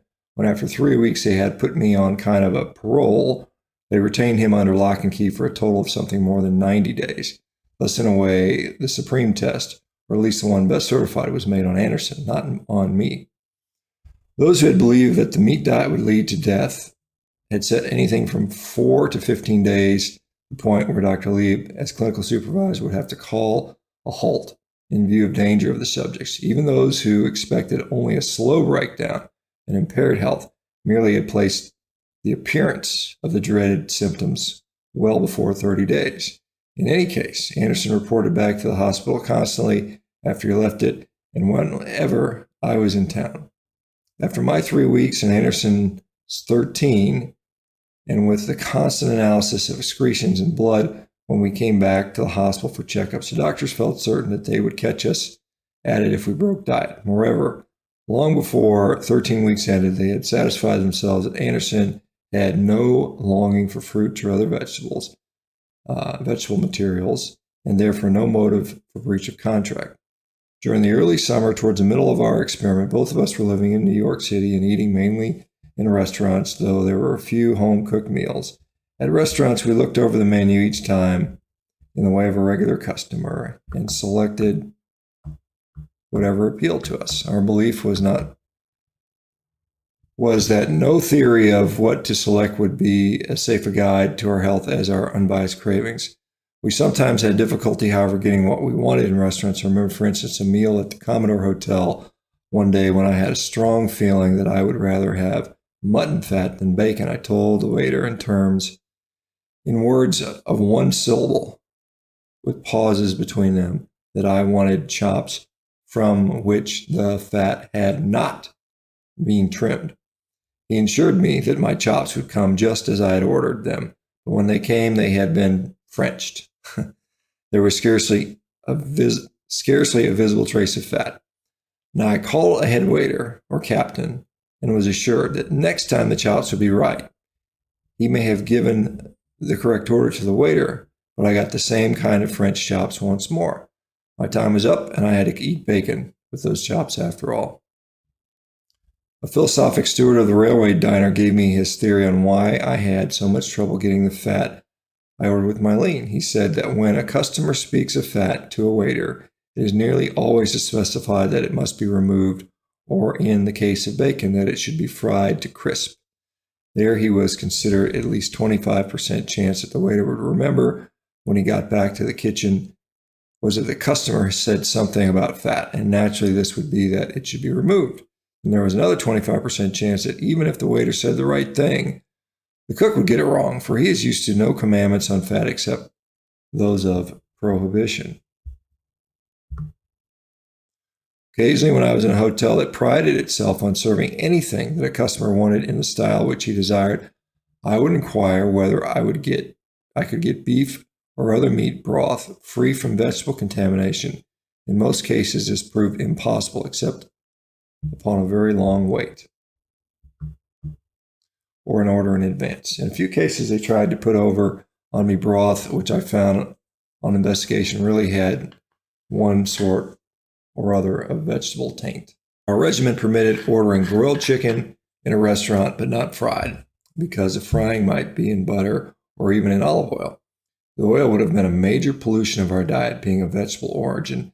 The butter would have been only a technical infringement, for as it's been said, we were really within our rights if we ate butter. It is not directly a vegetable product and was omitted from our diet merely because we did not want to give a foothold to those vegetarians who exempt milk and its products from damnation. Naturally, chicken Maryland was forbidden, along with breaded chops and things of that sort. Something near to an exception in this class of milk products, and eggs was arrived by our authorities in view of the need for extensive traveling. It would happen in small towns that I'd have to get a train at, say, 2 in the morning and wait around the station until 5 or 6 for my connection. Usually there would be in the neighborhood a restaurant of the wagon type. They would have puffed rice, cornflakes, and many other things that were strictly forbidden to me. There might remain only such mildly taboo things as bacon and eggs. In such case, perhaps a dozen times a year. In a few analogous cases, I did eat eggs. But there were periods of several months at a time which I did not touch an egg or anything under that classification. My colleague Anderson was immaculate. He did not have to travel and was never under the necessity any more than he was under the inclination of using eggs or butter. He never tasted eggs, milk, or milk products a whole year. Meals that were amusing to me and difficult for my host came now and then when I was invited out to dinner.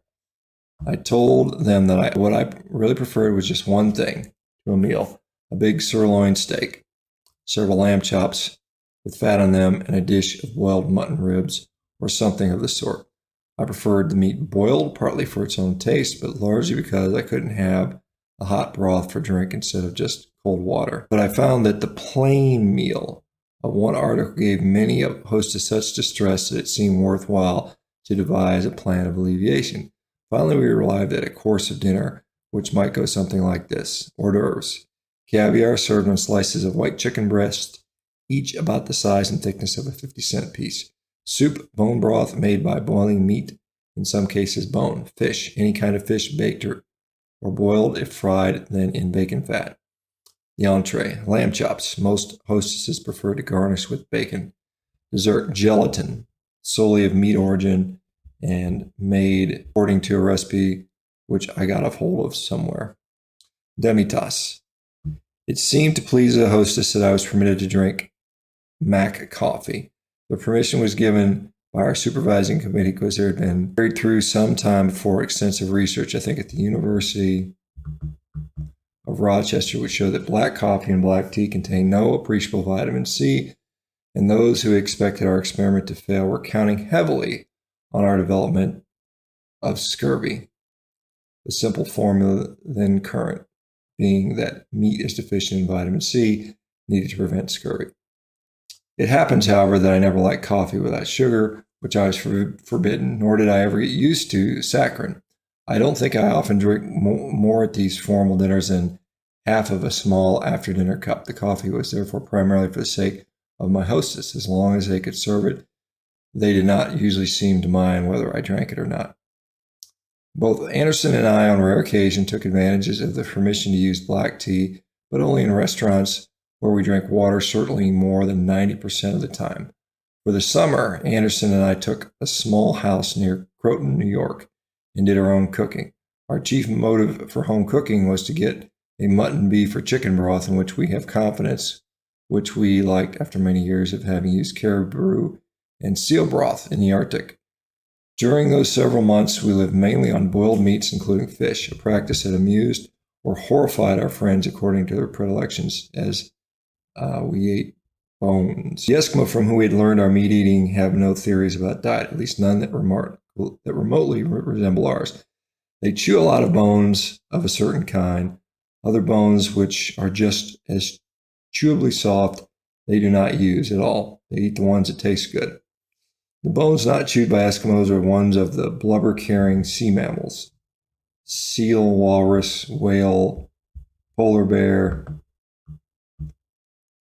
Theoreticians will say that there you are, that Eskimos don't chew on those bones because they're getting plenty of fat from blubber direct. So far, so good.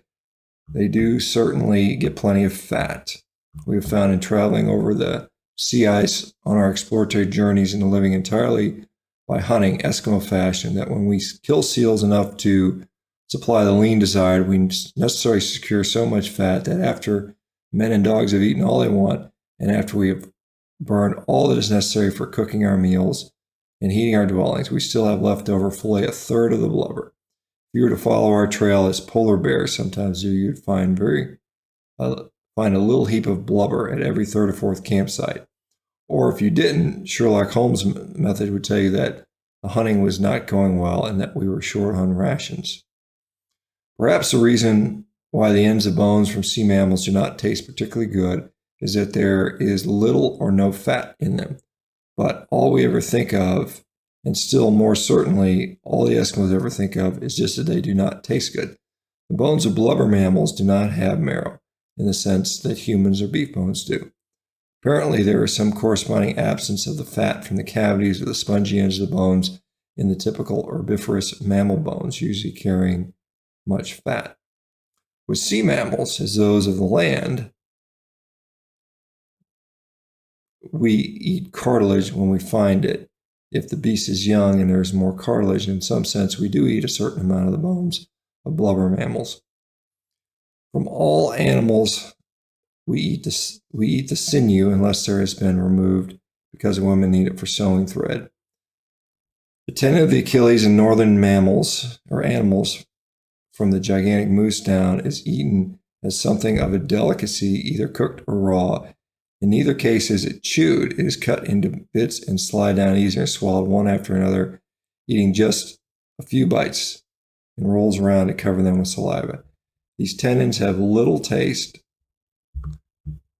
but still one feels inclined to eat them. When fat hungry, we eat not only the soft ends of all bones of grazing mammals and birds, but also the whole of each bone, which is readily chewable.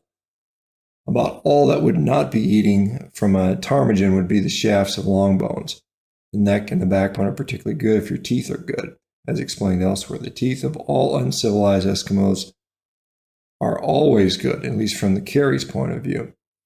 In New York City during the Russell Sage test and at Croton, we ate a lot of bones. We cleaned up a broiled spring chicken as completely as an Eskimo would a ptarmigan. We selected portions of other animals at the butcher, chopped somewhat with reference to the chewability of the bones, which taste as good in New York as they ever had up north. I feel sure I would have eaten practically the identical bone proportions had there been no theory. But even in the north, I rationalized desire for bones to thinking that they would take place of spinach or bran in giving bulk to the diet. It is written by many nutritionists and physiologists that Eskimos get the necessary calcium by chewing bones. Their skeletons, as studied in our museum, indicate plentiful calcium supply, and I first heard that their calcium was derived from bone chewing. It struck me as reasonable. There had certainly been no sign of calcium deficiency after 10 Arctic years, about half of which were exclusively on meat and the other half on a preponderance of meat. And I could remember thinking back that I had chewed a great many bones. Now, I worry somewhat fearing that I may have given written adherence to the calcium from chewed bones theory, but take some comfort in the fact that I have yet to been able to discover in this in my printed writings, for I feel now a flaw in the argument, serious if not fatal to it. On the basis of the preceding discussion of the differences in the flavor and anatomical structure between seal and caribou bones, it can be stated simply and flatly that the man who chews a lot of bones in the caribou hunting year will chew no bones at all in the sealing year. I have myself never gone more than, say, half a year at a time and eating exclusively on seal than eating no bone, except cartilage, and perhaps in my case, that span could have been tidied over by the calcium I got from herbivorous animals during the other 6 months. But there are Eskimos who live practically exclusively on seal their whole lives, and yet there is no indication, while that they live, that they are less healthy than the caribou eaters, nor do their skeletons show a lack of calcium. Thus, calcium deficiency is as absent from those meat eaters who practically never eat bones as those who eat them nearly every day of their lives. In the Arctic and in New York, we are fond of eating skin. I always eat bacon and rind. I am fond of pickled pig's feet, mainly I think because I like the skin and tendons, and there is not much else to pig's feet except fat. If there is any part of a fried chicken that tastes better to meat devotees than the chewable bones, then it's the skin. The like applies to all birds unless one has been on the verge of fat overeating, in which case the fat attached to the skin may repel him. Toward the end of the covenanted year, Anderson and I returned to Bellevue for final intensive studies of some weeks on the meat diet, studies which would then be carried through our first 3 weeks on a mixed diet. At the end of the experiment, all went smoothly with me, but not so smooth with Anderson. My trouble, if we remember, had been that at the outset they stuffed me with lean. Anderson's difficulty, or at least annoyance, began on the second day after he completed a year on meat, when they asked him to eat all the fat he could, permitted, along with only a tiny bit of lean, about 45 grams per day. There they kept him on the verge of nausea for a week.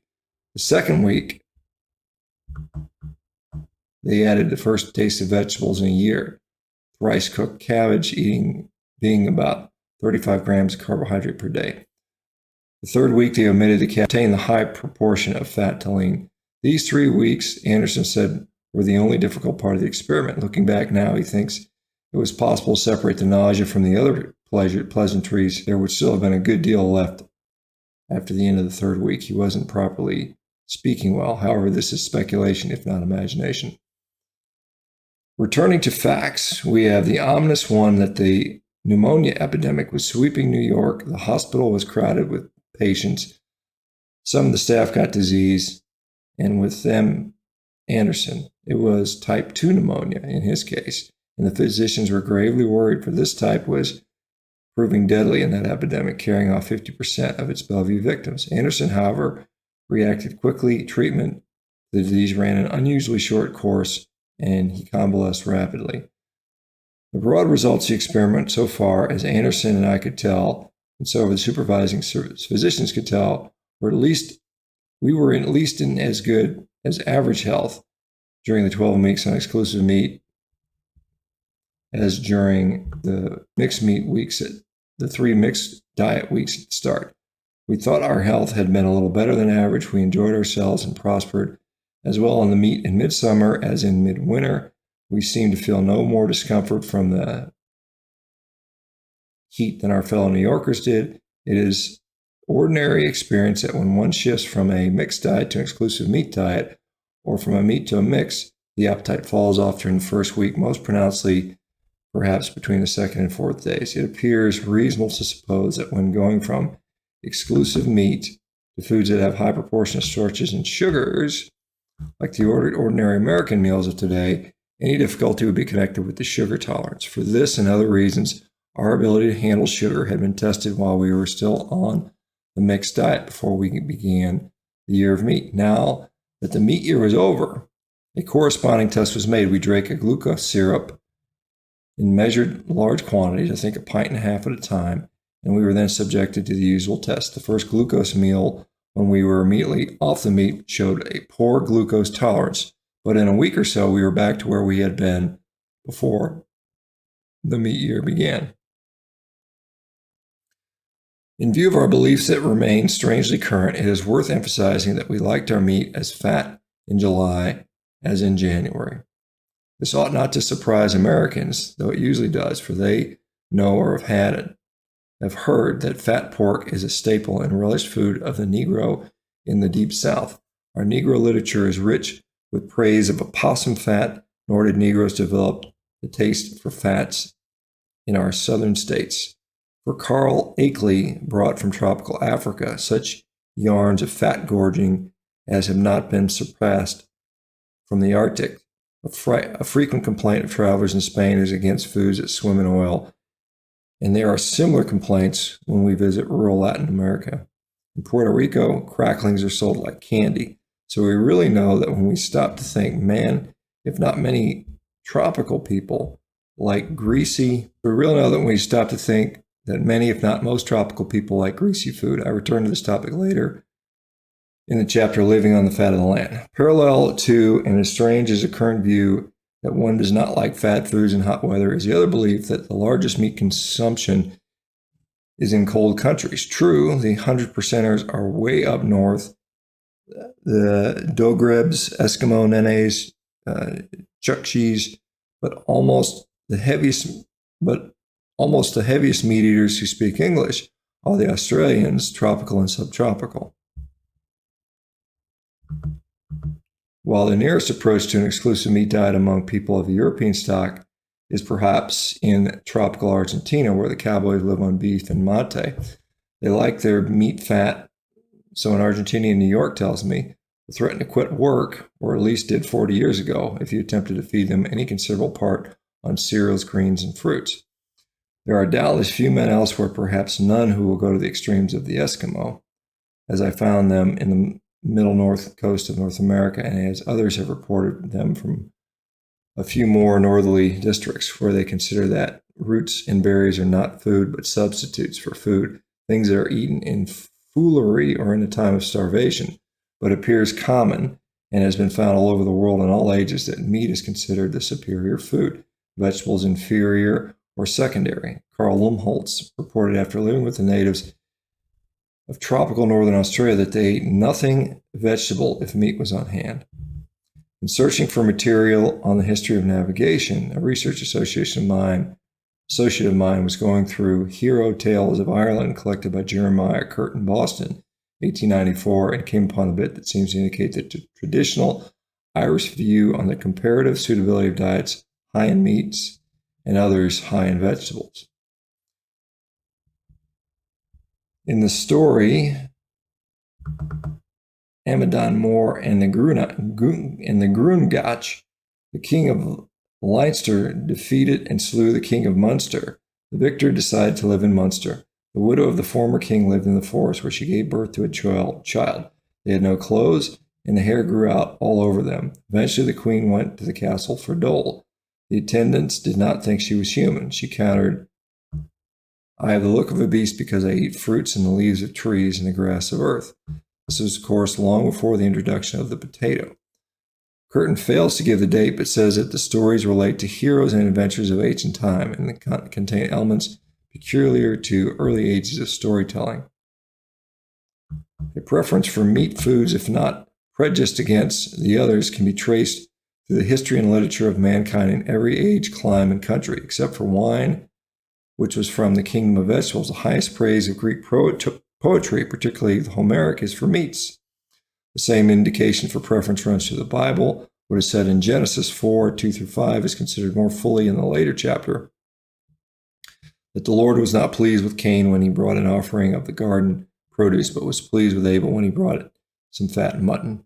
This led to the tragedy in which Cain the gardener killed Abel the shepherd, foreshadowing that bitterness which vegetarians still feel against those who persist in eating of sirloins and chops.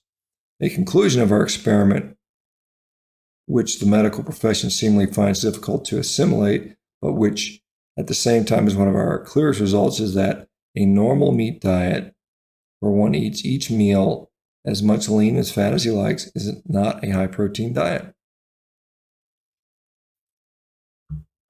Casual look at the meals we ate at Bellevue might lead to the conclusion that we were living chiefly on lean, but then you'd be forgetting that in a medium or rare sirloin steak, red meat on your plate is mostly water, while the white suet has very little water to it.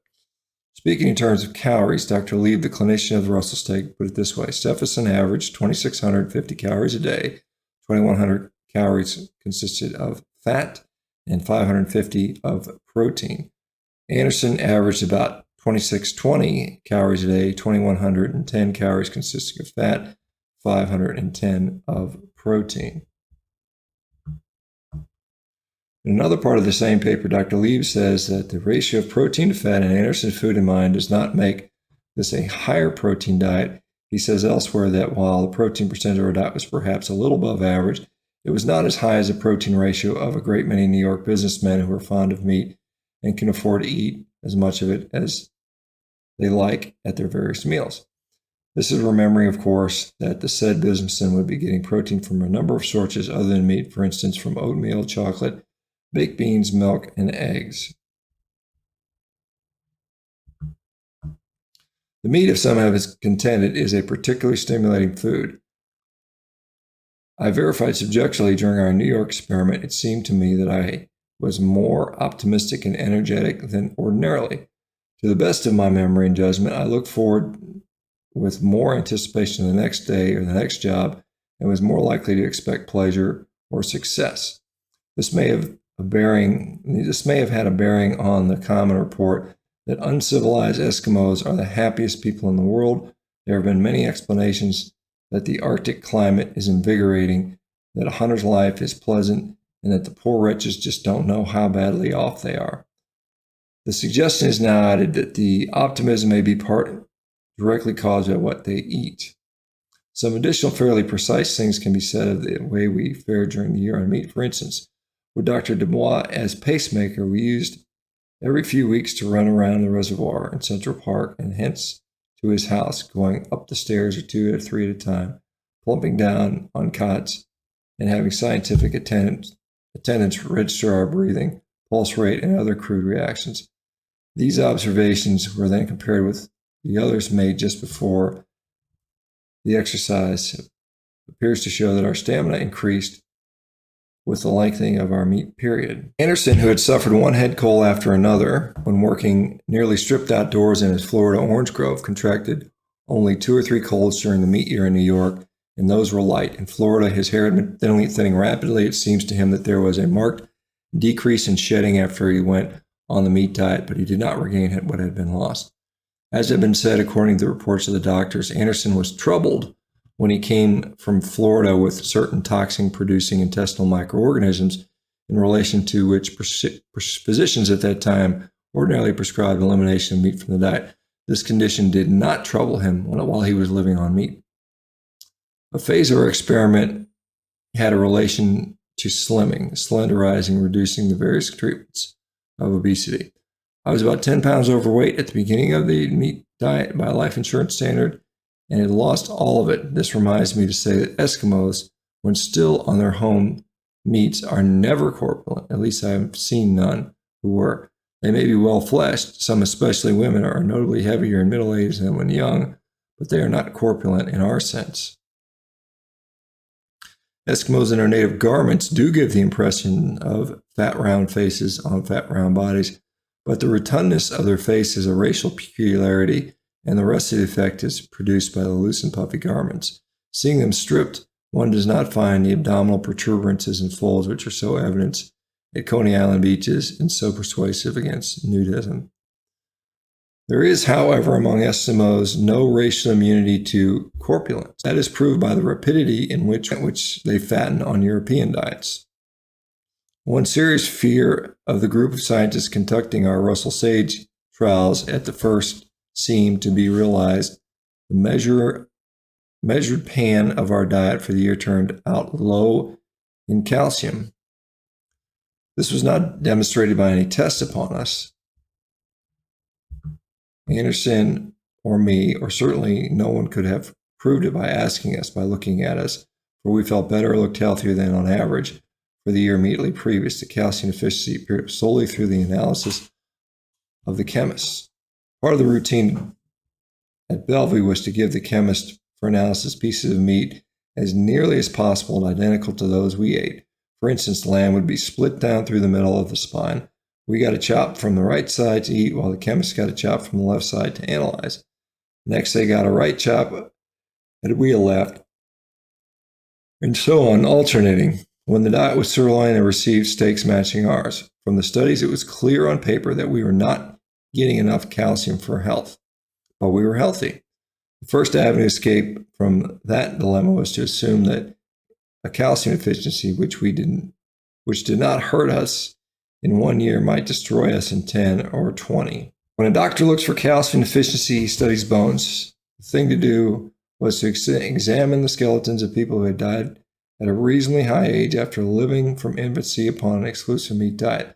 Such skeletons are those of Eskimos who died before European influences came in. The American Meat Institute was induced to make a subsidiary preparation to the Peabody Museum of Harvard University, where Dr. Ernest A. Houghton, professor of physiologic anthropology, undertook a thorough research on the calcium problem in relation to the museum's collection of skeletons and meat eaters. Dr. Houghton reported no signs of calcium deficiency. On the contrary, there was every indication that the meat eaters had been liberally or at least adequately supplied. They had suffered from calcium deficiency no more in a lifetime than we had in our short year. As a reader of this statement knows from what was said some pages back, there was possible source of error. Bones in a diet would be a patent source of calcium, and Eskimos eat many while others eat few or none. We had not eaten them appreciably at Bellevue when our diet was being measured, for it did not occur to us to eat bones. We had no cravings for them, and at that stage, no concern about them. But when we began to do our own cooking and eat in restaurants, the lamb ribs we boiled at home and the young broiler chickens we ate at restaurants led us naturally back to the Eskimos and our habit of 4 years and eating of the bones. It was just were chewable. Our technical supervisors at Bellevue did not realize this. Our technical supervisor in Bellevue did not realize this access of bone devouring after we left the hospital, and we did not realize the importance of telling him. When towards the end of the experiment, the talk grew more insistent that calcium was lacking in the measured diet, it seemed best to me not to try to talk them out of their worries, but rather to encourage them to favor an independent skeletal study. The one was mentioned, which was carried out by Professor Houghton. There was, in fact, a special need for precautions in the conduct of our tests and on the announcement of the result, for even men of the highest standing in physiology, dietetics, and medicine who would consciously misinterpret what had been done or the conclusions arrived at were subconsciously so biased, so powerful, swayed by the tendency to harmonize our results with the previous beliefs that what we had done, in fact, was repeatedly misstated or conclusions misinterpreted in textbooks, professional books, or leading journals. One of the incorrect things said about my writings concerning how we lived in the North and about the Russell Sage test probably was the most serious were those which first praised us and then went on something like this. Stefan has proved by his experiments and observations while living with Eskimos and by his and Anderson's year on the exclusively carnivorous diet at Bellevue Hospital that you can be healthy indefinitely on an exclusively meat diet, provided you eat a large part of your food raw or underdone, and provide further that you eat the whole animal. In fact, my observations, experience in the North, and the results of the Russell Sage test run contrary to both of these provisos. As to the degree of cooking, it has been explained in this and previous chapters that Eskimos cook their food on the average more than we do. And it has also been stated that this chapter that during the Bellevue years, Carstens and I ate little food that was raw or underdone, but instead that Anderson tended to eat his food medium done and I well done. However, my well done is not to be interpreted to mean cooked to pieces like a New England boiled dinner. With us, it is meant to be that the heart of each piece was slightly pink, about what restaurants speak of as medium well in relation to a sirloin. But it's significant that the northerly forest Indians, as of late, when I lived with the Dogribs, Lachaux, and other northern groups in the period of 1906 to 1914, still had that horror of underdone raw meat, which had given the Crees reason to apply the contemptuous term Eskimo, eater of raw meat, to their more northerly neighbors. Since 1914, I'm told that white man's idea of how to cook steaks and roasts has made headway. When I was with them, they spoke about the abhorrence of rare meats and cooked theirs usually to what we call medium or medium well. Except for a few weeks in the summer, they were around the trading post. These Indians were as exclusive meat eaters as the Eskimos did. However, sometimes eat intestines that had a little vegetable material in them, whereas the Eskimos usually, in my experience, always gave these to the dogs. Yes, the foods Indians eating at an average meat that you would call medium done were free from scurvy, as the Eskimos completely free, except for a few who worked for white men and ate their food and then developed scurvy like whites. The second proviso, that you must eat the whole beast, has in my experience and observation still less foundation than the first proviso, if that be possible. Both Eskimos and northern forest Indians and whites who live with them have a clear mental picture of each animal they butcher, dividing the carcass then or later so that certain parts go universally to the dog team, the rest go to the family. These divisions of carcass vary from one species of animal to another, but do not vary from within species unless slight by season. The way in which Eskimos divide, for instance, the caribou between men and dogs has been described with some detail. Here the fact is emphasized that the organ commonly spoke of as richest in vitamins, the liver, is nearly always given to the dogs, as are the sweetbreads, and indeed all things from the body cavity except heart and kidney. The kidneys are usually given to children, somewhat as if they were candy. As far as I know, the Eskimos of northern Alaska and northwest Canada and the forest Indians just to the south of them, the only condition under which they ate nearly or quite the whole caribou was at time of famine. Ceasing to give the dogs the parts which normally are theirs was that stage of famine which immediately preceded the killing and eating of the dogs themselves. So far as the present knowledge go, there is in ordinary red meat or in ordinary fresh fish, without the eating of anything from the body cavity, enough vitamin C or whatever it is that prevents scurvy to maintain optimum health indefinitely, with a cooking to the degree which we call medium. Certainly, this is true if the meat is cooked in large chunks, as with both Eskimos and northern forest Indians, rather than in thin slices, which the latter style of cooking may, for all I know, decrease the potency of the scurvy preventing factor. There is no intention to deny, of course, that cooking to medium will somewhat lessen the meat's anti-scorbutic value. What is to be said is that even with medium cooking, there appears to be leftover in fish, red meat, or fresh fish, an abundance, if not superabundance, of all the vitamins and all the other factors necessary for keeping a man in top form indefinitely. If results contrary to this are obtained from experiments on guinea pigs, rats, or chimpanzees, then it may be advisable to restrict the conclusions to each case to the animal from which these results were drawn. Chapter 5. And visit your dentist twice a year. A clean tooth never decays. Brush your teeth after every meal and visit your dentist twice a year. These slogans carry the faith of our people. It is said and believed that we have the best dentists in the world, that we have more toothbrushes and use more than any other people. Many agencies, from kindergarten to university, from town council to and through the governments of city, state, and nation, strive for the spread of dental knowledge and the enforcement of its discipline. For instance, the New York City subways cooperated some time ago with the Commissioner of Health by displaying the notice for sound teeth, balanced diet with vegetables, fruit, milk, brush teeth, visit your dentist regularly. Shirley W. Wynn, MD, Commissioner of Health. During the same time, the ether was filled and the magazine pages were crowded with advertising which told mouth chemistry is altered by a paste, a powder, or a gargle so as to prevent decay, that a special kind of toothbrush reaches all the crevices, that a particular brand of fruit, milk, or bread is rich in elements for tooth health.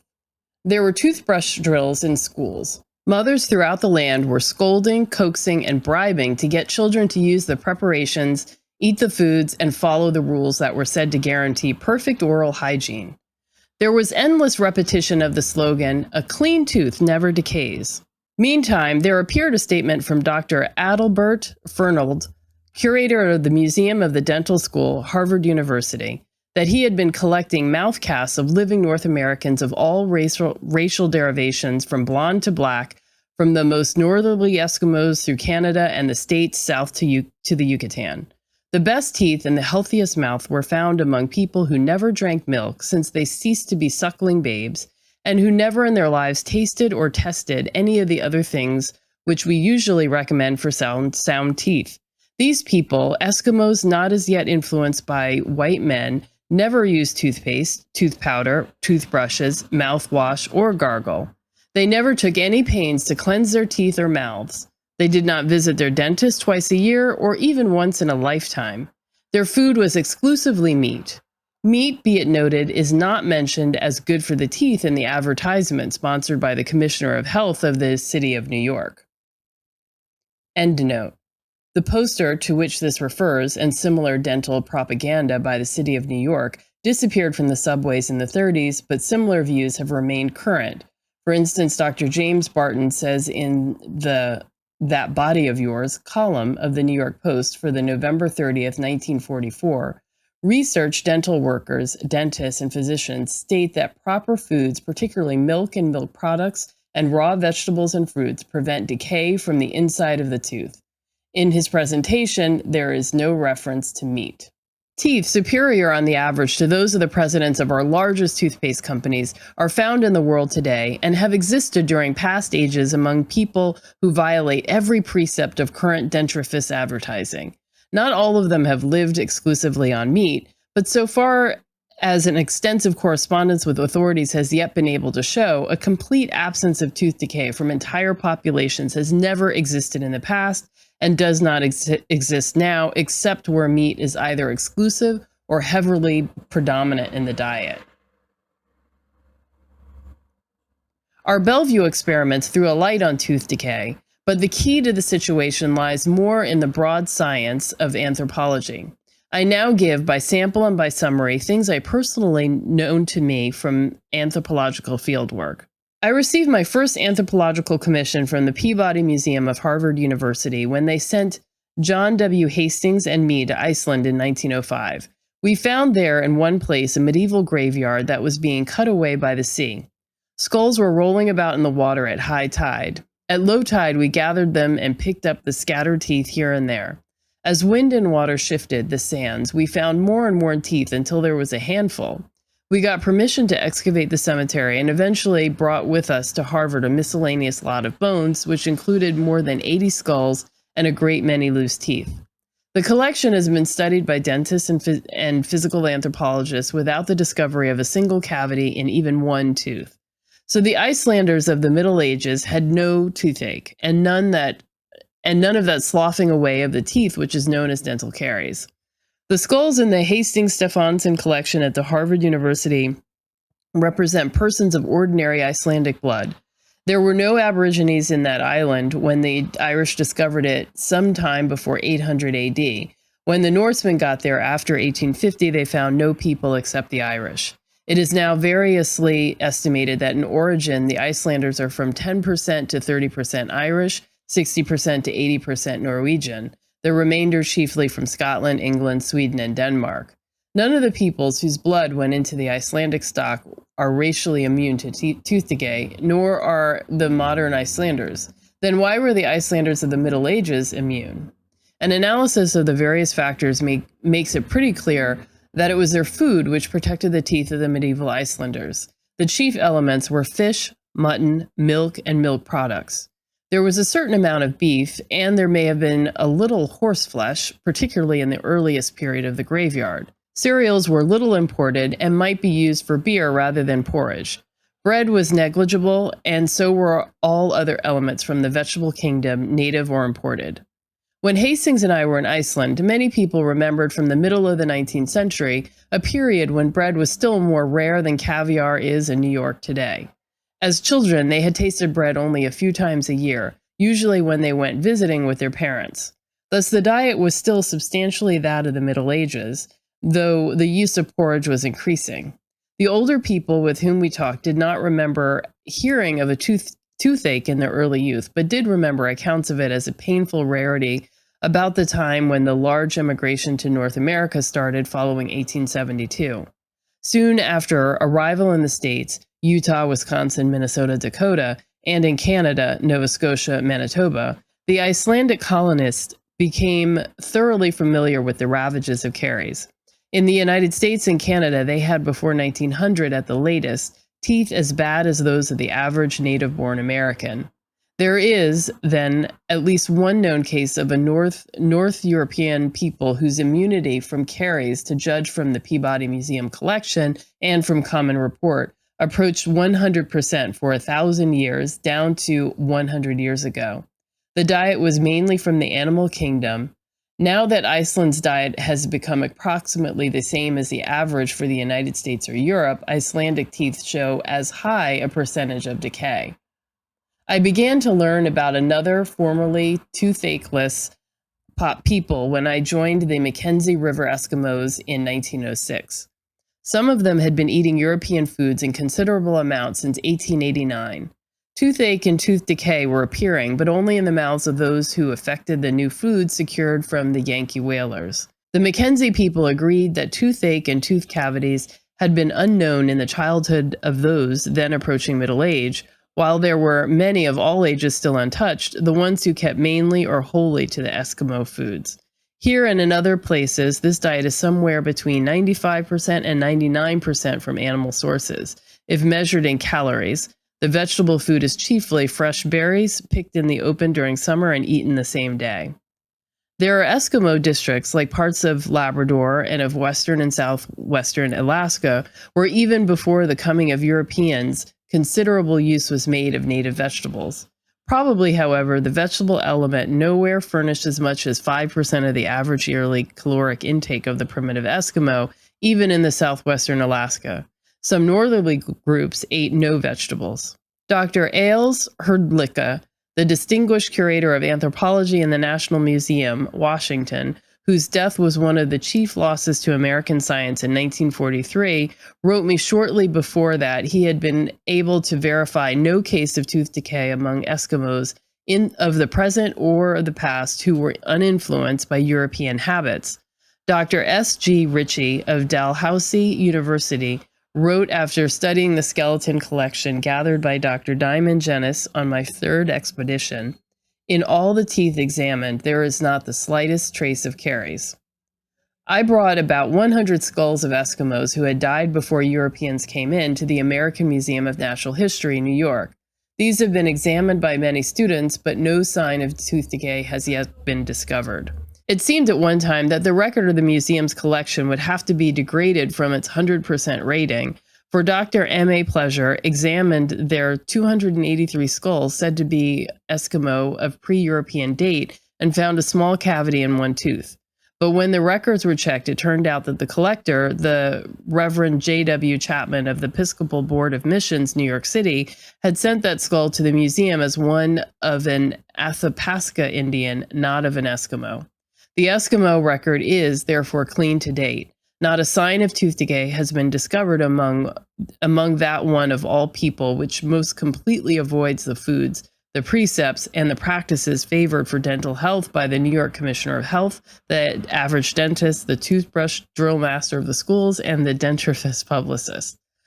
Through correspondence and printed information, I have been able to discover in various museums throughout the world more than 800 skulls of men who are considered to have been during life exclusive meat eaters. Not one tooth in these skulls has yet been found that shows evidence of caries. Most of these are Eskimo skulls. There are included in this count of 800 some crania of Europeans who lived in Greenland during the Middle Ages, and the mentioned skulls from Iceland, as representative of people who supplemented their meat diet with milk and its products without losing their immunity to caries.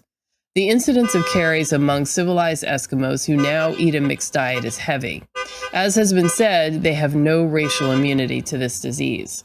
When addressing conventions and societies of medical men, I usually state the oral hygiene case somewhat as above, though in more detail. If there is rebuttal from the floor, it frequently takes the form of contending that the tooth health of primitive people is due to their chewing a lot and to their eating coarse foods. The advantage of that argument to the dentist, whose best efforts have failed to save a patient's teeth, is obvious. It gives him an out that not all your care, even when supported by his skill in science, can preserve teeth in the age of soft foods that give no exercise to the teeth and no friction to the gums. But it is deplorably hard to square anthropology with this comfortable excuse of the dentist. Among the best teeth of the mixed diet world are those of a few South Sea Islanders who as yet largely keep to their native diets. Similar or better tooth condition was described, for instance, from the Hawaiian Islands by the earliest visitors. But can you think of a case less fortunate for the chewing and coarse diet advocates? The animal foods of these people was mainly fish, and fish is soft to the teeth whether boiled or raw. Among the chief vegetable elements was poi, a kind of soup or paste. Then they used sweet potatoes and yams, not so very hard to chew either. It would be difficult to find a New Yorker or Parisian who does not chew more and use coarser food than the South Sea Islanders did on the native diets, which are said to have given them, in at least some cases, better than 90% freedom from caries, a record no block on Park Avenue can approach. There are several obvious reasons why those who never lived with pre-white Eskimos have commonly imagined and frequently stated that Eskimos chew a great deal, and that what they chew is coarse food that gives more massage to their gums than our food does to ours. The contention is that from such chewing and massage results the complete absence of dental caries reported by all observers from pre-white Eskimo communities. The fact, however, leads to an opposite conclusion as we see when we face them. People whose diet is in considerable part cereals and other things of vegetable nature almost necessarily chew much, or herbivorous animals chew a lot.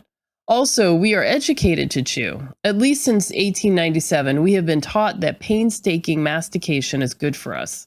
We learned from physiology texts in the grade school that chewing should mix the saliva thoroughly with the food in the mouth, for digestion begins there. It is only the meticulous who differentiate between the various foods. These texts repeat the saw that valiant chewing is good for teeth and gums. Between the dentists and the Fletcherizers, we of today chew in part from a sense of duty.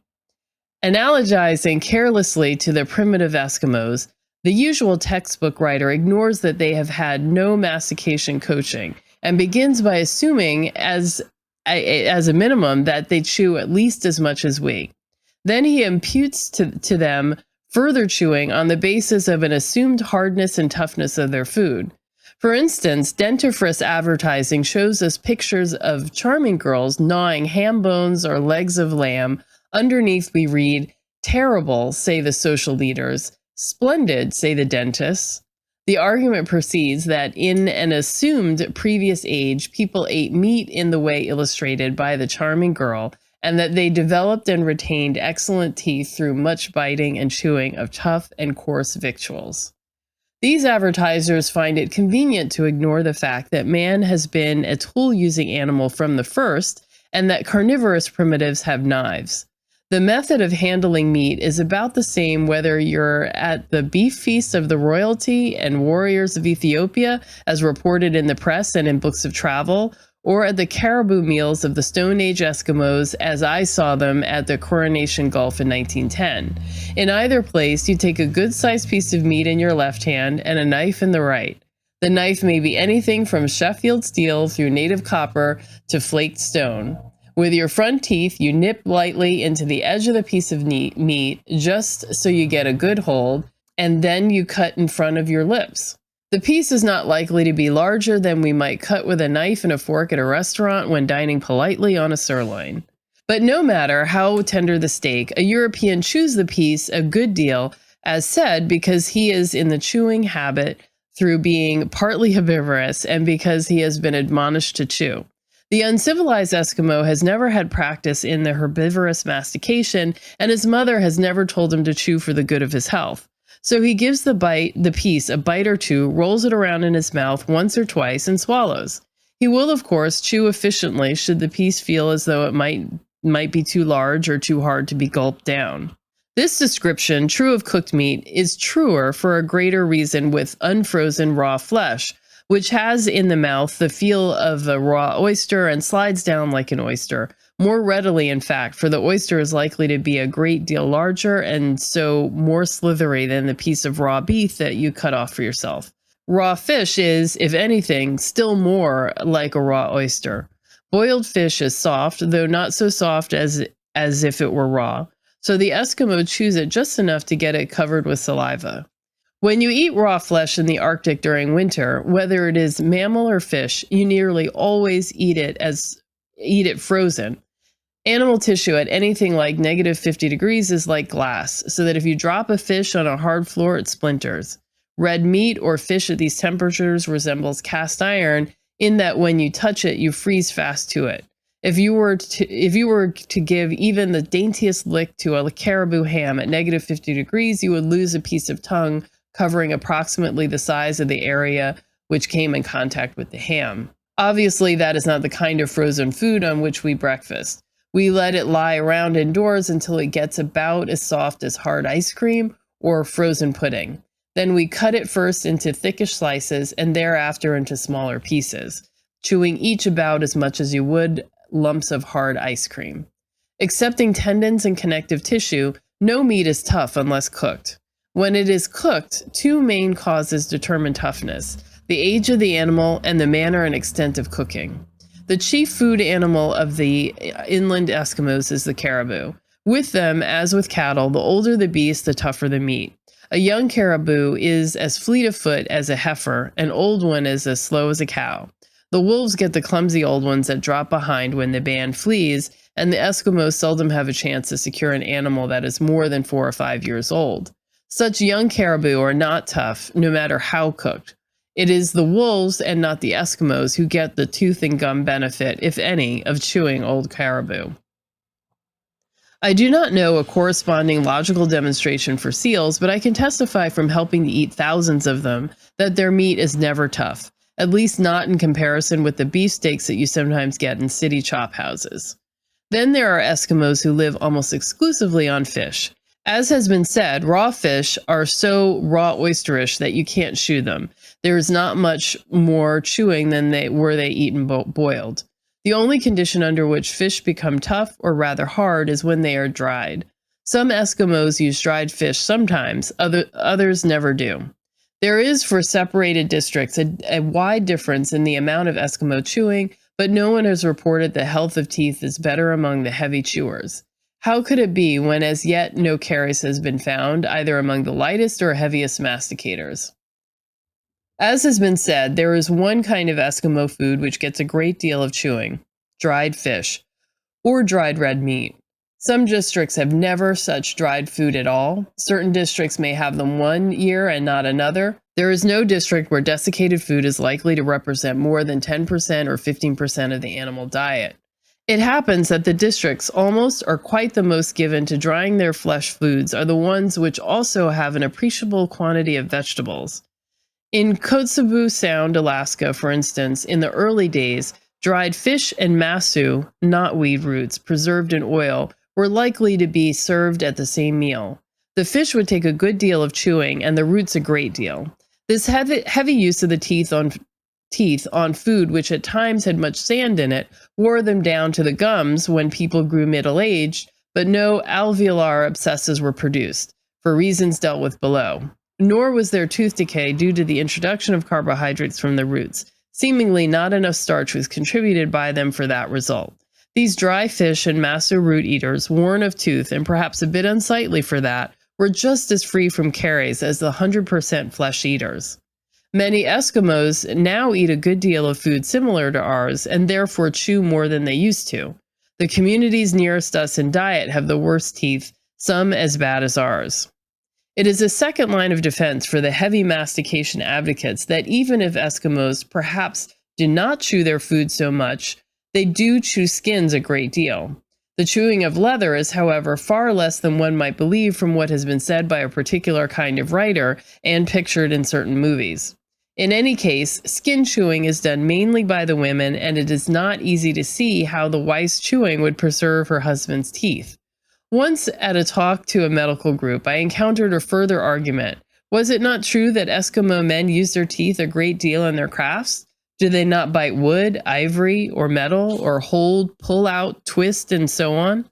The best reply I could think of was to agree that Eskimos pull nails with their teeth, and to follow by suggesting that it is more likely that they bite nails because they have good teeth, rather than that they have good teeth because they bite nails. There are several reasons why the teeth of many Eskimos wear down rapidly. By some anatomical cause, their front teeth usually meet edge to edge, while ours frequently overlap, and direct opposition tends to cause wear. Some Eskimos wind dry fish or red meat, and sand gets in and to an extent acts like sandpaper. Both sexes, but especially men, use their teeth for biting on hard materials. Both sexes, but especially women, use their teeth for softening skins. A wearing towards the pulp may, therefore, take place in the early midlife. What happens is stated by Dr. Ritchie, previously quoted, with relation to the Coronation Gulf Eskimos as they were before 1918. Coincidence with this extreme wear of the teeth that the dental pulps have taken on their original function with conspicuous success. Sufficient new dentine of fine quality has been formed to obliterate the pulp chambers and in some cases even the root canals of the teeth. This new growth of tissue is found in every case where access to the pulp chambers has been threatened. There has therefore been no destruction of the pulps through infection, and consequently alveolar abscesses were apparently unknown. So total absence of caries from those who live wholly on meat is definite. Cessation of decay when you transfer from a mixed to a meat diet happens usually, perhaps always. The rest of the picture is not so clear. Caries has been found in the teeth of mummies in Egypt, Peru, and in our own Southwest. These semi-ancient peoples were mixed diet eaters, depending in considerable part on cereals. Their teeth were better than ours, though not so good as those of the Eskimos. It appears that if you want a dental law, that you can approximate it by saying that the most primitive people usually have the best teeth, but that no people of the past or present are known who had complete freedom from tooth decay unless they were hunting, fishing, pastoral in their way of life, and got little or none of their food direct from the vegetable kingdom. You might add that in some cases, a highly vegetarian people, while not attaining the 100% perfection of meat eaters, do nevertheless have a very good teeth as compared with ours. However, those partly immune vegetarians would not be those who go in heavily for agriculturalist food like rice, wheat, oats, corn, and sugar. Rather, they would be heavy eaters of what seriously as well as humorously we might call monkey food, the things to eat which are discoverable in tropical forests by ape or primitive man, such as fruits, shoots, tubers, and succulent plants. Incidentally, the definite correlation of tooth decay, which the eating of starches and sugars makes any cavities discovered in the teeth of skeletons exhumed by archaeologists a clue to a former way of life. Men, it is universally assumed, were in the earliest stages hunters and gatherers. Later, they became herdsmen and farmers. The change from hunter to herdsman did not bring with it the decay of teeth. The change to farming did. A skeleton with a decayed teeth is therefore presumably that of a farmer, or at least the victim of an agricultural civilization. For in most parts of the world, gatherers would have a time finding enough carbohydrates with which to ruin their teeth. It is contended by the Hawaiian Sugar Planters Association Health Research Project that the shift from good to execrable teeth among the mixed diet Polynesians has been due to a change from the native taro and yam to cereals. I have seen no comment of theirs upon the doubtless great increase of sugar consumption, which has been at least as synchronic with the deterioration of Hawaiian teeth as the shift from yams to cereals. On the strength of the view that the diet is the greatest factor in saving teeth, the anthropologists have been getting support from experiments conducted by institutions and by scattered students. Some dentists are here contributing notably to a research and to a campaign of education that seem bound to deplete their income. My probing has not revealed thus far corresponding unselfishness among the dentifrice manufacturers. To sum up, any people who eat vegetables, even the softest, anyone who eats bread or leafy vegetables, is bound to chew a good deal more than the average for carnivorous people.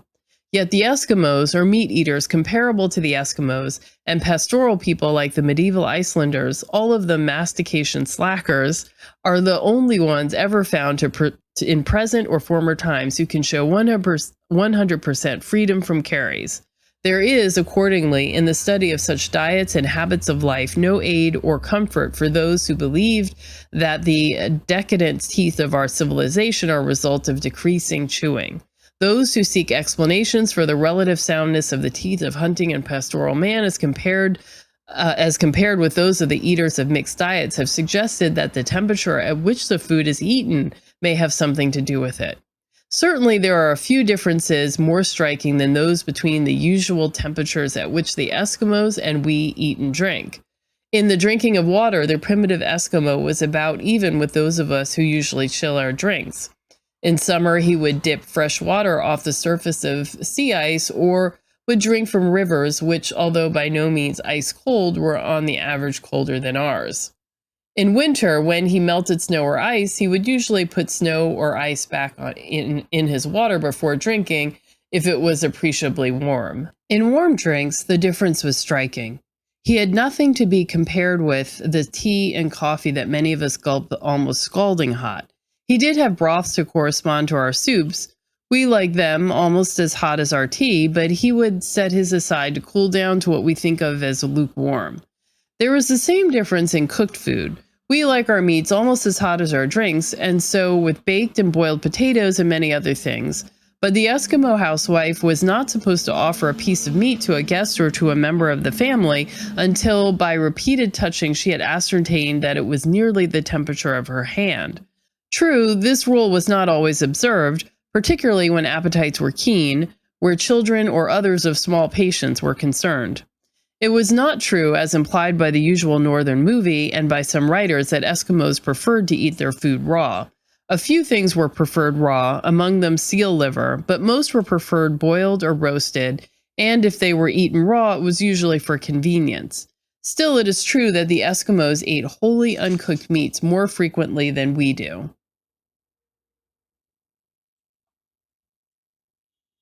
On the Nona coast of Alaska and of western Arctic Canada, on our first expedition, 1906 to 07, and again on the second expedition, 1908 to 1912, we saw among the local Eskimos a transition from their methods of cooking and eating to ours. Even in 1906, there were a few who drank very hot tea, and those were proud of the accomplishment. The rest were something like people learning to eat green olives, proud of each slight advance in ability to tolerate the new experience. It was striking that in the early years of eating of very hot foods and the drinking of very hot drinks was strictly confined to the ones introduced by the whites. The same man who drank his tea nearly scalding with seeming enjoyment would be as careful as he ever had been that his broth should be lukewarm. Those who ate donuts piping hot from the grease would see to it that a chunk of boiled caribou was cooled nearly down to body temperature. Boiled meat was taken perhaps usually at temperatures between 110 and 130 degrees Fahrenheit. It was explained some pages back that frozen meat was usually thawed to about the consistency of rather hard ice cream, thus to somewhere between 32 and 20 degrees Fahrenheit. I was so used to thinking of these meats as resembling ice cream in temperature and texture that it never occurred to me, so far as I can now remember, that one would feel materially colder than the other against teeth, tongue, or palate. Seemingly, there is a difference, and a logical one when you come to think of it. Inspector A.T. Belcher of the Royal Canadian Mounted Police tells me that Eskimo prisoners in his charge who liked the taste of ice cream complained that it felt too cold in the mouth. This interested him, and he inquired carefully of several Eskimos, making informal experiments, getting them to eat both ice cream and frozen meat at the same meal or under similar circumstances. They stuck to it that the ice cream felt colder than the frozen meat. Upon trial, the inspector's own observation agreed with theirs. Given the fact that Belcher experiment, a theory to explain it comes to mind at once. Ice cream is a better conductor than frozen meat. It is a somewhat better conductor than lean meat muscle tissue and a much better conductor than suet. The Belcher trials within the mouth cavity can be checked with experiments on one's own skin. Put one of your bare feet into ice water at the same time as you put the other into a bucket of snow. The shock of the ice water will be more severe because water is a better conductor than snow. The Icelanders, as previously shown, a sedentary pastoral group of ancestry derived from Scandinavia and Ireland, were until the early part of the century as free from caries as the nomadic hunting Eskimos who are of Mongolian stock, one kind of North American Indian. It happens that in the matter of hot foods and drinks, there was in Iceland about the same kind of change as among the northern Canadian Eskimos at the time when caries began to appear. The drinks of the Icelanders had been milk, whey, and to a small extent beer. They resembled the average European and differed from the Eskimo and modern American in that they drank relatively little cold water. Their milk was sometimes heated, but there was nothing to correspond with the large volume of hot liquid which began to be taken when the coffee habit developed in the first half of the 19th century. There was probably also at least a slight increase during the same period in the eating of cooked foods, and probably the very custom of drinking hot coffee tended to increase the taste for higher temperatures in food generally. Still, it is clear that before the introduction of coffee, the Icelanders consumed far more hot food than did the Eskimos prior to the introduction of tea. We do not have, then, as to the change in food and drink temperatures, either with the Eskimo or with the Icelanders, the clarity of a test under laboratory conditions. Among the Eskimos, sugar and starch were being introduced, as well as new forms of protein during the period when tea and hot foods were being introduced. So that shift from approximately 100% meat diet to a mixed diet, and the shift from colder to warmer foods and drinks, both coincided with the beginning and then the rapid decrease of dental caries. The same double and overlapping correspondence held true, though to a lesser degree, when the Icelanders were shifting from a diet which had been chiefly mutton, fish, and milk to one higher in sugar, starch, and proteins of vegetable origin. Although there is probably no racial difference, there certainly is a considerable individual difference with regard to tooth decay. While it seems that Eskimos, Scots, and Zulus have caries about in relation to the chemistry of the food they eat, if large numbers are averaged, it is equally true that members of a single household, through blood relatives who appear to eat nearly the same food, may differ greatly in the soundness of their teeth. Thus, the only thing which matters greatly with regard to the health of the teeth is the chemical composition of the diet, the higher percentage of carbohydrates, the lower percentage of animal proteins and fats, the greater the tooth decay. However, pending further study, it is better to be a little cautious here and say that while we do know that the diets of which the calories were derived 95% or more from animal fats and animal proteins will guarantee against caries, we do not know for sure that a 75% meat diet with 25% of carbohydrates is much better for the teeth than one that is 50% meat, the other 50% carbohydrates. It may be that one would have to confine himself to meats, supplemented if desired by dairy foods and eggs if he wanted to be sure to avoid the dentist. There are scientists, among others, Professor L.M. Waugh of the School of Dental and Oral Surgery of Columbia University, who are of the opinion that while carbohydrates produce tooth decay, the starches among them are relatively innocent. the practically exclusive villains being the sugars. This is a little hard to reconcile with the common view that upon digestion, starch turns into sugar. Still, there is at least a ground for suspending a blanket judgment against all of the carbohydrates, lest some be found in deeper sin than others. It has been pointed out, for instance, by Dr. Collins, who is quoted below, that the incidence of caries seems to be heavier among those primitive peoples who get their starches from cereals than among those who get them from sweet and Irish potatoes. There appears little reason to doubt what has already been said, that there were people in the South Sea Islands who had a considerable starch percentage in their diet obtained from things like yams and poi, and who nevertheless had better teeth than the corn eaters of the North American Pueblo region or the small grain eaters of the Babylonia and ancient Egypt. It may be said, perhaps, that the possibility of protecting the teeth by selecting the diet is not an established fact, but merely a theory held by a few. Now, there is a profession which devotes itself to the study of mankind, with special reference to such things as human skeletons, of which the teeth are an important part. This profession of anthropology seems nearly unanimous in agreement with the main contentions of this chapter. They have a sort of official clearinghouse for the United States and an organization of high standing by worldwide comparison in the Smithsonian Institution of Washington. We have already quoted its curator of physical anthropology, Dr. Ailes Hrdlicka, to the effect that he did not know of a single decayed tooth in any skeleton of a man who had lived chiefly or exclusively by hunting and who had died before European foods were introduced. We quote now Henry B. Collins, senior ethnologist of the Bureau of American Ethnology of the Smithsonian, from a letter dated August 10, 1939.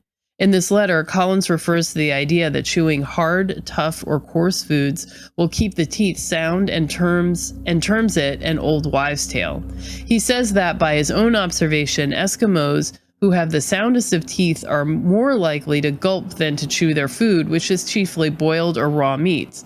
He goes on, the hard chewing hypothesis to explain sound teeth seems at best an impediment and a distraction from the main issue, which is the extremely important role of diet in the formation and condition of the teeth. It would not be difficult to point to other examples of an inverse relationship between vigorous chewing and good teeth. Consider the prehistoric Indians of coastal Florida, who, to judge from the skulls in the National Museum, had fully as robust jaws and almost as perfect teeth as the Eskimo, and yet their practical food were oysters and other shellfish, which surely required little chewing. Their immunity from dental caries and the splendid development of their teeth and bones in general is, to my mind, a condition directly correlated with their diet. For consider, on the other hand, that without exception, every prehistoric or modern Indian population that depended to any extent on grain agriculture shows susceptibility to dental caries. I base this generalization also on the extensive skull collections in the National Museum. From the examination of these collections, I have the definite impression that there is a rather close correlation between dental ills and grain consumption. The more intensive the agriculture, the higher the incidence of caries. At one end of the scale are the Pueblos, prehistoric and modern, whose worship of the corn deity has not prevented them from having the most wretched teeth of any American aborigines. Dental decay is also much in evidence among the eastern and southern Indians, mostly inland, who also were agriculturalists. The California Indians, mostly acorn eaters, also have quite bad teeth. Ascending the scale somewhat, we find that the prehistoric plains tribes, for example, the Arikara, who practice agriculture to some extent, show some caries, while later plains Indians of whatever group who have given up agriculture for a nomadic hunting life have splendid teeth. There has been as yet no excitement in the newspapers over the discovery or the alleged discovery that no one has caries who lives on meat, whether or not supplemented by milk and milk products. But every now and then there is a furor because a community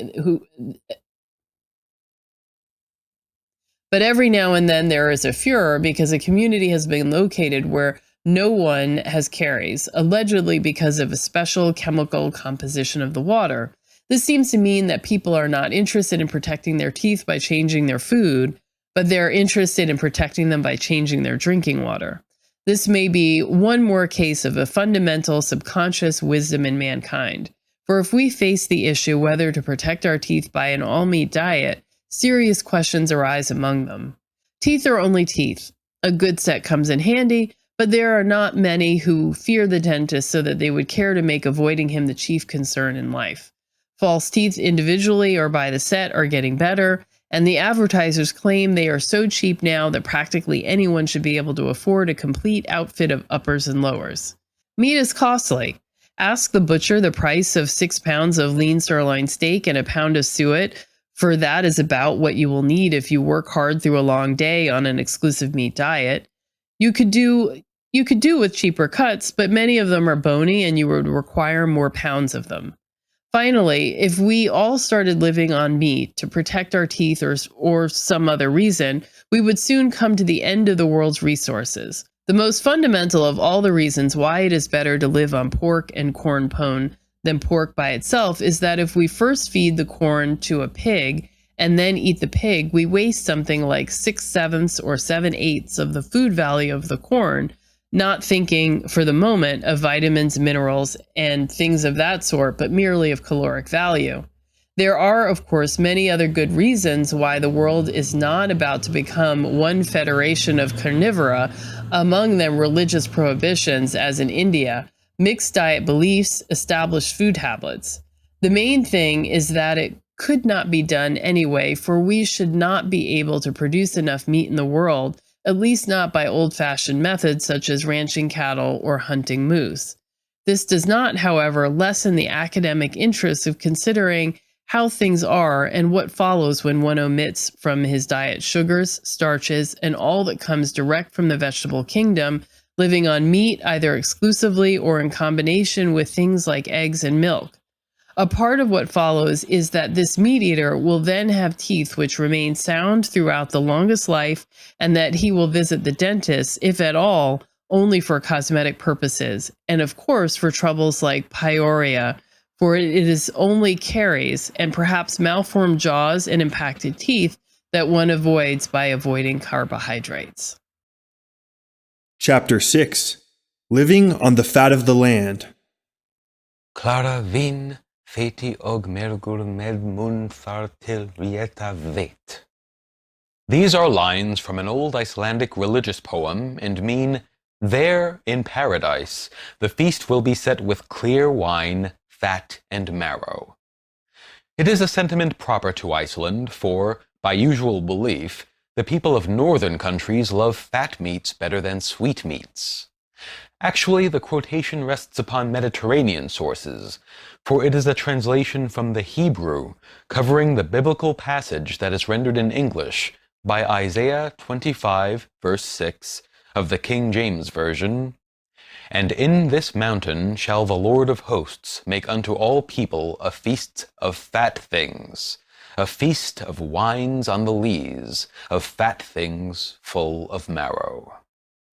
Though it is from Palestine, this passage might well have had its origin in Iceland, for the concept that fat is the best of foods has been universal with mankind in all lands and climates. When Christianity spread northward beyond the Mediterranean, the biblical phrase, to live on the fat of the land, was readily understood in Greece, Italy, and France, in Britain, Sweden, and up among the Lapps. In English speech, fat food was called rich food, which was the highest praise. The fattest was the best among men and gods in most religions and in all countries. To the Jews, the Bible, foundation of the Christian and some other religions, is at once history and holy book. It can testify for them, a southern people, both on what they liked to eat and on what they believed concerning Jehovah. The usual family Bible of 50 years ago, the huge kind with silver clasps that was sold by the book agents, contains a Dictionary of the Bible by William Smith. Under the heading Fat, we are told, the Hebrews distinguished between the suet, or pure fat of an animal, and the fat which was intermixed with the lean. Some parts of the suet, about the stomach, the entrails, the kidneys, and the tail of a sheep, which grows to an excessive size in many Eastern countries and produces a large quantity of rich fat, were forbidden to be eaten in the case of animals offered to Jehovah in sacrifice. The ground of the prohibition was that the fat was the richest part of the animal and therefore belonged to him. Most anthropologists and other students of the relation of man to his religion seem to agree on the foods considered best for sacrifice, or generally thought to be agreeable to gods and powerful spirits, are the same as those which the people themselves preferred when the religion was in its formative stage. Genesis, then, would represent, in what it says of the preferences of Jehovah, the preferences of the Hebrew people themselves when they were living in the region of Babylonia and Egypt 3,000 or 4,000 years ago. However that be, the first reference to fat in the Bible shows both the preference of Jehovah for meat over garden truck and for fat meat over lean. It is in the 4th chapter of Genesis, from the 2nd to the 5th verse. And Abel was a keeper of sheep, but Cain was a tiller of the ground. And in process of time it came to pass that Cain brought of the fruit of the ground an offering unto the Lord. And Abel, he also brought of the firstlings of his flock, and of the fat thereof. And the Lord had respect unto Abel, and to his offering. But unto Cain and to his offering he had not respect. In Genesis 49, verse 20, we have, Out of Asher his bread shall be fat, and he shall yield royal dainties. In Nehemiah 8, Then he said unto them, Go your way, eat the fat, and drink the sweet. The passage which has made to live on the fat of the land a part of our common speech, with a clear and familiar meaning to the least erudite, is found in Genesis 45, 17-18. And Pharaoh said unto Joseph, Take your father and your households, and come unto me, and I will give you the good of the land of Egypt, and ye shall eat of the fat of the land. As I was mulling this over, 2 things occurred to me. That I was not sure what kind of fat the biblical writer had in mind, perhaps olive oil, and that I had recently met a man whom I had long admired, the famous biblical scholar Edgar Johnson Goodspeed, author of many learned works, and known to a wide public as editor and translator of the Complete Bible, an American translation, published by the University of Chicago Press. So I wrote Dr. Goodspeed. He replied December 12, 1936. I have a frightful feeling that your letter of some time ago has been neglected, and if so, I am exceedingly sorry. The fact is, I handed it at once to some of our Old Testament experts for their concurrent judgment on the point, and did not get it back for a good while. Anyway, if it's not too late, let me say that I have talked to 4 or 5 of them yesterday, and we agreed that the fundamental figure, the figure at the bottom of the expression, the fat of the land, is an animal one. The idea that the fat is the best part of the beast, the part to be offered in sacrifice, and all that. Animal tissue, meat, was of course a rarity with the biblical people. They did not have it every day. It was a delicacy, and the fat was the greatest delicacy of all, it seems. Of course, the figure was meant to suggest more than animal fat, the wheat and oil and so on, but the fundamental idea was the animal. As with the subtropical Jews, so it was with the Greeks just northwest of them, beyond the Mediterranean. They too liked their meat fat, and believed that their demigods and heroes preferred it so. Like most ancient peoples, they seldom praised foods and drinks other than fat meat and sweet wine. I have gone over the Iliad done into English prose by Andrew Lang, Walter Leaf, and Ernest Myers, and have found a number of things that bear on this study. There was, for instance, the case of Agamemnon, king of men, who slew a fat bull of 5 years to most mighty Cronion. That was in the second book of the Iliad. In Book 9, Patroclus hearkened to his dear comrade Achilles. He cast down a great fleshing block in the firelight, and laid thereon a sheep's back, and a fat goat's, and a great hog's chine, rich with fat. In Book 13, the speech of Sarpedon, verily, our kings that rule Lycia be no inglorious men, they that eat fat sheep, and drink the choice wine, honey sweet. And so with the literature of the rest of Europe as one goes north in the time before the coming of sugar, when few except the queens were able to sit in the kitchen eating honey with their bread. These ancient and medieval writings show no marked northward increase or decrease in the praise of rich foods until the investigator comes to Iceland, that lies in the sea hard by the Arctic Circle, and meets with a proverb, Flera matur en feit kjot, meaning that fat meat is not the only decent food. A saying which mothers no doubt used for encouraging children to eat lean meat, porridge, and bread that did not have quite enough butter on it. Incidentally, the taste of the British of the present time does not vary, it seems, from that of the Old Testament Hebrews. They like mutton, lean or fat, or so we are told in a dispatch from Joseph Barnes, foreign editor of the New York Herald Tribune, which was published by that newspaper May 30th, 1944, with a London dateline and under the heading, Britain Looks to the Future. The opening sentence reads, Saddles of mutton with mint sauce and boiled silver sides with dumplings are reported to play a large part in the dreams of Britishers these nights as the promised liberation of the continent hangs heavy over their sleep.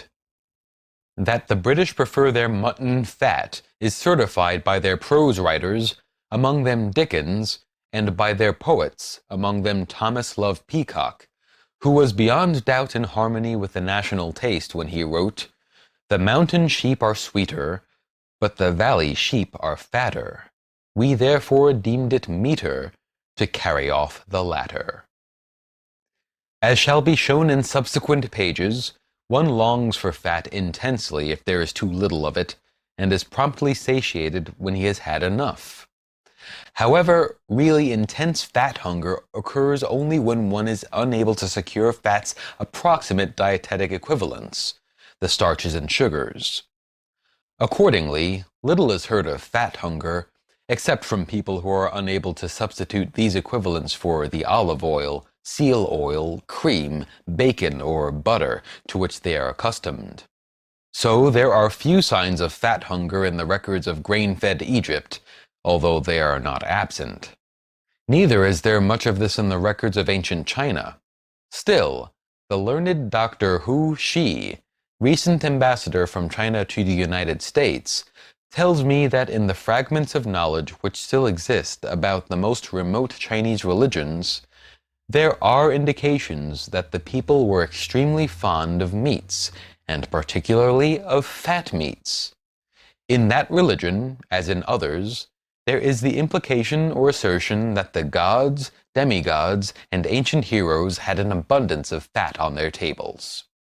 It is easy to see in the literature and history of Western Europe during the last few centuries how the dominance of fat as a luxury and a delicacy has gradually waned, in step with the increased use of sugar.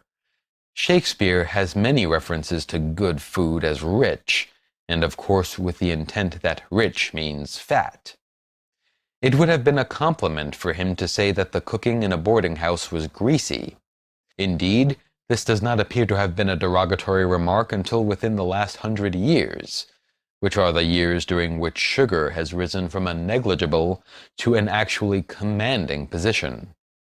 It is difficult, at least for me, to discover figures that seem reliable for sugar's creeping into the economy and dietary of European nations.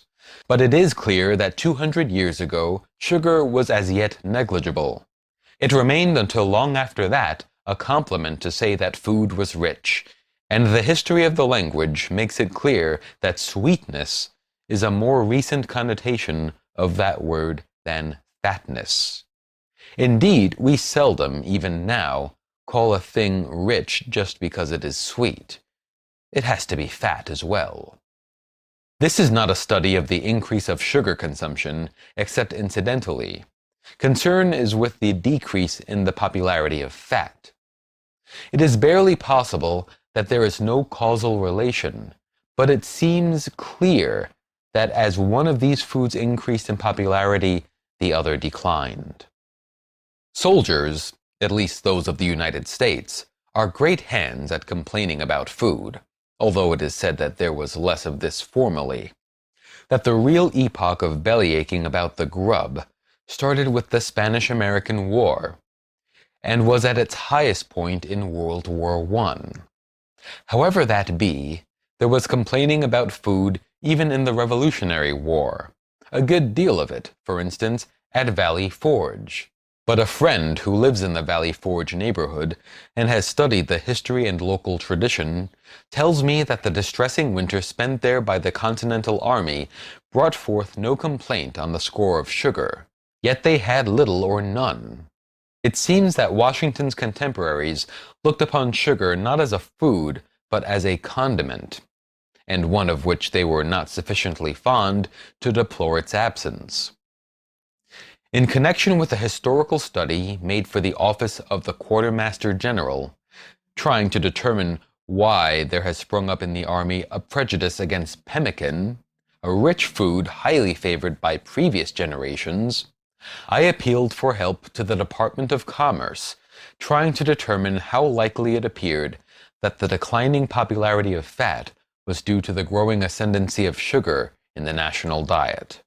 From them, from the American Meat Institute of Chicago, and from the Sugar Research Foundation of New York, I received figures of per capita annual sugar consumption from 1791 to 1941.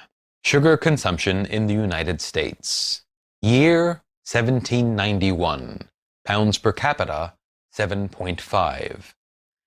1800, 8 pounds per capita. 1820, 8.3 pounds. 1840, 14.1. In 1860, 30.5. 1880, 42.7. In 1900, 65.2. 1920, 86.5. And in 1940, 97.2 pounds per capita. That is how the table goes, by 20-year periods. There was in 1941 a rise to 114.1 pounds per capita, after which there are no normal figures. Thereafter they are affected by rationing. It seems that the entire sugar consumption of the United States is not represented in the table, and that the actual is somewhat greater. At least, that is what may be gathered from a study. Summary of estimated per capita consumption of foodstuffs in the United States since 1889 by C. Roy Mundy, Chief of the Bureau of Foreign and Domestic Commerce. These figures are given for the period 1927 through 1931. Sugar, 102.24 pounds per capita. Candy, 12.15 pounds per capita. Corn sugar, 7.11. Corn syrup unmixed, 6.3. Mixtures of corn and other syrups, 1.82. Total, 129.62 pounds per capita.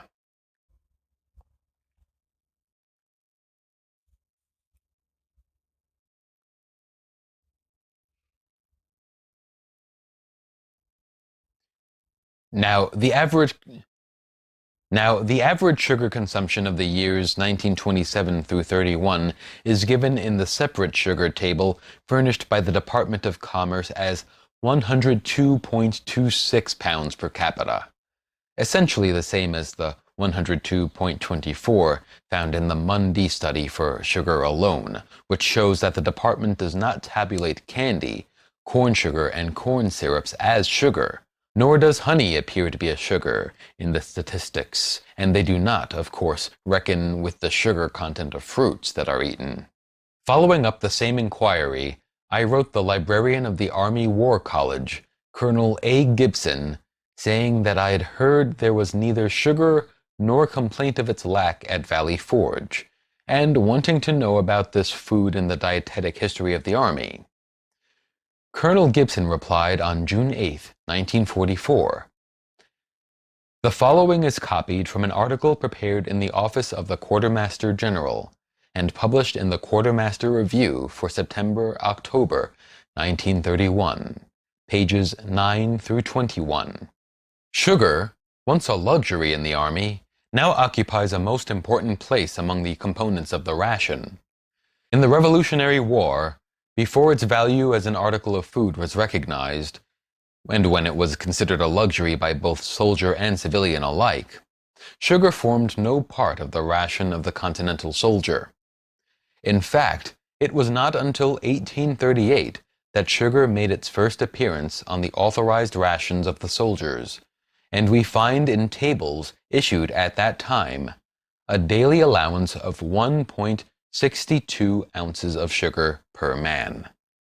This allowance was maintained without change until the outbreak of the Civil War in 1860, at which time it was increased to 2.4 ounces per day. The next increase came with the Spanish-American War in 1898, at which time the daily allowance for a soldier was increased to 3.2 ounces. This allowance was maintained at practically the same level until the outbreak of World War in 1917, when it was increased for troops serving in the war zone to 4 ounces a day per man, and in addition, each soldier was allowed 1/2 pound of candy every 10 days. Troops at home during this period, however, were allowed no increase in sugar, but received the 3.2 ounces per day authorized in 1898, and no allowance of candy. Shortly after the World War, the sugar ration was increased for all troops, regardless of the place they were serving, to 4 ounces a day, at the level where it now stands. In addition, many other components containing sugar have been added to the ration. The sugar ration of World War II remained as in World War I. It is a usual assumption that the increase of sugar in the diet has been paralleled by a decrease in the use of fats, and this is probably true.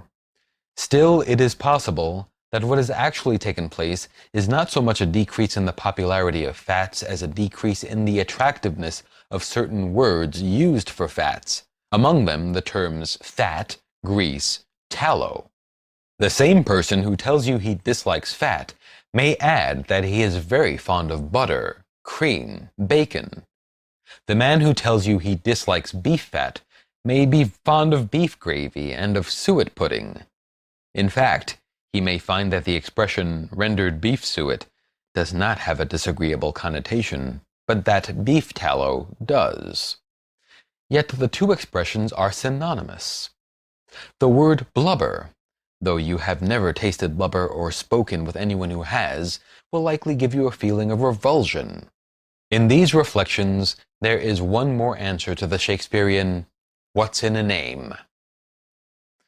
My own description of the taste of the fresh blubber of the bowhead whale, and of the other whales with which I am familiar, is that it reminds of fresh cow's cream, with a barely perceptible suggestion of walnut flavor.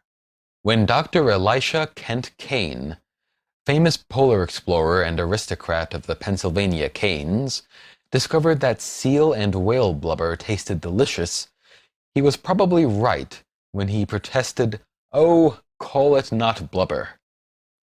He felt that the trouble was not with the thing itself, but with the name, which somehow had acquired a bad connotation.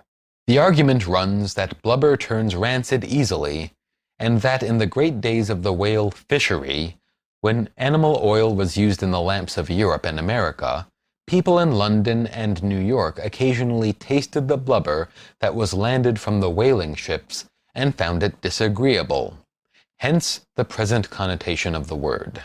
Except that there is proverbially no use arguing about taste, it might be called illogical to have a revulsion against fresh blubber just because it gets rancid easily and then does not taste or smell good. For people do not feel disgust at the names of cream and butter just because cream goes sour easily when it is not pasteurized and butter becomes rancid when it is not salted. Then, as to the disagreeable smell of rancid blubber, it is common experience that things do not necessarily taste bad, though they smell bad, as with cheeses. Or perhaps it is rather that things which smell bad to those not used to them do not necessarily smell bad to those who like them. Perfectly fresh cheeses taste good, except perhaps a little flat. Cheeses that stink, in the opinion of the novice, may be the delight of the connoisseur. So it is with cream. There are large sections of America, and smaller ones of Europe, where cream is preferred fresh, and both the smell and taste of sour cream are disliked. But there are also large sections of Europe, and smaller ones in America, where people relish the smell and taste of sour cream, and prefer it to the fresh. The like is true of the fresh blubber of the seal and whale. Those used to it, and most novices who try it, think it tastes good, and find it nearly or quite odorless. To the habitue, fresh blubber corresponds in taste to cottage cheese, good enough but rather insipid. To him, the fermented blubber or oil is what Camembert and Limburger are to our gourmets. The man who makes the same effort to get to like strong blubber that we make in getting to like strong cheese will both acquire the taste and come to the conclusion that the correct descriptive word is fermented, not rancid. For involved in the process is an acid reaction, so that if one likes oil that has been in a skin bag through a long and hot summer, he will describe it as tasting and smelling something like French dressing. Perhaps a description of the smell might be that it suggests a blend of soft camembert and vinegar. But what is the use of arguing, unless perhaps with the gourmet? If I were trying to introduce fermented blubber to the dinner tables of New York, I would begin with the connoisseurs of Chinese eggs, English game, and Norwegian gamelost. Even then I would change the name. With Cain I would say, "Oh, call it not blubber." That it may be the name, but not fat itself, which has lost popularity, is suggested by a special memorandum of June 14, 1944, made up for me by Charles E. Lund, acting chief of the Foodstuffs Unit of the Department of Commerce. There is no decreased consumption of edible fats. Both total and per capita, it has been rising throughout the years here and in England. It is not believed that there is any correlation in the use of the fat and protein group with the carbohydrate products like sugar, except that as incomes diminish, people fill up on the cheaper carbohydrates, such as grain products. The per capita use of edible fats has shown an upward trend from the first definite record in 1912 of the United States consumption. By 1931, the per capita disappearance was 47.2 pounds, and in the last full pre-war year, 1940, it had risen to 50 pounds. These figures are for commercially known edible fats: lard, butter, shortening, margarine, and cooking and salad oils. They considered butter on a 100% basis, although the fat content is actually 81%. There has also been an increasing use of so-called invisible fats in this country.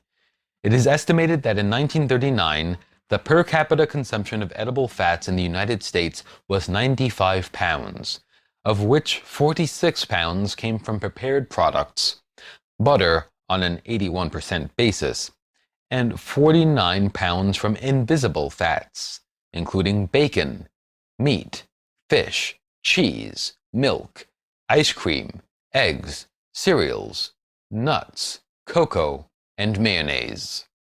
In 1943, although some of our fats and oil supplies had been rationed, total per capita consumption had risen to 102 pounds, with 45 pounds from visible fats. A study seeking to establish a correlation between sugar and fat consumption for any sizable portion of the human race over a period of years would constitute a research project of considerable dimensions. We have no reference to any such study. The point made by Dr. Lund in his first paragraph is, of course, of paramount importance. That people with small incomes, and those who are trying to save money irrespective of income, will buy the cheaper foods. Starches and sugars are cheaper than the fats. As this is written, the prices in a certain neighborhood store are, by the pound, butter 50 cents, bacon 38 cents, lard 20 cents, sugar 7 cents, flour 6 cents. Even with fat a little more than twice as nourishing as sugar or starch, which many people do not know, there is a strong pocketbook motive for working off on boarders or even the family dishes in which cereals and sugar play the leading roles. Dr. Lund suggests that the hidden fats are being consumed in growing quantities. That has a pocketbook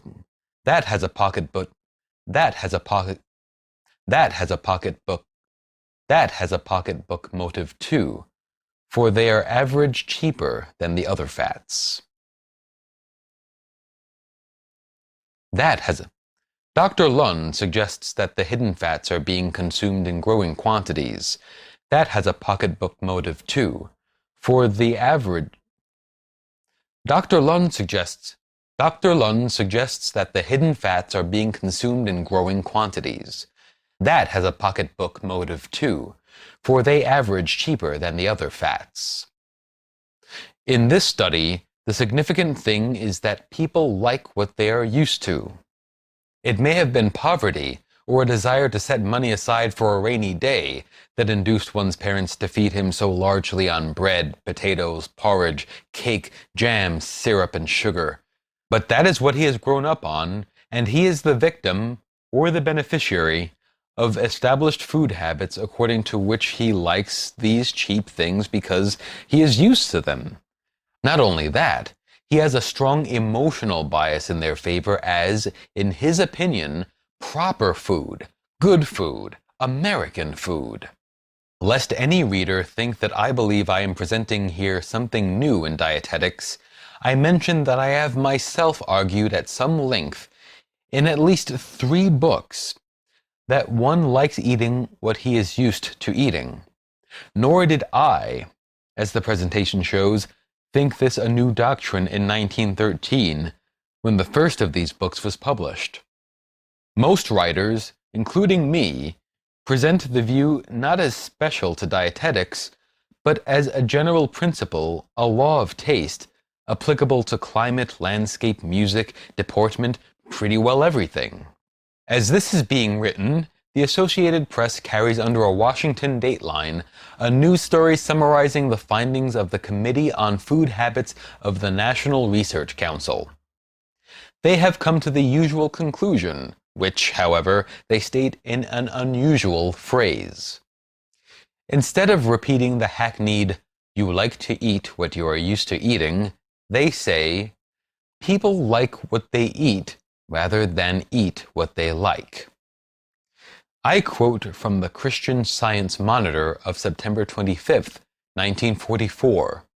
The committee sent investigators into selected areas to ask the folks what they ate and why they relish those particular victuals. Interviews with selected housewives representing varied income brackets in a Midwestern city disclosed that meat tends to be less frequently mentioned as a favorite dish with decreasing income level. Vegetable dishes showed an opposite trend and were mentioned significantly more by the low-income groups. This may be interpreted as supporting the hypothesis that people like what they eat rather than eat what they like, a committee bulletin concluded. The reporter adds that the discovery is considered of vast importance in long-range plans for upgrading American diet. While cheapness may create a liking for an article of food through the establishment of a habit that derives from economy, there is also another and reverse tendency to favor a thing because it is costly, presenting the full application of Thorstein Veblen's doctrine of conspicuous waste. We all know people who serve strawberries in January more frequently than in May and June, even though it is a common experience that berries imported from afar, as out-of-season luxuries, are seldom of as good flavor as the neighborhood product is when in season. Here, the desire to show off triumphs over the combined motives of economy and flavor. People who do this kind of thing will rationalize if put on the defensive. They will tell you they belong to the I want what I want when I want it school, that they can afford it, that tradesmen would not get along so very well if men of means like themselves did not put money into circulation. Such defense arguments may or may not be sound, but at any rate, there are those who eat caviar and truffles partly because they cost a lot. Still and all, this factor that tends to produce taste for costly things is of small power compared with the strength of food habits that are established in childhood and adolescence through the force of economy motives in home, boarding house, and boarding school. Fat. The word is now under nearly as strong a taboo complex of feelings as blubber. Our average citizen does not eat if he can help it. This means he does not eat the things which he calls fat. He does not eat tallow under that name, almost as reprehensible as fat, but he loves beef gravy, which may contain a large amount of tallow. He trims the fat off his steak and leaves it behind on the plate, not wholly or mainly, as Veblen might have diagnosed it, in order to distinguish himself by conspicuous wastefulness. Rather, he does it because this part of the steak comes under the taboo name of fat, for which reason he has avoided it from childhood, has scarcely ever tasted it, and is sure he does not like it. Meantime, he eats a lot of fat under its agreeable names of cream, butter, bacon, gravy, shortening, salad dressing. He eats tallow not merely as beef gravy, but in several other ways, for instance as suet and suet pudding. Still, in spite of all the taboos, there is a widespread understanding that fat hunger is not only possible, but normal. At one stage of World War II, we were trying to talk ourselves into various beliefs about the weakness of Germany. Then it was frequently alleged that the Nazis were suffering from fat hunger, which condition would help in bringing them to their knees. Later, we heard about fat hunger in occupied countries from Norway south, and not least in the Balkans and Greece. To this degree, at least, and in spite of the common belief that fat is more necessary in cold than in warm weather, we realize generally that fat is desirable whatever the climate. Some chapters back, in the account of the year on exclusive meat in New York, I mentioned that, although Anderson and I ate more of both fat and lean during cold than warm weather, still the proportion of fat to lean remained constant, if we were able to choose our food at each meal according to taste, with nothing to choose between but lean and fat. Except as tastes are controlled by propaganda and fashion, the longing for fat, summer or winter, depends on what else one eats. If his is an exclusive meat diet, then he simply must have fat with his lean. Otherwise, he would sicken and die. On a mixed diet, since fats, sugars, and starches are, in most practical respects, dietetically equivalent, he eats more of any one of them if the combined amount of the other two is decreased. It has been considered strange by some, but really is not strange if one knows the local conditions, that extravagant praise of fat occurs neither in the usual conversation nor in the folk tales of the Eskimos. The animals they hunt are usually so fat that when they have secured all the lean meat they need, they have on hand more fat than they can use. So when they have eaten all they want, there is enough fat left over for fuel and light. And, as I keep saying in this book, it makes no difference how fond one is of fat. He is bound to turn against it as soon as he has had all that is good for him. Of all foods, fat is preeminently the one where enough is enough. Among hunting people, the chances of fat hunger increase toward the equator, for the animals on which they depend are more and more skinny the farther south they go, until in places like tropical Africa, there are only a few species that accumulate fat, chiefly the hippo and the eland. Quite naturally, therefore, we get from Central Africa and Northern Australia the most extreme stories of fat hunger. Two of the most reliable and competent authorities on the tropics whom I have known personally are Akeley on Africa and Wilkins on Australia. In the 4th chapter of this book, I have referred to what Akeley used to tell of African fat hunger when we were housemates in New York. Sir Hubert Wilkins, when he and I were in the Arctic together, both living at times exclusively on meat, gave me what remains my best single instance of how fats are crowded out. Sir Hubert's father, the first white child born in South Australia, told that when he was young, around 1840, the herdsmen, who were the majority of the population, lived almost exclusively on mutton, sometimes on beef, and tea. At all times of year, they killed the fattest sheep for their own use, and when in the open, which was frequently, they roasted the fattest parts against a fire with a dripping pan underneath, later dripping the meat into the drippings as they ate. Then gradually commerce developed. Breads and pastries began to be used. Jams and jellies were imported or manufactured, and, with the advance of starches and sugars, the use of fat mutton and fat beef decreased. Now, except that the Australians eat rather more meat per year than people do in the British Isles, the proportion of fat to the rest of the diet is probably about the same in Australia as elsewhere within the British Commonwealth of Nations. Sir Hubert is usually thought of as an Antarctic and Arctic explorer, which is right, but he is also distinguished for his tropical research through the 2-year expedition he conducted for the British Museum in Northern Australia, as told in his book Undiscovered Australia, London, 1928.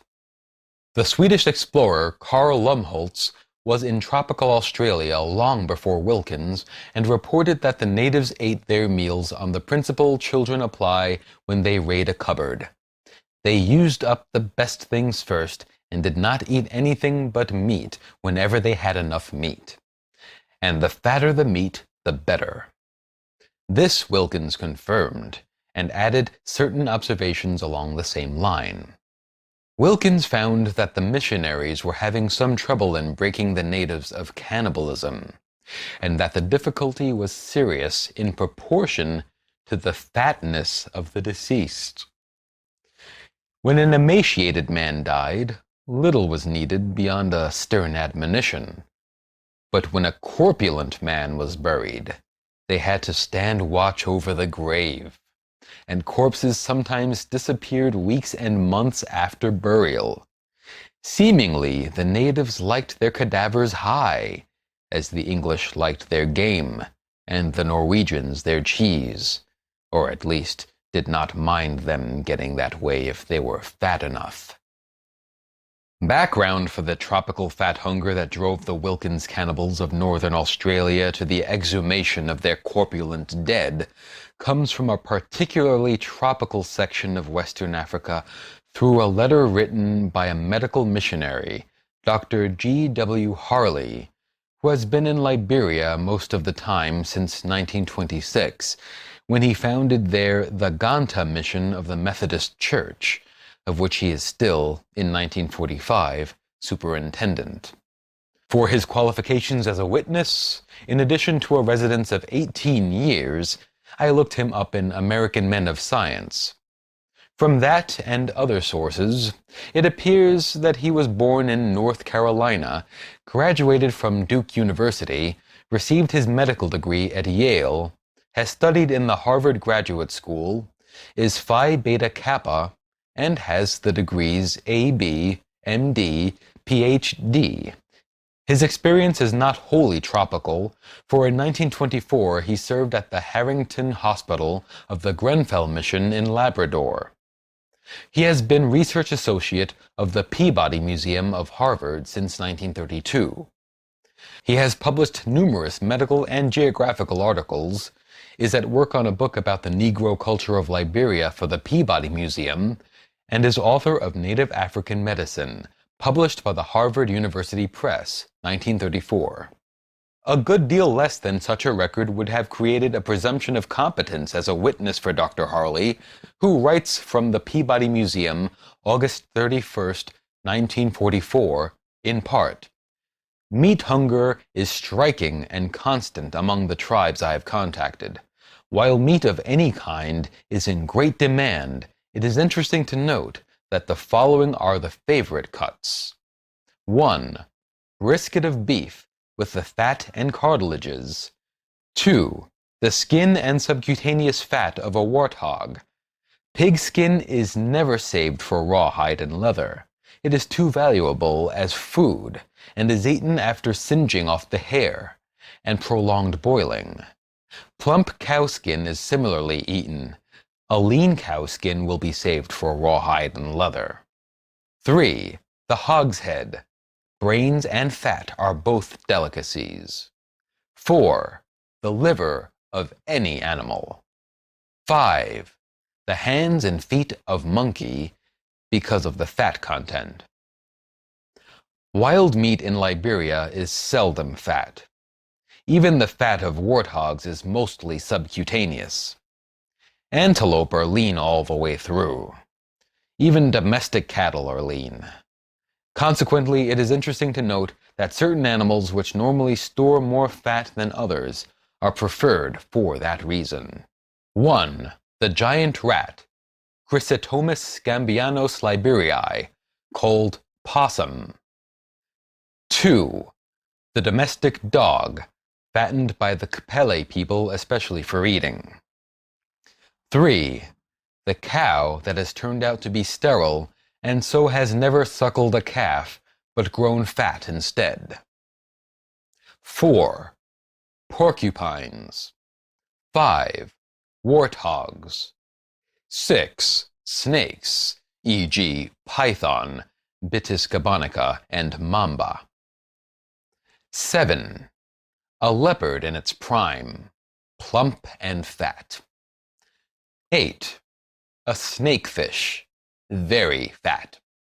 My own experience for 20 years has been that of a person very active physically, consuming meat whenever available in amounts comparable to that eaten in temperate climates. It was not unusual for us to put up a whole hog in tin cans for our personal use. Moreover, when meat was not available for making gravy, we had a gravy made of palm oil, flavored with meat stock or bouillon cubes.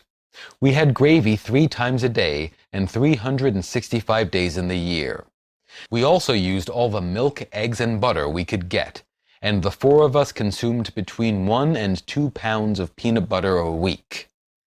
We had fresh vegetables every day from our own garden, whatever the season, but it was for meat and butter that we often felt hungry.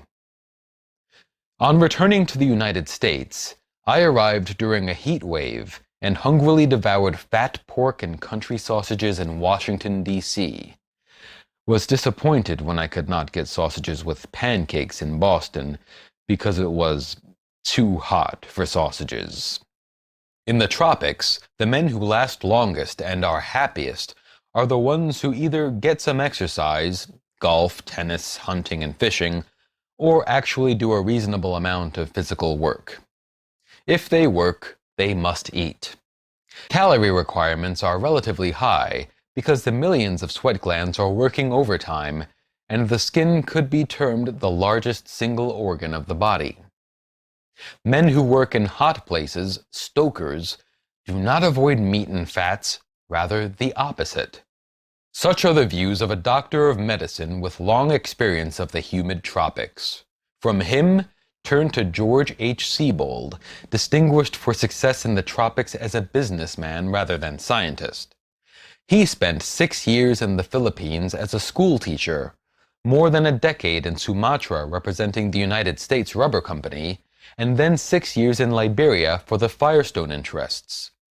He came to believe, and act on the belief, that much of the so-called enervating effect of a tropical climate is due to faulty nutrition.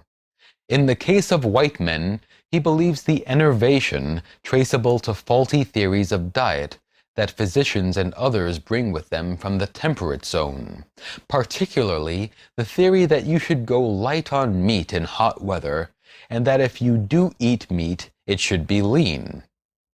Mrs. Siebold believes in varying meals a good deal, but allows her husband considerable fat meat. When she is away from home, he has only 2 meals a day, noon and evening. At both, he eats pork chops 2 inches thick, with at least 3/4 of an inch of fat all the way around the outer edge of each.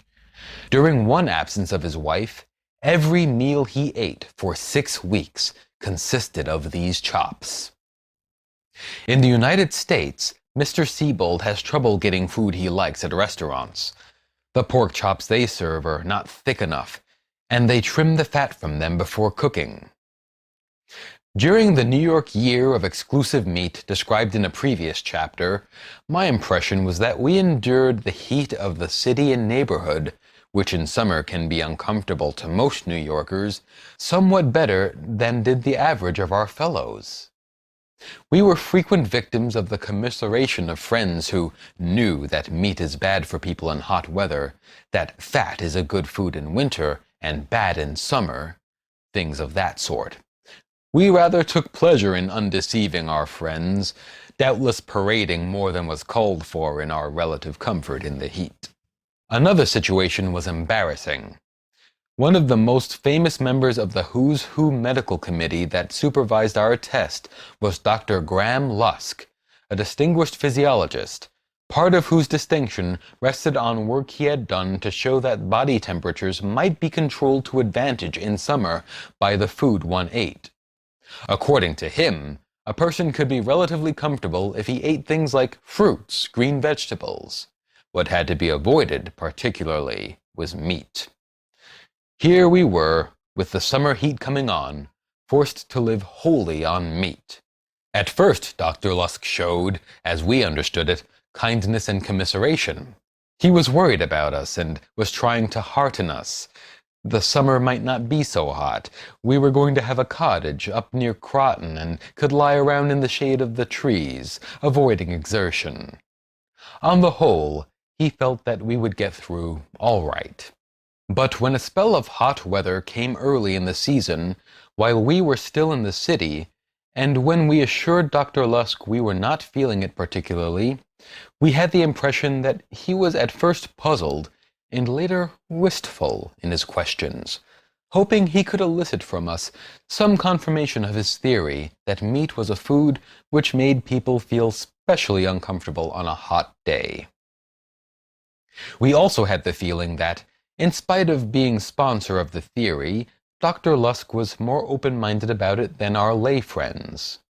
I think he considered we were giving him evidence which was difficult to reconcile with his theory. I'm afraid that many of our other friends thought we were just putting it on, that we were so wedded to our eccentric food notions that we simply would not own up to how wretched we felt in the heat. Some of these friends, especially those who did not see us frequently, are still telling about the awful time we had that summer, what with the extreme warm spells and our heat-producing diet. Shortly after the close of our New York year on meat, an old friend, Earl Parker Hansen, who had already spent 4 years in subtropical Chile, left for a 2-year survey of the Orinoco and Amazon basins for the Carnegie Institution. As he tells it now, he still had then the usual North American beliefs about South American food habits, to the effect that the local people were pretty well all wrong, and that the North American knowledge of dietetics enabled us to devise regimens better suited to the humid tropics than what the people of those tropics were eating and liking to eat. When he was gradually converted away from this view, he also began to learn, through what eventually became a wide reading of Amazon literature, that others before him had arrived there at the same conclusions by similar steps. But, of course, without influencing the prevailing dietetic theories of North America and Europe, which, in the main, are deduced from animal experimentation and from chemical facts, the matter of their applicability to humans being rather easily taken for granted. There was, for instance, Henry Wallace Bates, contemporary and friend of Darwin, who spent about 11 years living and traveling all over the Amazon basin. His book, A Naturalist on the River Amazon, is one of the great classics of tropical exploration. It is now available in Everyman's Library, in which edition he says on page 106, "I had found out by this time that animal food was as much a necessary of life in this exhausting climate as it is in the north of Europe. An attempt which I made to live on vegetable food was quite a failure. As is told more fully in the chapter Second Pemmican War, there was in Washington in the spring of 1943 a controversy within the Army as to whether pemmican should be used as a military ration or as an element in one. The chief argument against its use, except for the allegation that soldiers would not like it, was that, because of a high fat content, it was not an all-climate ration, but one useful only in cold weather, thus good only half the year in the temperate zone and no good at all in the tropics." At this stage, Hansen was one of the tropical advisors of the Quartermaster General, though later he went to Africa in charge of a mission to study Liberia for the Foreign Economic Administration. From his own experience of the humid tropics, from the verbal reports of fellow explorers whom he met in the Explorers Club of New York and elsewhere, and from his reading of tropical literature, he was convinced that the high fat content of pemmican was no argument against its use in hot weather. He felt that if it was a good food in the Arctic, it would be equally good in the tropics. So he decided to try it out through a part of the Washington summer, where the maximum temperatures of June, July, and August are demonstrably higher and, in Hansen's opinion, more discomforting than, for instance, at Manaus on the Amazon. He has been so kind as to give me a statement dated February 29, 1944. It deals with pemmican, and was intended by him for use in one of this book's pemmican chapters. But his facts and views seem even more pertinent to the question of fat as an element in hot weather diet, so I am using his letter here. My experiences with pemmican grew out of the personal conviction that meat, including the proper amount of fat, is every bit as necessary for health and energy in the tropics as in the north. I have long wondered about the glaring discrepancies in the nutritionists' arguments to the contrary. On the one hand, they say that fat is the most efficient energy food known. On the other, they talk in doleful tones about the debilitating effects of the tropical climate. Why should you be careful to avoid energy-giving foods in a climate that supposedly saps your energy has always been beyond me. The pygmies of the tropical Ituri forest will run miles to gorge themselves on the fat of a recently killed hippopotamus.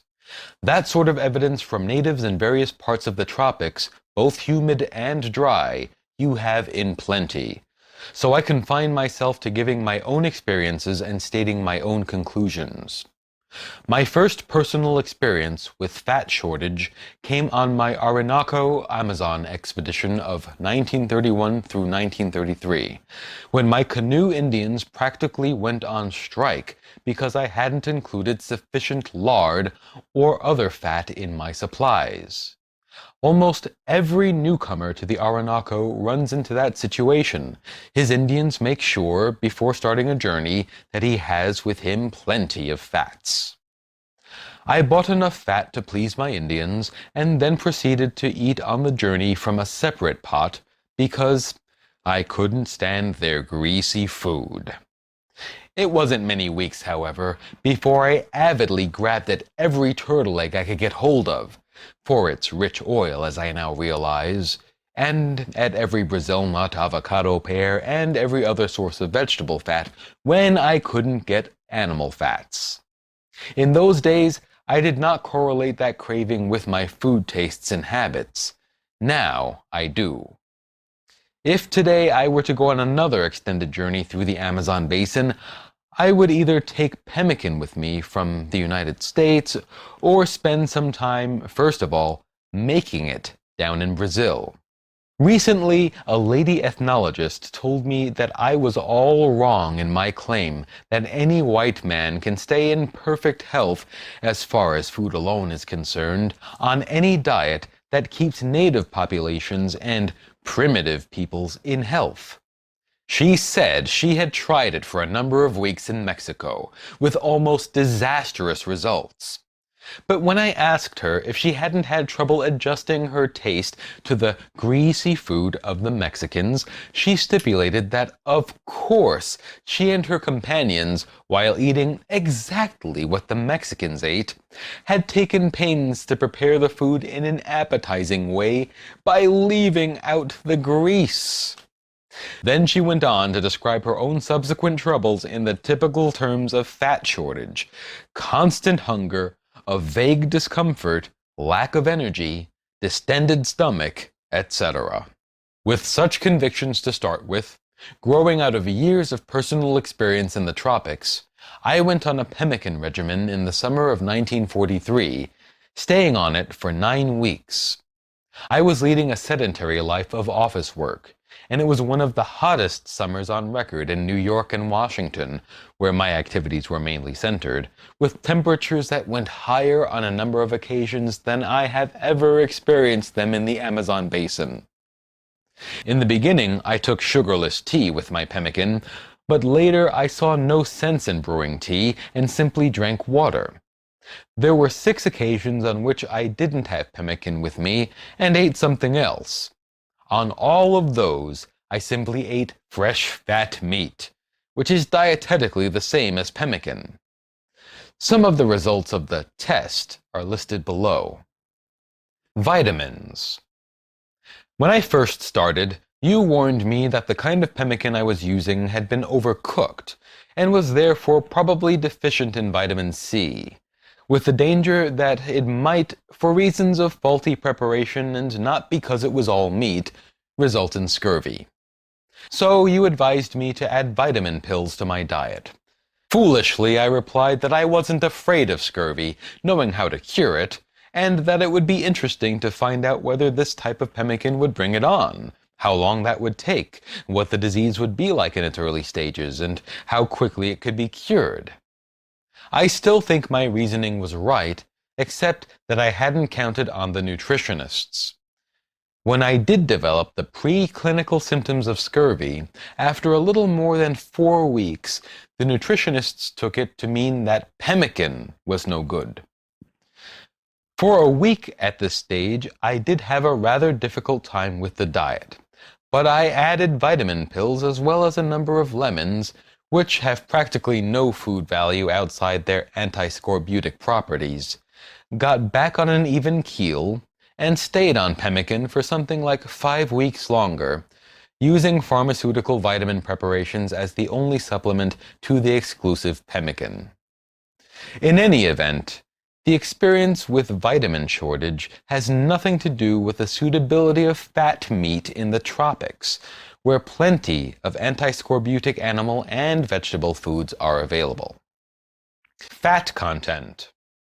The dietitians warned me when I started that I was endangering my health because they knew from years of research that a fat content of more calories than about 35% in the diet is dangerous. I believe this may be correct for a mixed diet, but know it to be absolutely incorrect for an all-meat diet. My pemmican was one of 3 types. Type A was so designed that 80% of the calories came from the fat and 20% from the lean, meaning a ratio of about 50-50 by weight. Type B had 70% of the calories in the fat and 30% in the lean.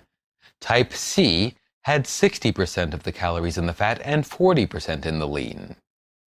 At first, I preferred the lean Type C pemmican because I wasn't used to eating much fat. It wasn't long, however, before I began to realize it was unsuitable.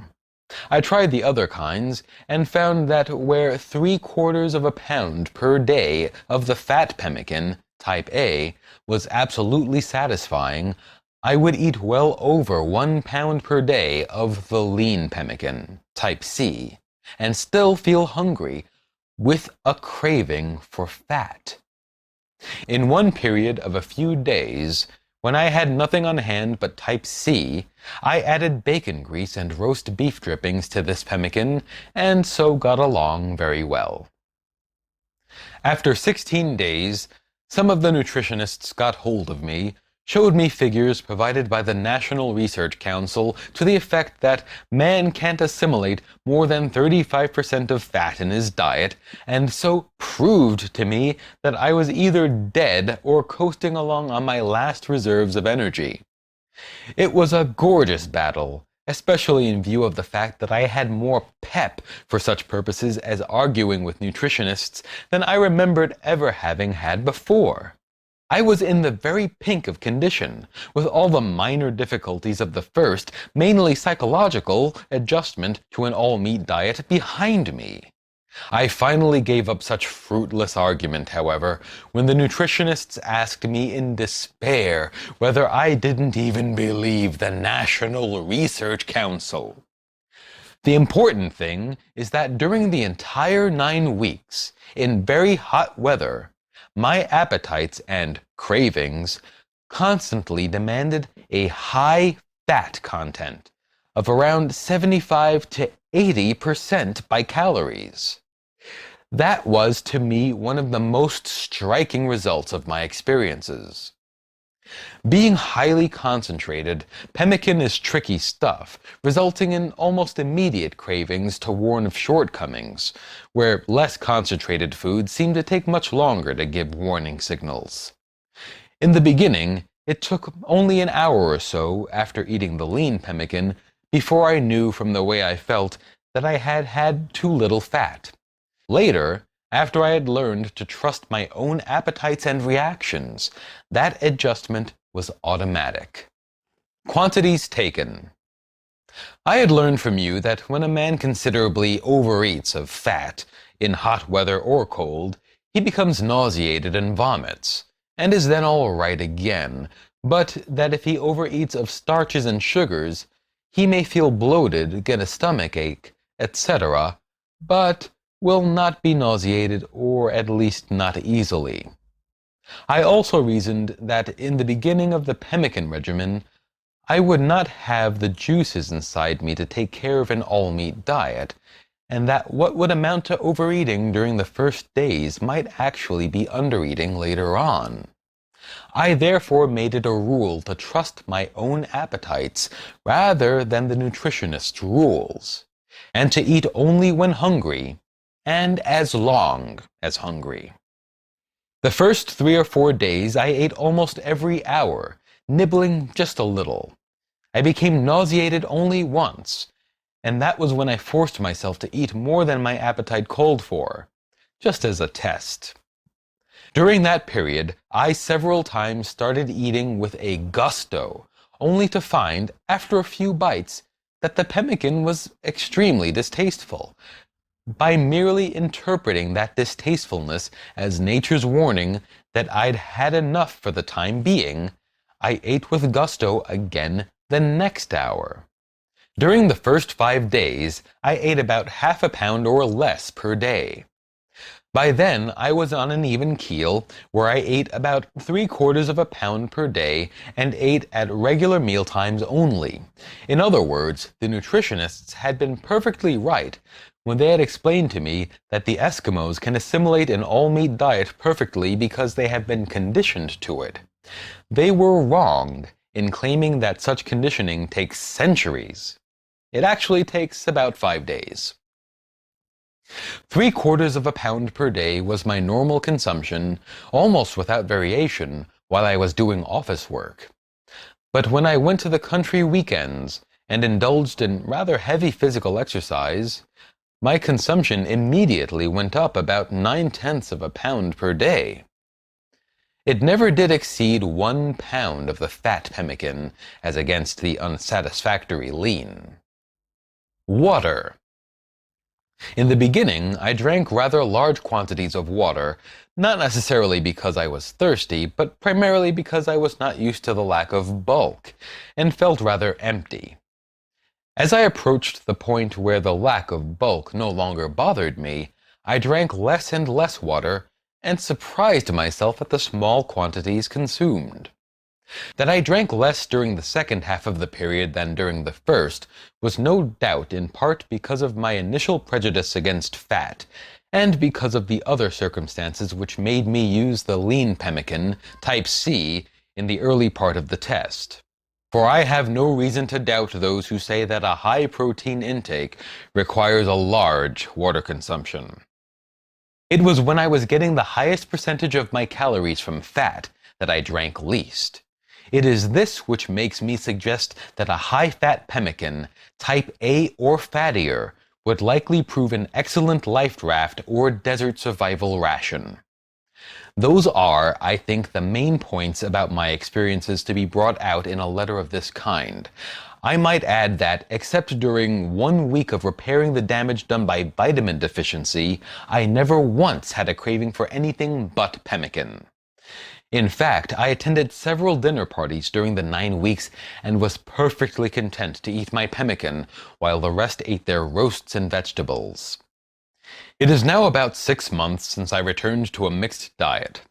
I am in perfect health, as attested by 2 medical examinations, but have changed my food habits to the extent that I now eat all the fat I can get hold of, where previously I usually cut the fats from my meat and left them on the plate. In fact, there are times now when I have a real craving for fat and a longing to return to the pemmican regimen. I know this. As soon as wartime restrictions are lifted on meats and such animal products as cheeses, my diet is undoubtedly going to consist very largely of such foods. And if I ever return to the Amazon basin, I will never again differentiate between my meals and those of my Indians on the ground that the latter are too fat. In a discussion of pemmican hereafter, I quote Admiral Sir Leopold McClintock to the effect that he paid no attention to the prohibitions of a dietetic theory, which happened to be in vogue among the doctors in a given year, if he knew that the food condemned by the theory had been found wholesome and in other ways desirable by large numbers of people through long periods. He said he always preferred experience to theory if the two were in conflict. Perhaps in giving adherence to McClintock's rule, I may suggest a corollary.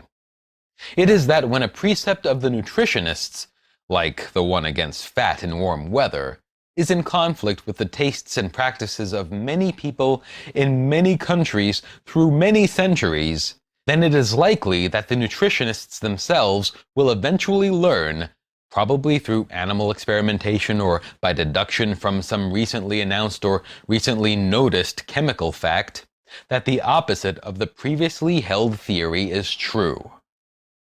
So one may reasonably expect, within not too many years, that the dietitians will announce they have discovered Jehovah was right for Palestine, Achilles for Greece, the Australian black and the Amazonian red man for the humid tropics, in liking meat in those climates, and in liking it fat. Chapter 7. The Blackleg in Shakespeare's Time. Europe's dread of the frozen north, with its stillness of white death, its gloom of the 6-month night, was apparently stronger than the 17th century, stronger during the 17th century than at any time before or since. It is difficult for us to understand how real such imagined terrors can be. And they were not wholly imaginary. For a miasma of death spread through the encampments.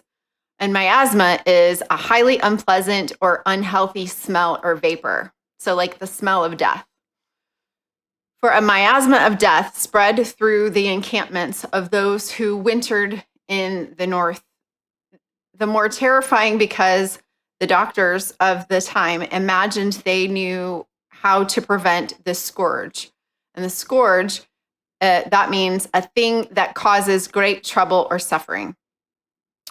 Somehow it is more unnerving to a man to discover himself powerless before a condition which he had thought he understood and was capable to cope with, than before another which he had from the beginning looked upon as a force of nature against which no strength might prevail. Apart from the numerous superstitions about the so-called frozen north, and apart from man's fear of the unknown, the dread of the northern winter has rested upon facts that are horrifyingly real. The most serious are those of the disease scurvy, known also by several other names, the commonest of which is blackleg. Doctors who wrote in Latin called it scorbutus, I don't know. The preventatives and cures, supposed or real, chiefly supposed, were anti-scorbutus, whatever, that word.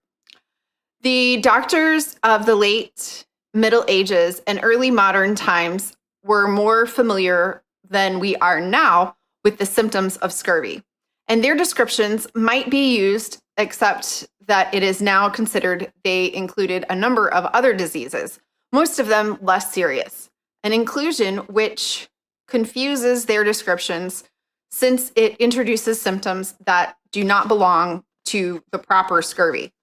Accordingly, I make up a new description based upon my own experience and upon consultation with a number of doctors who have specialized in the disease. Chief of them, the late Dr. Alfred Hess of New York City, who during the last third of his professional career was usually recognized as about the foremost authority. If an observer were watching for the onset of scurvy and had in mind, among other things, the psychiatric aspect, the first symptom noticed would probably be an emotional or temperamental change. The victim becomes more argumentative, more irritable, likelier to take affront, more inclined to be pessimistic interpretations. At this stage, it would seem that no physical examination could reveal any gross sign of the coming trouble, nor would the patient be likely to admit that there was a mental change. As full development of scurvy draws nearer, the mental condition changes from aggressive and argumentative irritability to pessimism. Then appears a slight and thereafter steadily growing disinclination to physical effort. And similarly, with mental effort, particularly that the patient more and more often finds himself in what's the use mood. Now comes the first symptom that a patient will notice, but only if watchful. It is that when he jumps up from a sitting or lying position, he will stagger momentarily, though not enough to feel it as a dizzy spell. It will not be likely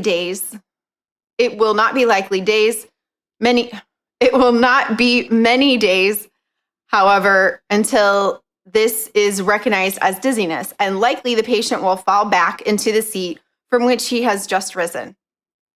After this comes symptoms that are more readily discernible.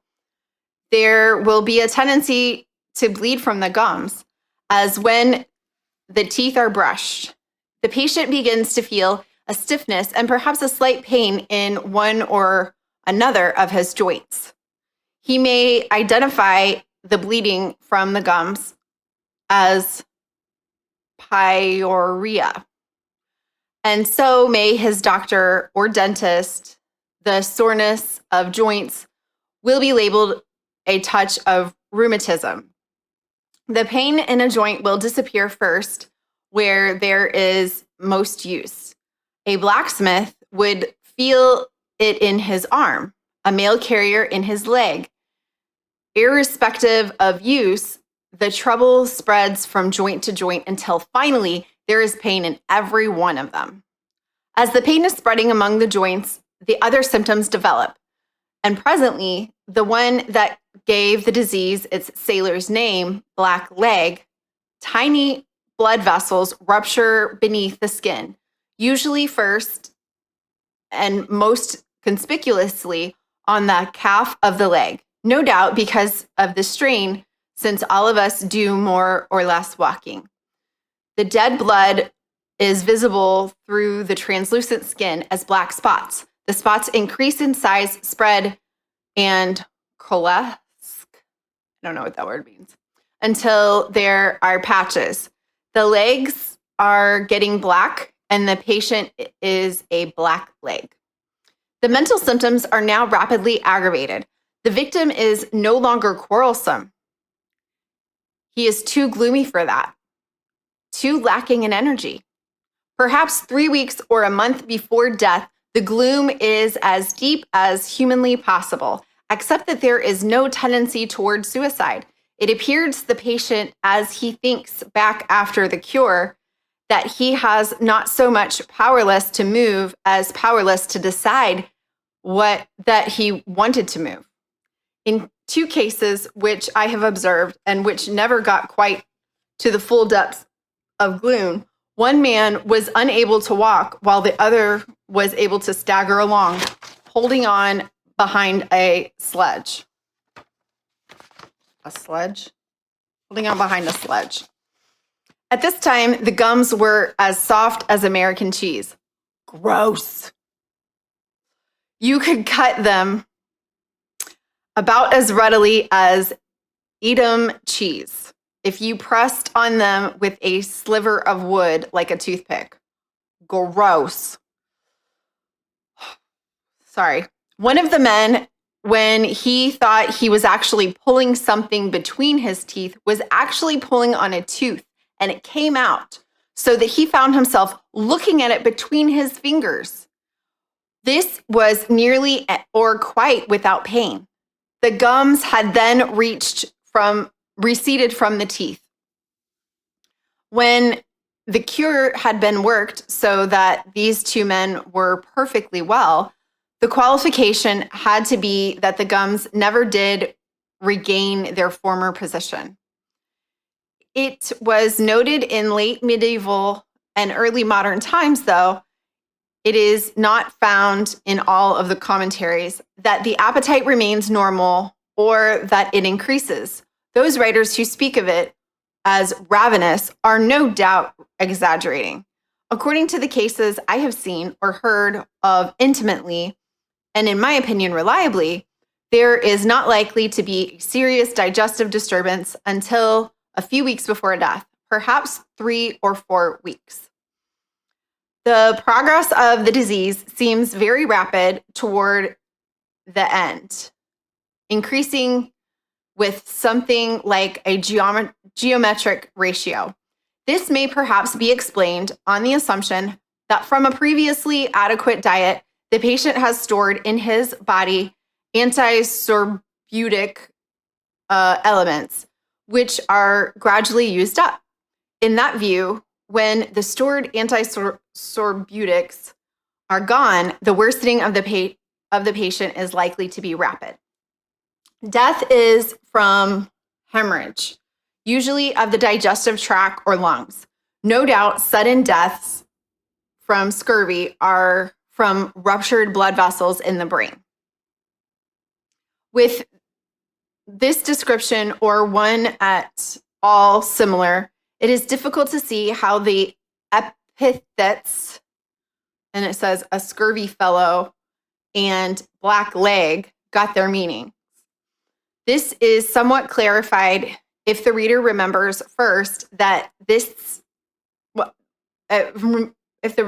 reader remembers first what has been said about a number of other diseases having been included formally under the scurvy classification, and then that the disease was supposed to depend in part on a man's character and his disposition.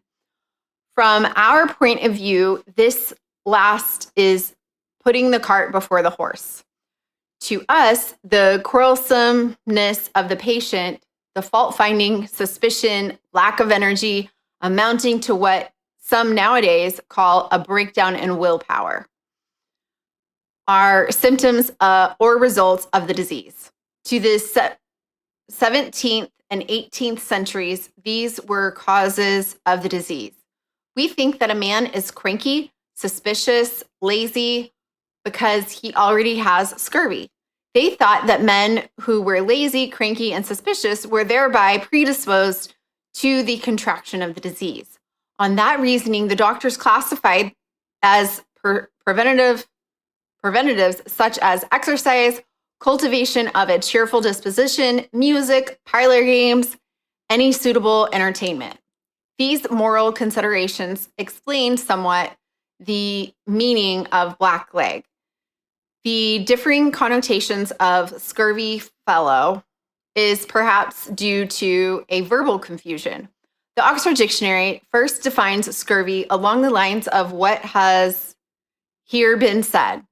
Then it gives another scurvy, which differs in meaning and derivation, though it has the same spelling.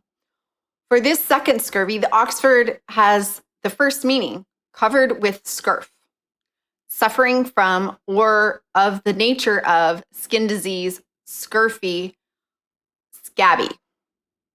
In the cases of true scurvy, which I have seen, and in those about which I have seemingly reliable information, the disease does not have, as a symptom or result, any scabby appearance of the skin. This is specifically impressed upon me in New York City hospitals when I was occasionally called in as a consultant for the diagnosis of scurvy during the period immediately following the publication of my first paper in the Journal of the American Medical Association. And in quotations, it says, observations on 3 cases of scurvy, November 23rd, 1918. One woman I remember in particular, who was a delicate Nordic blonde in appearance, looked especially dainty and ethereal at the beginning of her treatment, more so than she did when she had particularly recovered. Looking at such a patient, it was difficult to understand how scurvy could have received its Shakespearean connotation. But that connotation would be easy for one who confuses the disease we are here describing with some other which is characterized by a scurfy or scabby appearance on the skin. Under the present view, the causes of scurvy are wholly dietetic. Shocker! We find it interesting, therefore, when we go as far back as we can in the literature, say to the 13th century, that we have a constant reoccurrence of views similar to those of the present. There is the further striking similarity that only now and then are we told by the older writers that fresh meat will cure scurvy. So exciting. But we are constantly told that fresh vegetables are a cure. However, the idea of fresh never got a very strong hold. For instance, in the 19th century, the usual view of lime juice or lemon juice as an antisorbutic was that the efficacy depended on acidity. Accordingly, in the reports of polar expeditions, there is frequent reference to the acid content of the antiscorbutics carried, but mention of the age of comparative freshness of the juice occurs rarely, if ever. In the 17th and 18th century theory of scurvy causation, a canvas of the literature reveals great variety and ingenuity. The precepts which most frequently crop up are that the leader of an expedition must see to it that his men are cleanly, that they exercise in the fresh air, and that they have plenty of sunlight, and they are kept in good spirits by suitable entertainment. Views still held as to the general preservation of health, though discarded as particularly applicable to scurvy. This is an Arctic study and develops only those views on scurvy, which had a bearing on Europe's dread of the northern winter. They are in chief. Number 1, vegetables are necessary for health. They are difficult to secure in the north, which makes wintering there dangerous. Number 2, lack of sunlight and of solar warmth tends to cause scurvy, which poses the difficulty that for a long period, the sun is absent from the sky.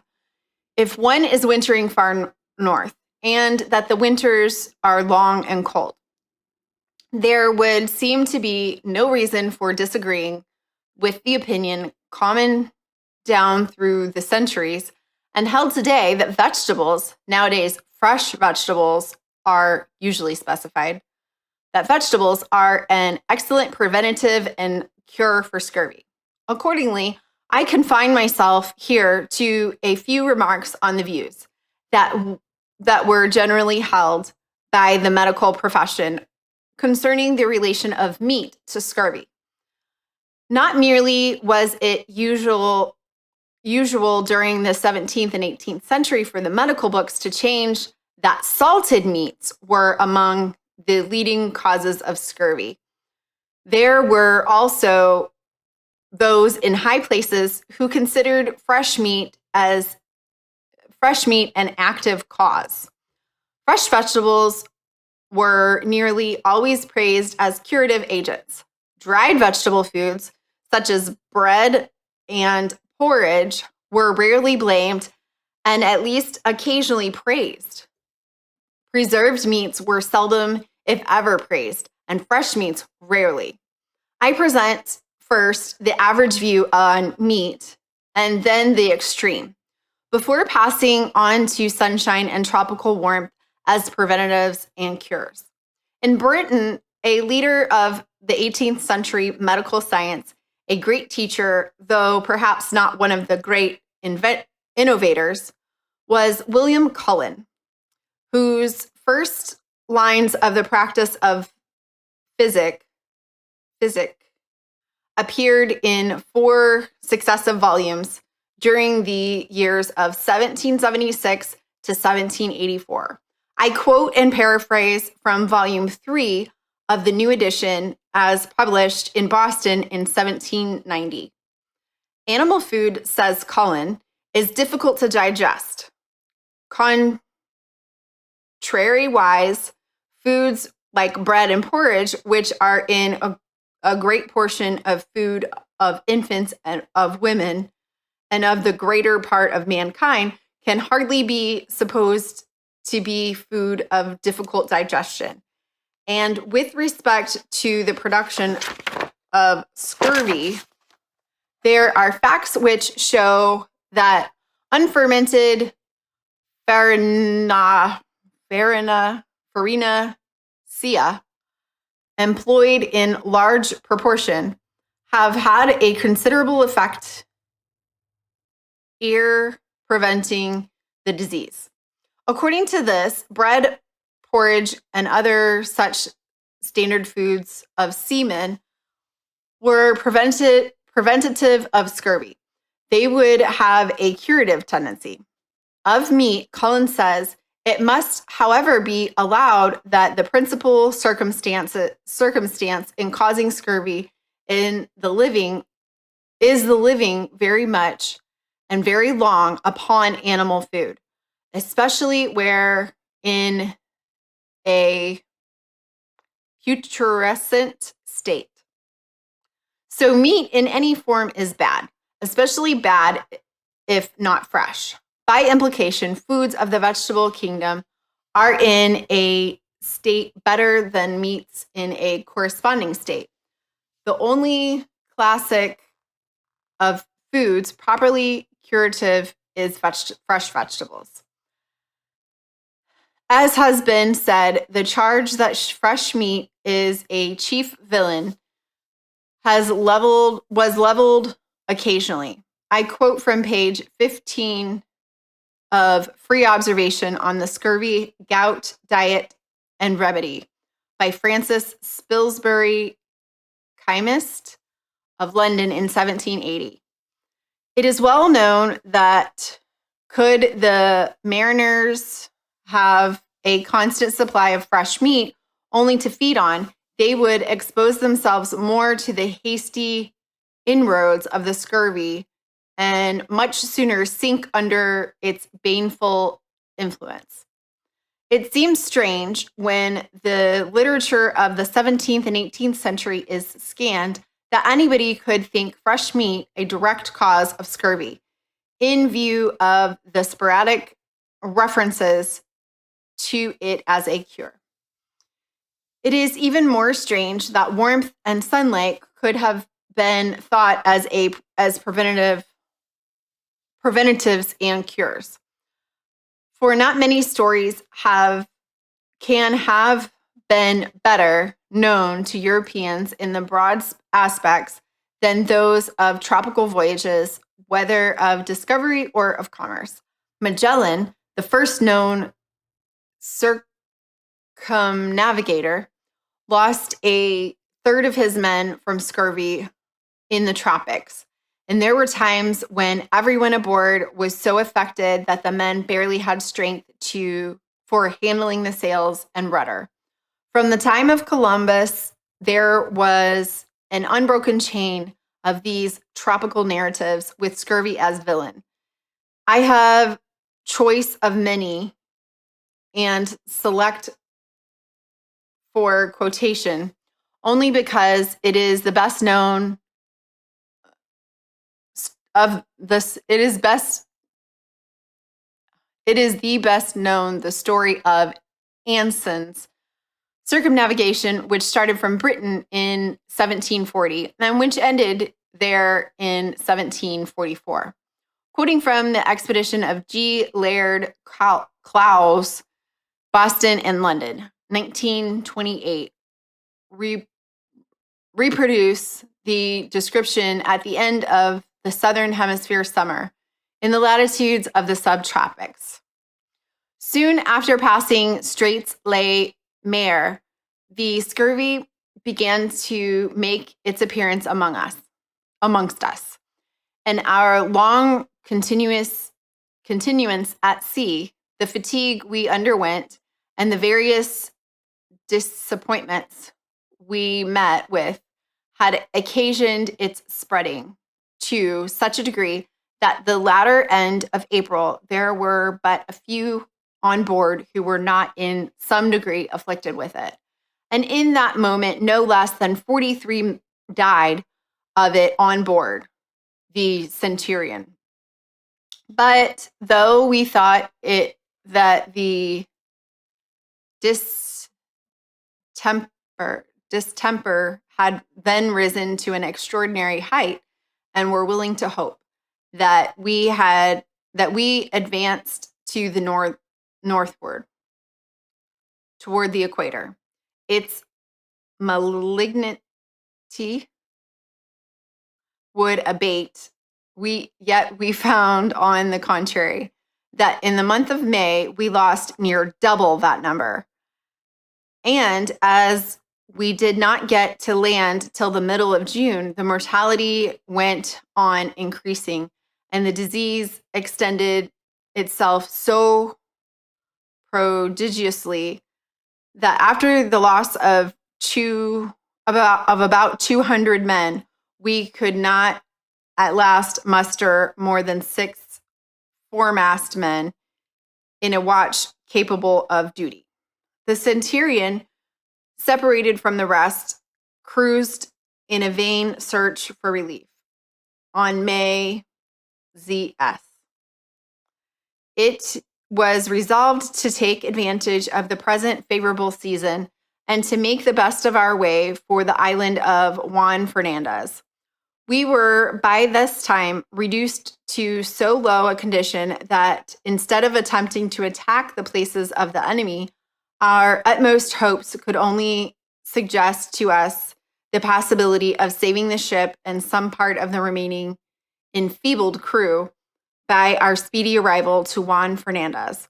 By May 28th, the crew were dying 4, 5, 6 in a day. They missed the island, and on the 30th saw the coast of Chile. In this desponding condition, with a crazy ship, a great scarcity of water, and a crew so universally diseased that there were not above 10 foremast men in a watch capable of doing duty, and even some of these lame and unable to go aloft, we stood to the westward. On June 9th, they reached Juan Fernandez. We were by this time reduced to so helpless a condition that out of 200 and odd men which remained alive, we could not, taking all our watches together, muster hands enough to work the ship on an emergency. Though we included the officers, their servants, and the boys, they were hardly able to reach the island after sighting it.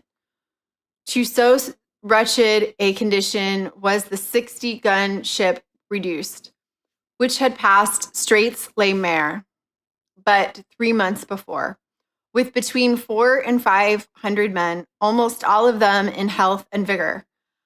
At 4 a.m, the cutter was dispatched to find out the bay anchorage we were in search of, who returned at noon with the boat laden with seals and grass.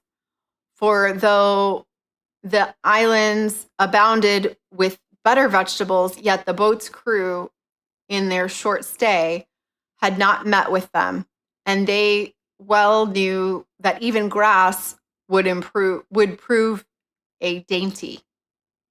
The seals, too, were considered as fresh provision, but as yet were not much admired, though. They grew afterwards into more repute. For what rendered them less valuable at this juncture was the prodigious quantity of excellent fish, which the people on board had taken during the absence of the boat. Soon after the Centurion berthed, they saw a sail which proved to be the trial sloop. Her commander, Captain Saunders, informed them that out of his small complement he had buried 34 men, and that the Others were so afflicted that only himself, his lieutenant, and 3 of his men were able to stand by the sails. The ship got their sick ashore. During the first 10 or 12 days, the fatalities continued, and they buried about 6 a day. It was nearly 20 days after landing that the mortality tolerably ceased. The island abounded in vegetables, which were recognized as antisorbutic. These vegetables, with the fish and flesh we found here, were not only extremely grateful to our palates after the long course of salt diet, which we had been confined to, but were likewise of the most salutary consequence to our sick in recovering and invigorating them, and of no mean service to us who were well, in destroying the lurking seeds of the scurvy, from which perhaps none of us were totally exempt, and in refreshing and restoring us to our wonted strength and activity. On the 21st of June, the Gloucester was sighted, and Anson believed she might be in the same distress from illness, sent out a boat loaded with freshwater fish and vegetables, which was a very seasonable relief to them, for our apprehensions of their calamities appeared to be but too well grounded. They had already thrown overboard 2/3 of their complement, and of those that remained alive, scarcely any were capable of doing duty except the officer and their servants. On August 16th, they were joined by the Victoller and Anna Pink, the last of their squadron, to make the rendezvous, the Severn and the Pearl. Turned back to Brazil, the wage was lost, though some of the crew were saved. The Centurion, the Gloucester, and the Trial sloop had left England in 1740, and 961 men on board of these 620 were dead by August of 1741. Nearly all of them from scurvy. In the early modern times, from Magellan, on the books of narrative and of medicine were filled with tales like these that came from the tropics. And yet the belief persisted among those who sailed northernly from Britain, Holland, and Scandinavia, that chilly weather and the long winter absence of the sun were among the prime causes of scurvy. It was generally believed that, and they may have been true, that scurvy in this period was more prevalent on shore in Northern Europe than in Central Europe or on the Mediterranean. But if that was so, conditions have changed a good deal for nowadays. Scurvy is quite as likely in the southern countries. Of lands under the flags of the United States, for instance, scurvy has been most frequent during the past few decades in Puerto Rico. 300 years ago, the sailors of the Davis Strait fishery off the coast of Greenland and to the Greenland fishery around Spitsbergen did not know, as we do now, that in those very regions, particularly on the west coast of Greenland, it has been demonstrated that of itself there is nothing unwholesome to Europeans about northernly living.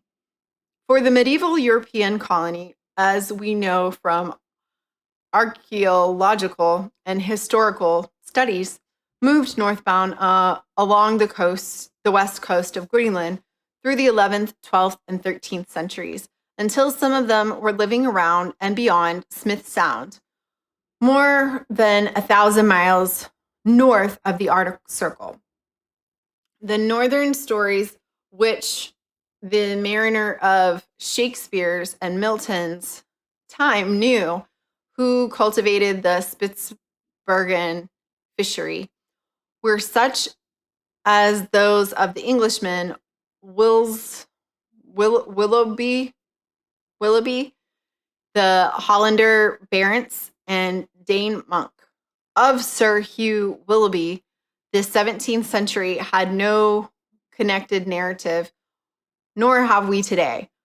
But what they knew filled them with dread. They knew that he and the entire company of his ship, the Bona Esperanza and Bona Confidentia, had gone into winter quarters during September of 1553 on the north coast of Lapland, with considerable, if not ample, stores, that most of them had been still alive in January of 1954, but that none lived through the winter. It was believed, and is still believed, that most of them died of scurvy. In contrast, the 17th century knowledge of the Barents expedition was explicitly terrifying. The crew had built themselves a house of driftwood, which was abundant on the shore of Novaya Zemlya. I can't say it. They had plenty of fuel to keep them warm and plenty of food of the sort that was then standard meal for porridge, flour for bread, preserved meat with herbs and other things which were considered preventives and cures of scurvy. Yet the scurvy came, and 5 out of 17 men died while the survivors kept diaries. A story typical of the belief and indeed of the happenings of the 16th and 17th centuries was that of the Danish expedition under Jens Munk, which spent the winter of 1619 to 1620 in what is now the harbor of Churchill, Manitoba, the Hudson Bay, terminus of the Canadian National Railway, and which was from the 17th to the middle of the 19th century, an important seaport of Canada. With 2 ships, the Unicorn, I can't say that word, and Lamprey, Lamprenen. Monk sailed for Copenhagen May 9th, 1619. The Unicorn had 48 people and the Lamprey 16. For winter quarters, September 7th, what we are told, I caused the sick people to be brought from the ship on shore, and we gathered some cloudberries, gooseberries, and other berries. I also had a good fire made on shore every day for the sick, whereby they were comforted and in time nicely regained their health. So the scurvy that had developed on the long voyage was cured by fruits and such other things as were then standard antiscorbutus. A fateful reoccurrence in the history of military operations of seafaring and of exploration, reference to which is here repeated for the persistence of the Monk expedition, is the frequent conversion of laymen to the view that scurvy is preventable and curable through the use of fresh meat and medical professions' refusal to let these conclusions sink in deeply enough to become integral in the doctrine of medicine. Cures with meat were referred to sporadically in the 17th and 18th century medieval literature, and I plan to study this in depth in the longer and more technical work, to which this book is a sort of preface. It will then appear that those who realized that meats had been curative on expeditions were comparatively so few, commanded so little respect, and were indeed usually so unemphatic in their statements that members of the medical profession were unimpressed. Imagine that. If impressed at all, it was but for the moment, and they relapsed into the doctrine that among foods, only those from the vegetable kingdom would cure scurvy. There were, of course, a great many other specifics, such as mercury, and a great many other preventatives, such as baths, exercise, sunlight, and fresh air. But the single issue of present concern is between animal and vegetable food preventatives of scurvy. In field practice, the situation was that commanders of ships and of armies desired meats as good, sound food. They rarely considered them as anti-scorbutious, thinking in that connection only of vegetables.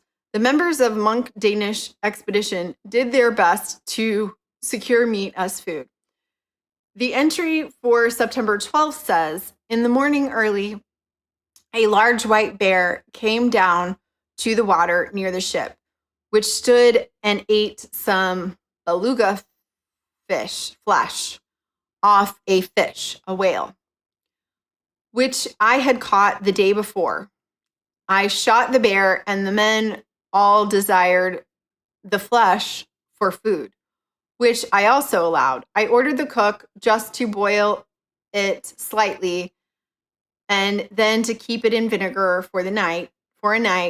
And I myself had 2 or 3 pieces of the bear flesh roasted for the cabin.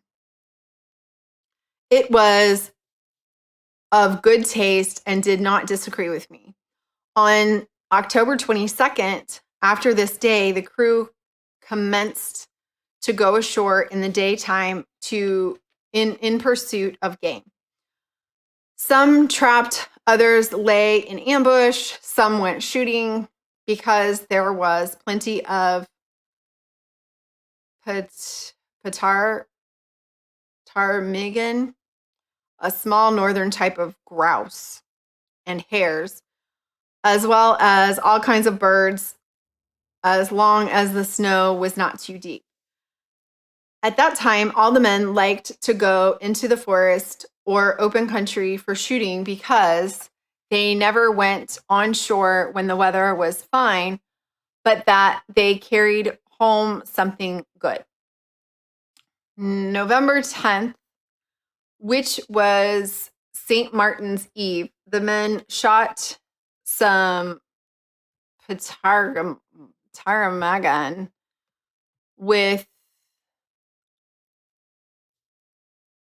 which he had to content ourselves instead of St. Martin's goose on November 15th. They caught 3 foxes, but the record does not tell whether they were eaten. On November 21st, some of the men shot which were of great assistance to us, whilst others visited and put in order their traps, in which they caught animals. That day, they buried their first dead, a man who had long been ill. It is not clear whether he died of scurvy, but there is no doubt about most of those who followed. On the 12th of December, one of the 2 surgeons died. On the 20th of December, the weather was fine and mild, so that the whole crew was on shore. A part of them went shooting so that they might have some fresh meat for the approaching Christmas holy days. In the evening, they returned and brought a number of ptarmigan, and a hare.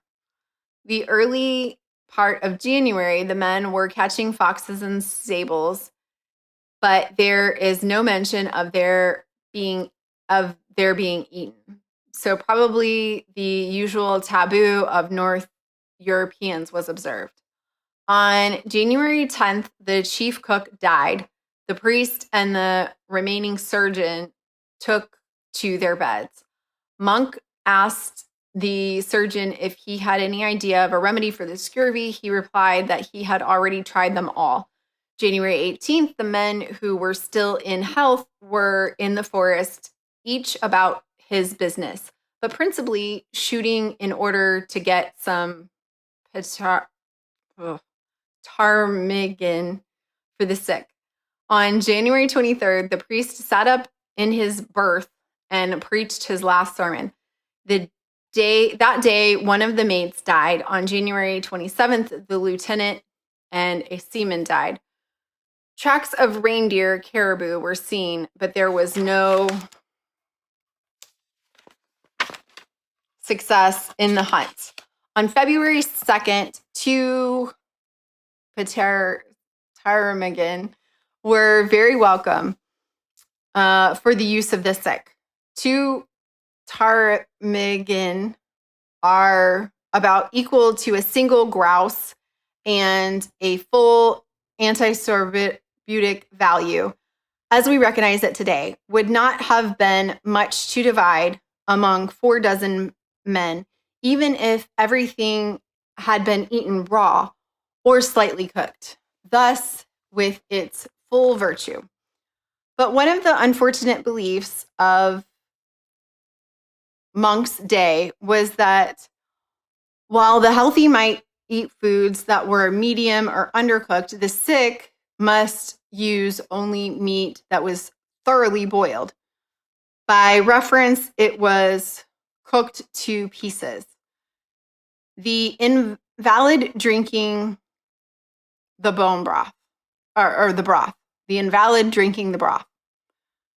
It appears from various references in the Monk narrative that this was the idea of the Danes, so that the pathetic 2 small birds were of less curative value than otherwise, perhaps of no value. On February 10th, there were 2 deaths. On February 12th, 2 ptarmigan were again divided among the ship's company. On February 16th, during all these days, there was nothing but sickness and weakness, and every day the number of sick was continually increased, so that on this day there were only 7 persons in health that could fetch wood and water and do whatever work there was to be done on board. On the same day died a seaman who had been ill the whole voyage. February 17th, 1 man died of the crew. There had already died 20 persons. On that day, he got a hare, which was very welcome. The priest died on February 8th. Servant to one of the officers on February 25th. 2 sailors on March 1st. The strongest were now so weak that they had difficulty in bearing the dead.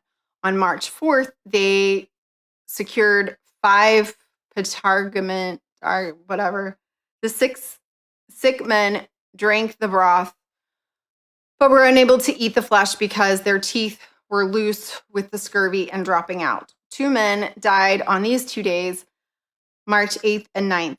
March 21st, the surgeon and another man died.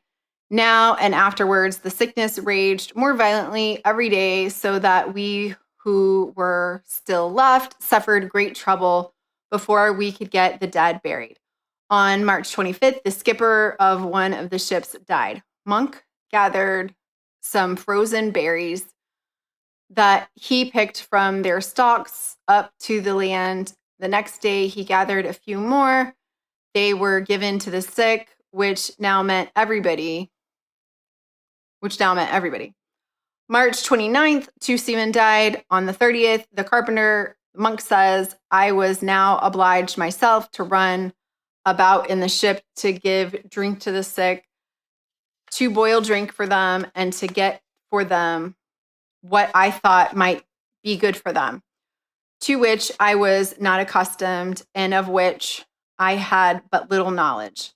The last of March, the second mate died. During the first 5 days of April, 5 more. And the number of men in health was now so small that they were scarcely able to bury the dead. Between the 5th and the 10th of April, 3 men died. One of them, William Gordon, the English pilot, another Monk's lieutenant. On April 14th, only 4, besides myself, had strength enough left to sit up in the berth and listen to the homily for Good Friday. The next week, 4 died. 4 more died. April 20th, they got 3 Ptarmigan. The same day, they secured 2 Canadian goose, which was due to God's special providence because the sick could not eat any of the salted meat, but only broth from such fresh meat as we obtained. 4 men died the week following April 22nd. Between May 3rd and May 6th, 3 died. Among them, John Watson, the second English pilot. No one now had strength to leave his berth except Monk and the second cook. On May 10th, great numbers of geese arrived and they secured 1. We were 11 persons alive, counting the sick. During the week of the 12th to the 19th of May, 4 men died. On May 20th, the weather was fine and mild. It was a great grief to us that whilst God gave such an abundance of various kinds of birds, none of us was strong enough to go into the country and shoot some of them. Between May 20th and May 28th, 3 men died. During that week, they caught 1 goose that was lame. It had suffered an injury, so they were able to catch it. On June 4th, 4 men were living of the original 64. Monk could no longer stand the smell of unburied bodies, and on June 8th, he decided to die in the open. 2 of his men were on shore and helped him move. The 4th man in the ship died. Later on, we crawled about wherever we saw the least green growing out of the ground, which we dug up and sucked the main root thereof. The turn of the tide came for Monk on June 18th when they began to cultivate the sea. They had not understood that in the north, fish live beneath ice. And so they had set no nets and had not captured fish with hooks during the winter. Now the spring thaw was producing open water, fishing conditions, which they understood. They set a net that yielded 6 large trout, the first day. Every day thereafter, they got enough fish, and by degrees, they recovered. With the renewed health, they began to hunt and secured a few birds. On June 26th, they had the strength to board their ships. They could manage at best only 1 and more easily the smaller. So they transferred the essentials from the Unicorn to the Lamprey for our use in crossing the sea as far as we 3 persons could manage. On September 21st, they reached harbor in Norway. Such were the stories of Willoughby, Bellevue, and Monk, and of many another northern wintering party that were the common lore. The dread that came from such knowledge is strikingly brought out by the fact that 4 criminals in England were given the choice of being executed or wintering in Spitzbergen. They were so terrified by the hangman's noose that they agreed to spend a northern winter, if suitably outfitted as to housing, clothes, and food. But when Spitsbergen lay before them and their ship was about to put them ashore, they pleaded with the captain that he take them back to be hanged in England, for this quick death would be preferable to the slow terror of the eventual death of the Arctic winter. Apparently, the chief reason why these criminals were not executed when they got back to England was the feeling that they had been greatly punished already through the anguish they must have endured while facing the prospect of the winter in Spitsbergen.